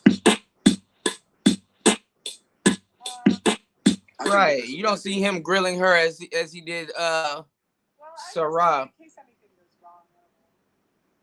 I don't think you should do that. Okay, what would you do? What would you say? I would structure it completely different, right? I would say, okay, this is how I would do it. First, I would have them have their own under me, right? I would let them have whatever it is that they want to do for themselves. The difference, though, is that you don't get to use my resources for your channel, right? The visibility that comes along with working with me, being promoted on my channel, whatever, and so on and so forth. So the percentages, I would do my percentages completely, right? The way that I would do my percentages is, I already understand that you utilize my platform. You don't have that much. You don't have the motion. So anytime you associate with me, where you utilizing my platform, you get the benefit of it, not necessarily me, right? So I would let you have your own platform. Like, I wouldn't take a cut from your platform at all. You can have it completely. Now, we can do it two different ways. Either we can create a completely new platform, or we can partner with it. So you're going to be the face of it, you're going to be the talent of it, you're going to be the person that's talking on a regular basis, and we can use our resources to help you do it, and then we can just split it 50-50. But we're going to be 50-50 in that platform forever. You don't get to have it, I don't get to have it. If you want to do everybody about it or something like that, then that's cool. But if I would start everything that we do, I would have it to where we are going to be partners in this thing forever until. But if you want to use my resources for your platform, then that's a completely different conversation. That's how I would do it.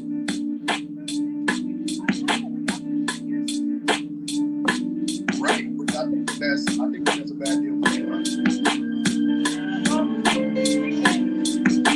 Because you already been doing it.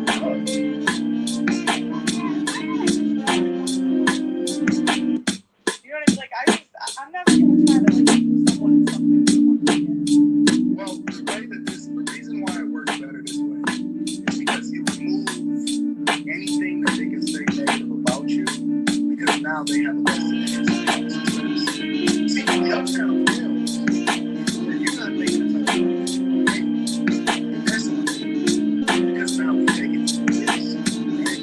Your channel is your channel, so now you can't blame me for anything that you're doing wrong, right? But if we in this thing partner, and then we say, well, this channel is only making this amount of money, and so on and so forth, because it's completely separate from my platform and your platform. But it make whatever it make. And then we remove. See, I think your one issue, if I had to criticize you guys that you do something, your one issue is that you don't take into consideration the costs that you're incurring, while putting together other people's platforms. So if I would do it, and I would say, listen, this is the cost of what it takes to run the channel, right? We can split it, or you can take less risk, or you can take more risk. We can do 70-30, we can do 50-50, or we can do 75-25 in your favor. But the difference is that you're going to have to take all of the risk along with it, right? That's the difference, because then it removes any excuses, it removes any complaints. If it fails, it's because you didn't work it, you didn't do what you were supposed to do, because we still gonna move over here, and we still got the machine to help promote you. But the difference is that I take expenses out total, right? So let's just say, for example, we bring a talent over here specifically for your platform, and it costs us X amount of dollars in order to do so. That X amount of dollars is supposed to come out of the total revenue that channel is generating. And then we split down after that whatever it is that we make from that. So if we're going to do a 50-50 partnership, then that means that we're going to remove the costs and all of the marketing, promotion, whatever it costs in order to take it out of there. And then we're going to bust down that bag separately. But I think that you incurring all the costs, which means that you're responsible for the entirety of the contract, which then makes them be able to give you 100% of the blame as a disgruntled employee or a person that didn't like a particular contract. I think we make them have a vested interest in whatever it is that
what the hell he talking about.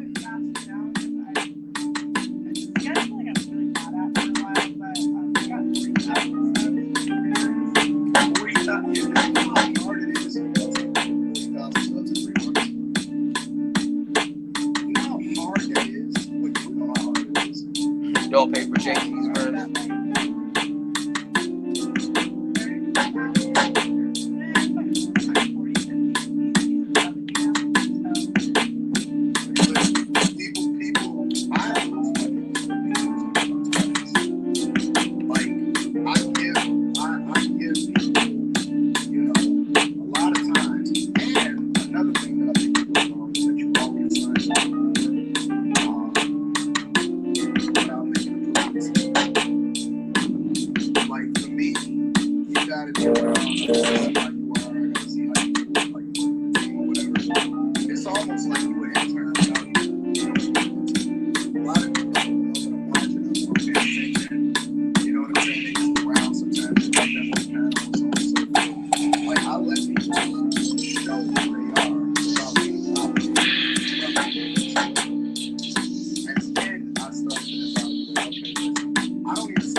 Her camera's out of focus.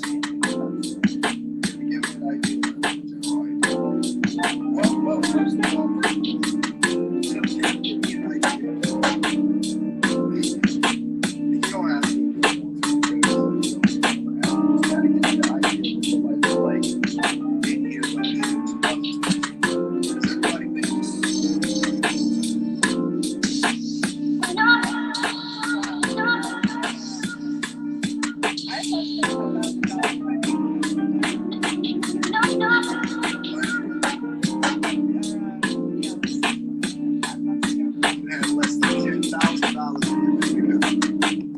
in November 2020.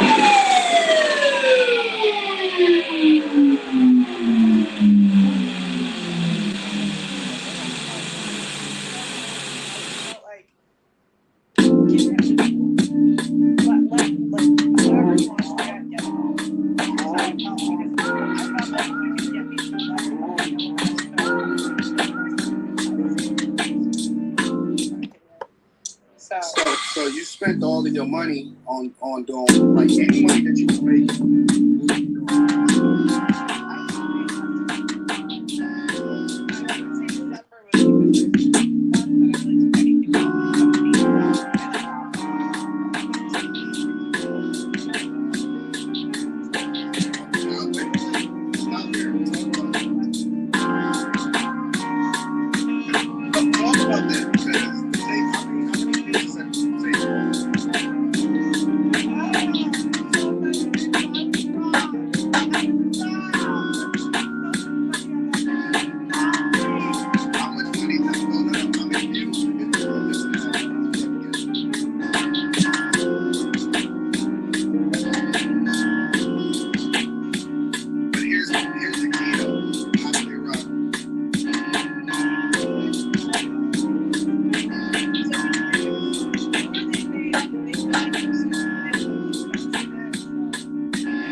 lost like probably 10, 15 grand.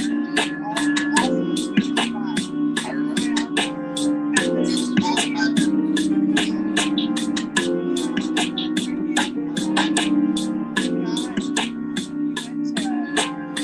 my passport expired within 6 months. I got detained, and they wouldn't let it in. And so I was like, he got detained, we're not letting me in. And so then he gets that whole trip, and then he was so nice and I made it.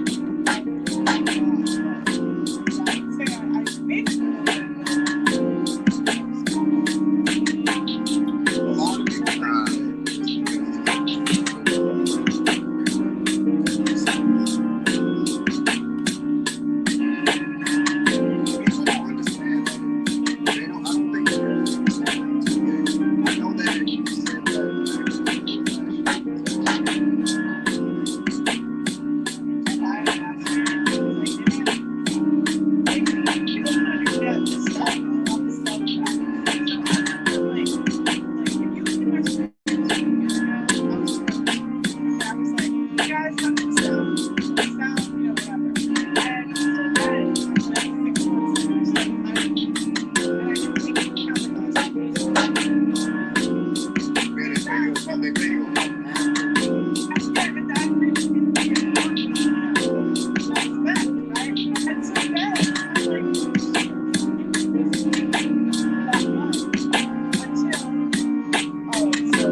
people understand that they don't. I don't think they're understanding too. I know that you said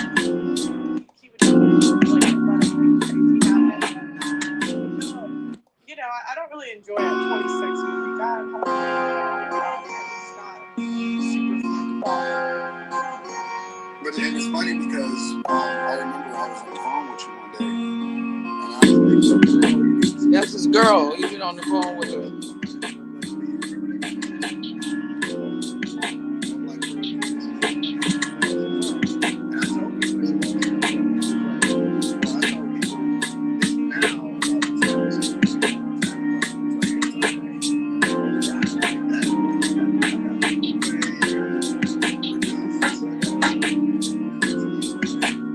How much does it cost to like buy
Can't catch it. Okay, so let's go back to like different contracts and stuff, right? Guys, I've been very honest about how much my dad has invested in the channel. My dad did help me, like, he gave me $5,000, but after that, like, I've spent my own money. It's not my dad's. What about okay, so let's come back to these contracts. Like, why do you think that people are complaining about the contract? Well, not even people.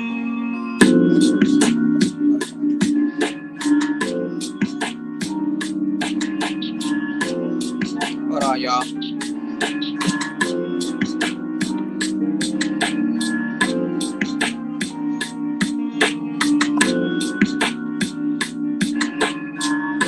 Shit.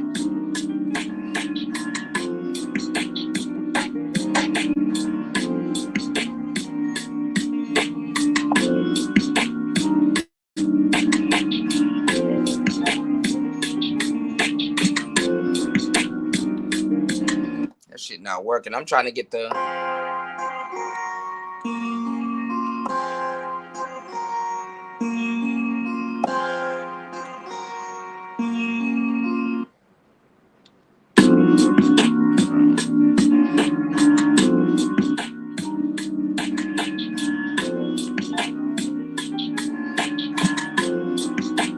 out, y'all.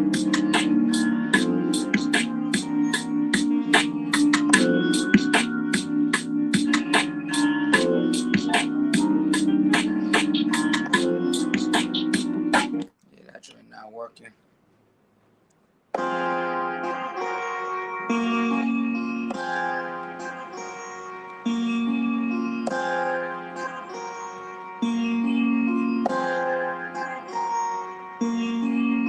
Let me do this.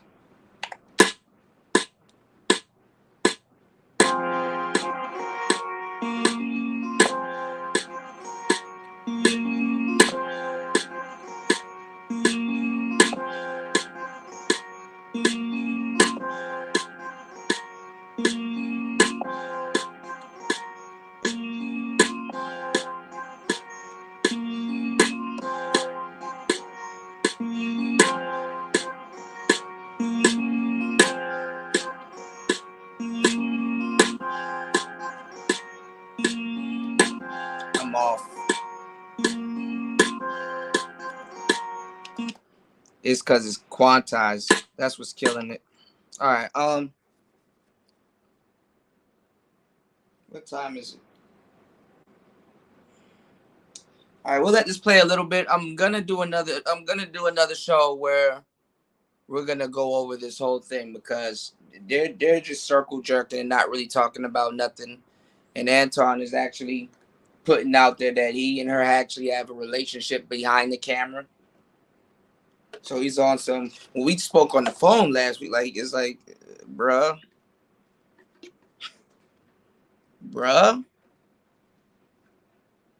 if you don't knock it off, if you don't knock it the fuck off.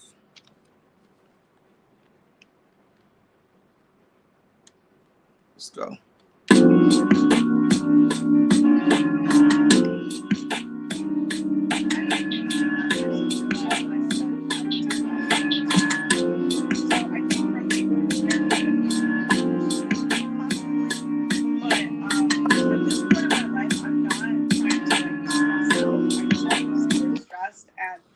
To me, putting a bunch of people on, which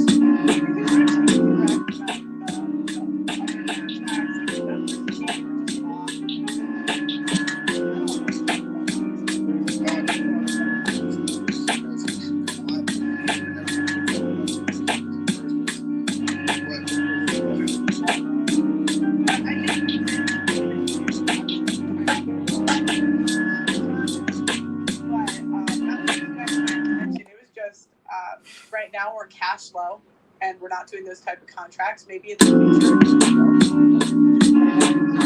bought all this equipment. And it was more like every person I sign, I really have to think, will I bet on them? Because I spend $5,000 to $10,000 a month between recruiters. You know, I pay new intern Helen, new producer, there's just so many people. And yeah, and it's just, it wasn't like a personal thing. It was just right now we can't do it. Maybe in the future we could. And also, can I say? Go ahead. You can say whatever you want to say. Because this is another thing that they say. They say like my management makes all my decisions for me or whatever. My management doesn't own the channel. So the difference between like a Daily Wire and me is like the Daily Wire, like when they sign someone, like that's their channel. They own it, and then the person like works for them. Where me, it's like it's my own channel, and he's a contractor.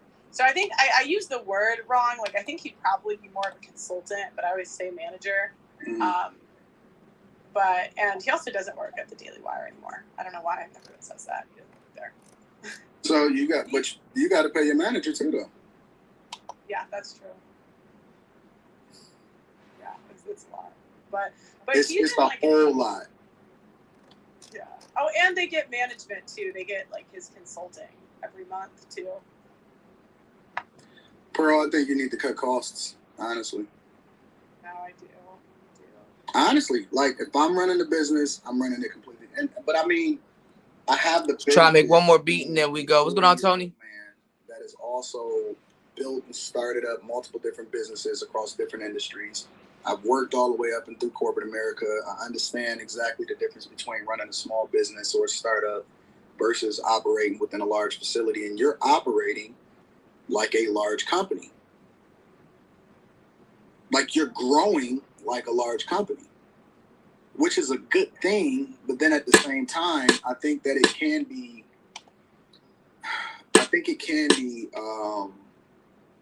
because you don't see what you don't see, right? And I'm not even talking about just from an operational cost perspective. You can't see the intentions of certain people around you and behind you because you can't really pay attention. You dependent on other people to manage other people, but then they may not have the same eye for paying attention to how people's intentions are around you. You know what I'm saying? Or I know that you know, what do you think about, let me ask you another question. What do you think about strong bonds and relationships? Because a lot of people have different management styles. I'm the type of person that's really close to the people that work with me.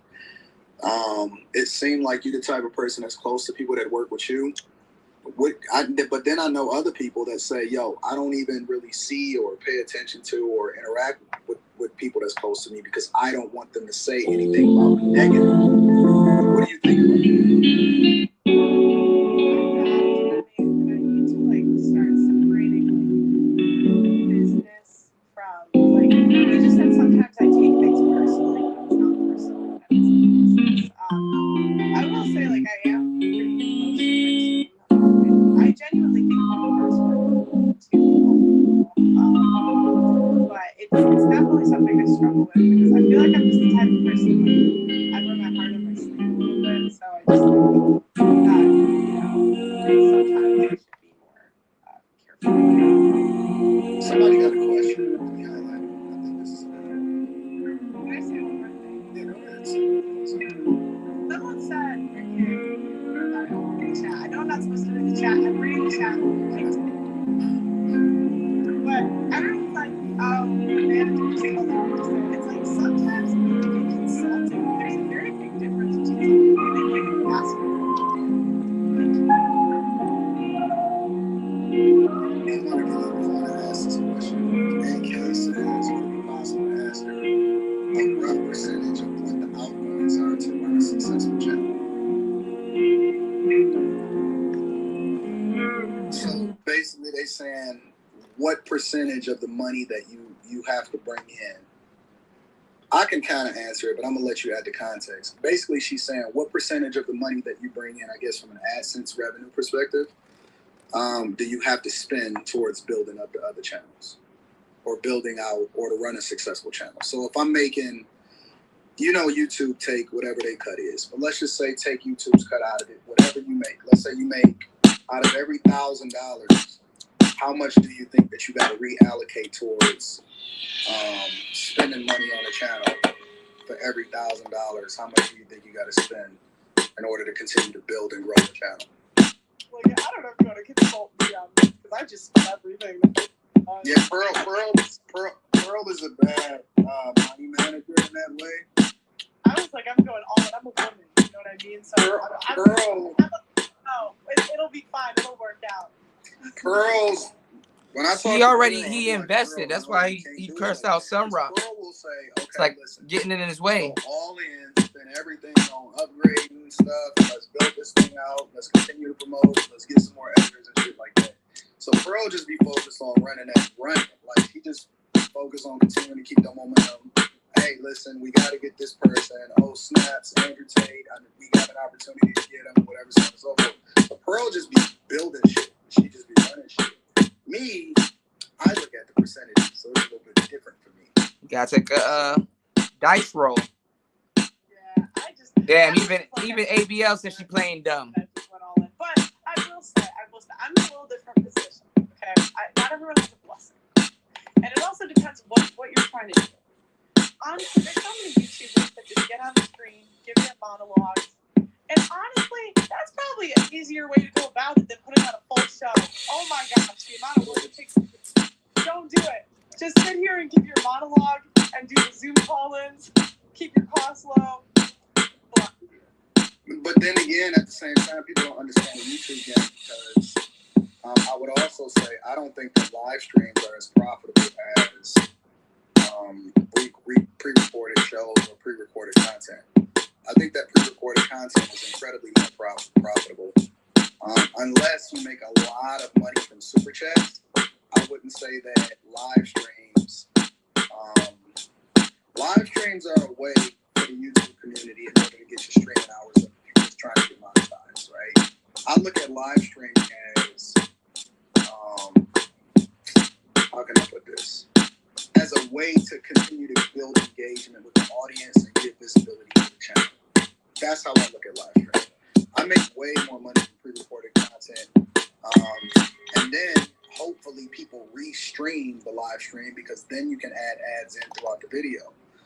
Streams make more money than pre-recorded. So don't listen to that. A lot of people that live stream don't make a lot of money. I'll put it like that. Really? Because I found that live stream CPM is better. What do you mean? Break it down. If you look at like, what you're paid in 1,000 views on a live stream versus pre-recorded, ours is a lot better. Yeah. Well, it depends because it depends because if people do a lot of re-streaming of the live stream, then it can be a lot more profitable. And it depends on the different type of content that you're talking about, right? So, like for example, my ad revenue is significantly higher on the Million and One show because I actually talk about finances and money, which can be a lot more profitable than talking about relationships, right? So, you know, it has a lot more replay value, especially on Twitter, which people want to watch the streams. Watching the re-streams more than the actual live streams themselves. They don't recognize profit during the live stream unless you're doing solutions that you're not getting the ad. But I think you might have a completely different, you might look at it differently. Actual live stream.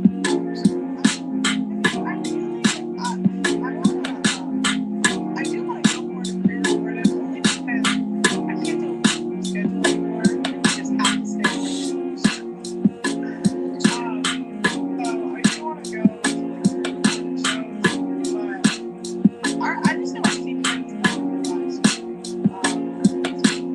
ours costs, and I'm not saying ours is the best, but it's I'm just I'm quantity to quality. My thought is always I'm going to do it, I'm going to do value in the market. And my thought is if I thought people are doing 10,000, yours is going to be 1.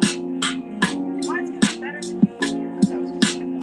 So I was like, why don't I do these live streams? And just put the day away. To the point I think we were posting like 30 times a day at one point. No, I mean, that's beautiful. But you also leverage in the live streams in order to get pre-recorded content too, right? I do think in the future we're going to go into because I do think we've kind of like sometimes we'll get a clip of like a single video.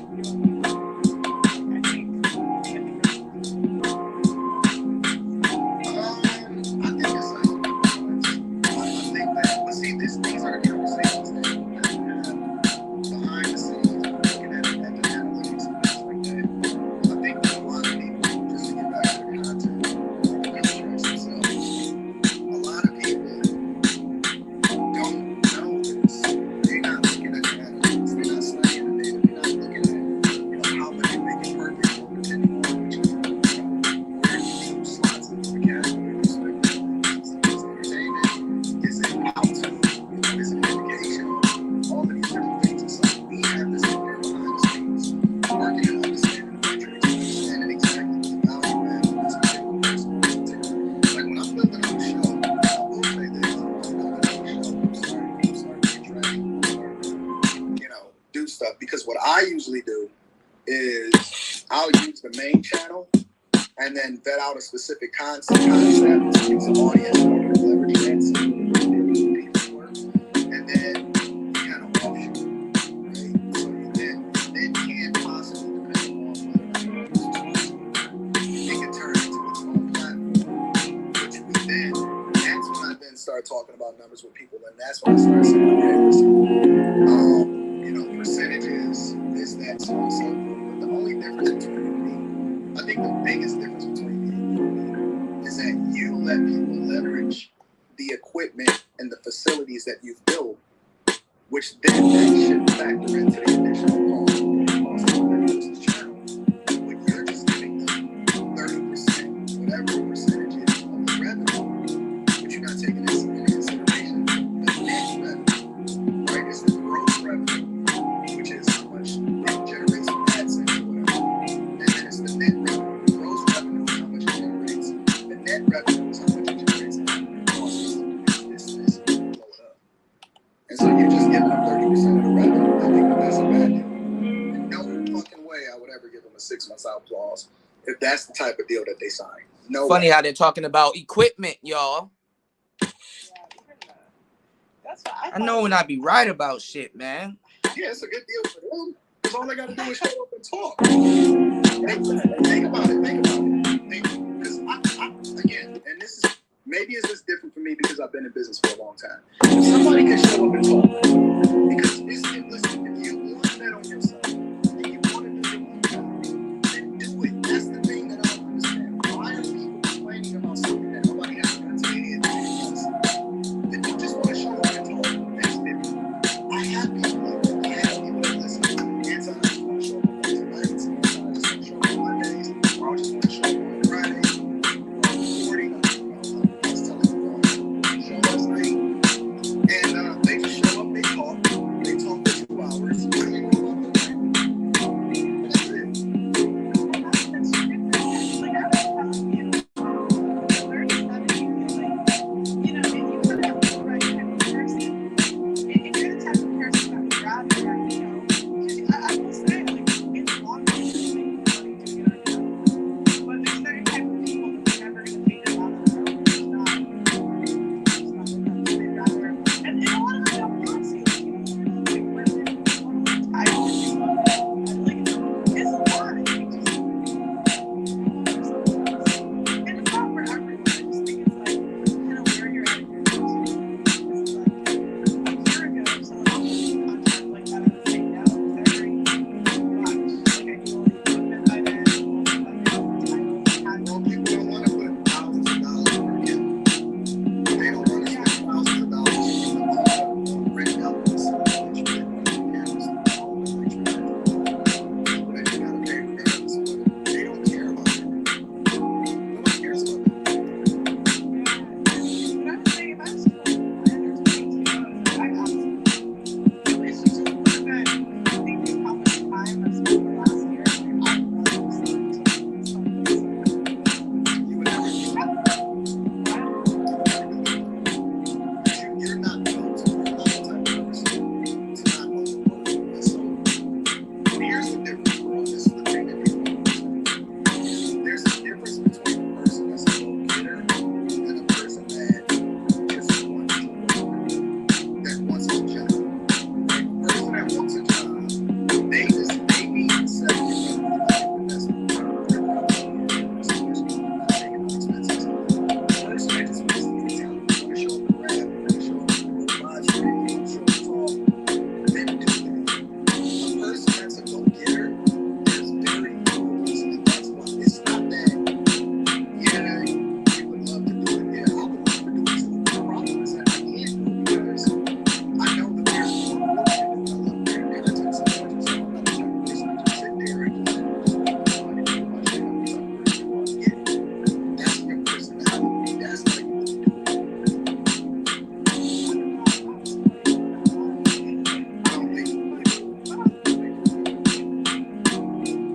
I mean, I might be like thinking about doing it around here,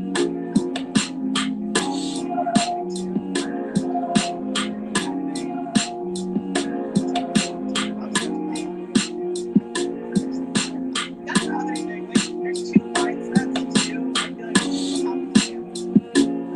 And I feel like one mindset is I want to learn how to do everything myself and keep my operations small. And the other one is I want to outsource it. And for me, I was like, because in my head, I'd be wondering, what's the point of being a good editor if in 10 years I'll probably have one? Why don't I just start that now? And I'm like, I'm getting some thumbnails, but I can just hire them like that and get paid to do it. This beat is actually dope. However, So we got the show scheduled.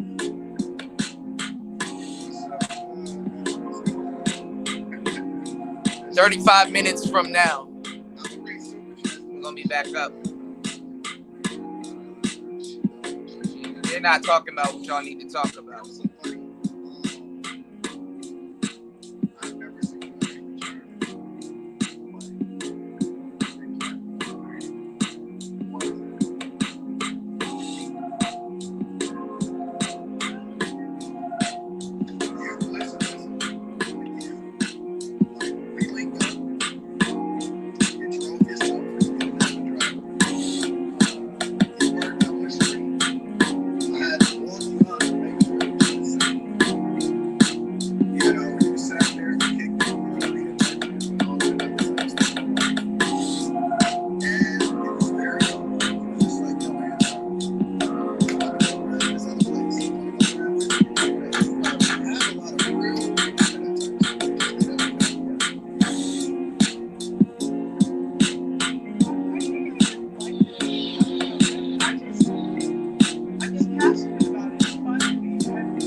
also be able to benefit of what it is that we got put together. There's no way you can walk away with 100% at trust and money. That's possible.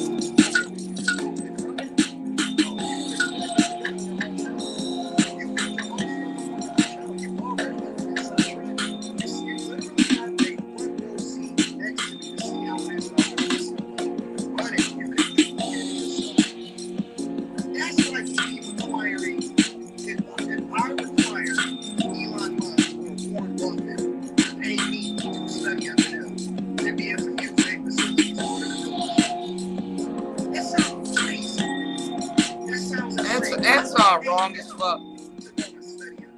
I just haven't been saying nothing. I'm about to go off in the next half an hour. Y'all stick around the next 25 minutes. I'm about to turn all this shit off. We're gonna really talk about this. Talk about some goddamn equipment and shit.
Business, but it's like I do, they work so hard, and I'm so thankful to them. And it's just frustrating because when a false number is put out, it hurts that. Yeah, I think that it's funny that it's like I see people in the answering such a punch down. I punch up. That's what I'm trying to teach Pearl. Like, don't get involved with all of that. If they talking about you, that they just giving you free marketing. Like, don't worry about it. Stay above that shit. Stay focused on the things that you doing. Like, they need me for content, and then I use other people in order to continue to do what it is that I do. Right. So you don't worry about that. You let them simp. You let them. You know what I'm saying? Suck dick and cock. See, I'm disrespectful. I get a little bit different. I'm only being nice because Pearl is here. But I get disrespectful a little bit. But I don't. You know what I'm saying? Like, what do you care? Let them think. The only reason you care is because you like people and you like to work with certain people. I don't care what it affects. I feel like I find it in a way, like everyone that works there, there's like certain people that are like behind the camera don't want to be on the screen.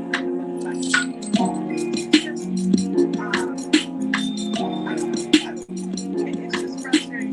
Like they're coming out. They've been doing that. The same people trying to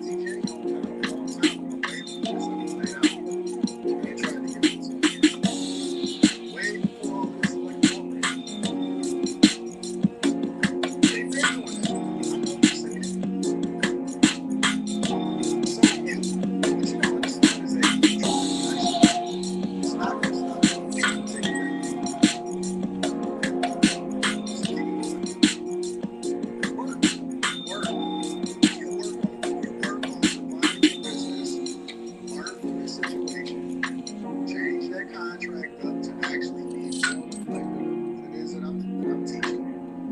And stop, you know, letting people they never determine what your path is going to be in the first place. So keep working. I see you lose much as well.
Not even talking about business, y'all.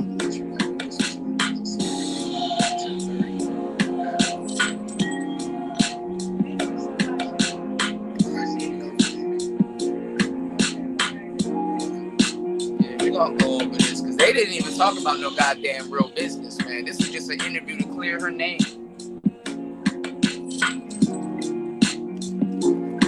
No business getting talked about.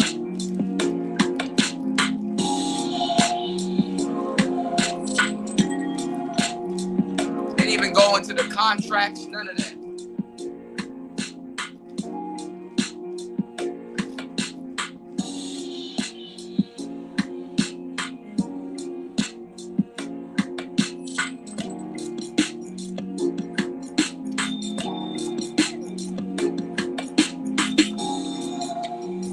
I like this beat. It's a really good beat.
We're going to put this next show together.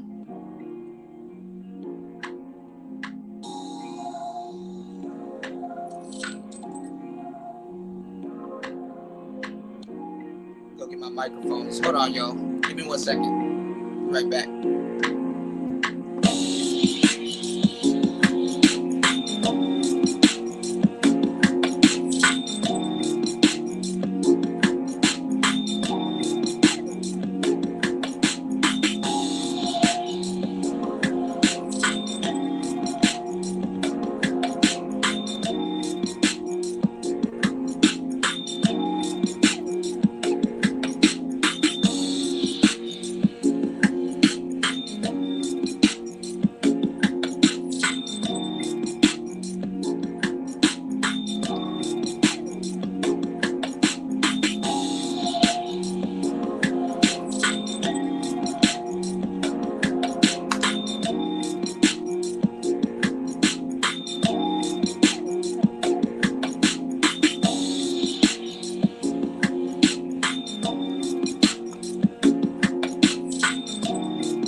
We're going to start the show a little bit early. Y'all come through on the next stream. I'm about to fire it up right now. Yeah, it was to make her feel better. That's her friend, so, you know, let's get it. It's Player Talk Radio. Let's go. Let's get it.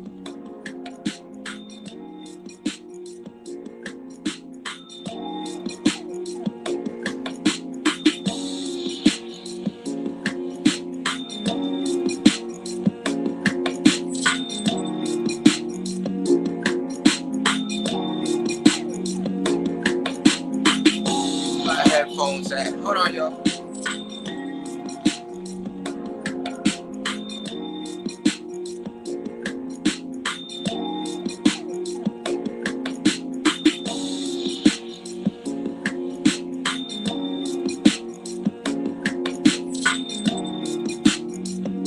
Set this shit up.